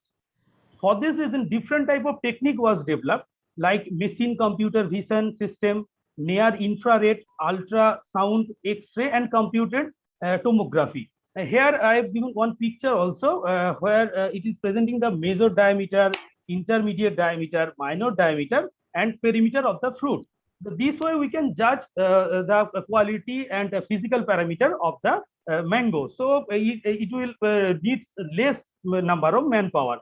Now disease management, it is the most important nowadays. Anthracnose and stem rot also most important post-harvest disease in case of mango fruits. So during hot water treatment, we can dip the mangoes after harvest for 5 to 10 minutes in water and heat it to up to 52 to 55 degrees centigrade. This way, the causal organism can be destroyed. Now, here I have given one flow chart from harvesting mango to packaging. So preparing food for market, I am not giving detail the flow chart, and I have also given one marketing channel also where the pre-harvest conductors to market means harvesting place to consumer. This is the another flow chart. If we preparing the food for market conditions, so room cooling, forced air cooling, hydro cooling, running water, this type of cooling system we can use also for quality management of mango. Now packaging pockets protects the fruit from microbial infection, spread, dust and dirt, as well as compression of damage. Mango is transported by aircraft, ship, truck to the national and international market. Now, in case of Malda district concern, I have visited many packing house where I have also given a picture. They are packing the mango for the local market, and this way they are packing the mangoes for local market. About last 2 years, the farmers maximum small marginal farmers are facing lots of problem to export due to corona pandemic, to export to the abroad, different countries. It is the main problem in case of Malda district concern. Now value addition, different type of value added product, I am not saying in detail now, like mango juice, mango pulp, mango jam can be prepared, and this way farmers can increase their farmers income also. But in our Malda KVK, we have also started to prepare different type of value added product like jam, mango leather, RTS, etc. And now is the main topic is entrepreneurship development. We are already giving our technology, and we are giving interest among the self-help group and rural youth also to prepare jam, jelly, and RTS, and mainly mango leather from the mango pulp. I am adding one information into during 2018, 171.93 thousand metric tons of mango pulp of Totapuri variety, specifically Totapuri variety, was exported from India. Now I am concluding that the role of novel technology for post-harvest management of mangoes are very important. So to reduce the loss of harvest, sustaining the overall value like nutritional value and economic value. So we have to establish, we have to learn, and we have to give the technologies to the farmers. By this way, they can use this type of different novel technologies for their product to export in local and also local and international national market. Thank you so much, sir. Thank you for your patience, sir. No question. No question. I have only question. What is the take-home message? Hello, sir. What is the take-home message? Take-home message. What they have done for entrepreneurship development here? Sir, mainly, I want to say that from mango pulp, the farmers and self-help group can prepare different type of value-added product like salad. In salad also, we are using in mango pulp, and in case of chutney in Bengali language, it's called chutney. In chutney, we are also using the mango pulp. So no product can be wastage. So every product from mango we can use for the value-added product. So okay. Understand. Thank you. Please stop. Okay, sir. Okay. I'm preparing, and within 5 minutes I'm sending you. Okay. I thank you, chairman and co-chairman, for sharing your time, valuable time. And today is a holiday now. Your entire day is wasted here. Not wasted. You contributed for our purposes, and I thank for that purposes. Okay, thank you. Thank you, sir. Thank you, Dr. Bad. Okay, thank you. You share in my mail. Okay. Okay, sure. So I'm leaving this meeting. Okay.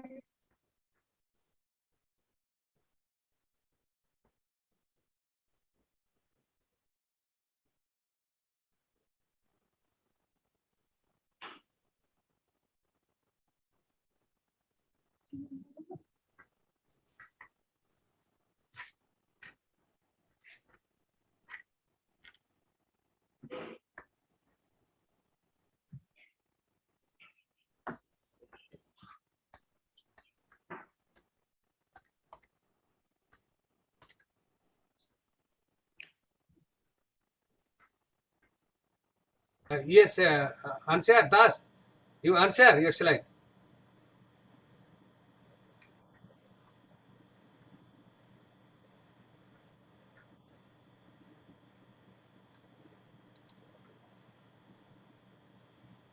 Dr. Chaudhary, what you are telling? I just left that.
बच्चे exercise करांगे इसी तरीके ਨਾਲ आप करके 1 2 3 4 5 6 7 8 9 10 ਇਹ clockwise ਸੀਗਾ ਹੁਣ ਅਸੀਂ anti clockwise ਸੀਗਾ 1 2 3 4 5 6 7 8 9 10 neck ਤੇ shoulder ਦੀ exercise ਤੋਂ ਬਾਅਦ ਅਸੀਂ mid back ਦੀ exercise ਕਰਾਂਗੇ ਅਸੀਂ ਆਪਣਾ ਹੱਥ ਆਪਣੇ ਮੂੰਹ ਦੇ ਉੱਪਰ ਅੱਖਾਂ ਦੇ ਕੋਲ ਇਸ ਤਰੀਕੇ ਨਾਲ ਤੁਸੀਂ ਆਪਣਾ ਹੱਥ ਫੜ ਲੈਣਾ ਤੇ ਤੱਕ ਫੜਿਆ ਜਾਏ ਇਹਦਾ ਫੜਨਾ ਚੰਗੀ ਤਰ੍ਹਾਂ ਸਿੱਧੇ ਖੜੇ ਹੋ ਕੇ 1 2 3 4 5 6 7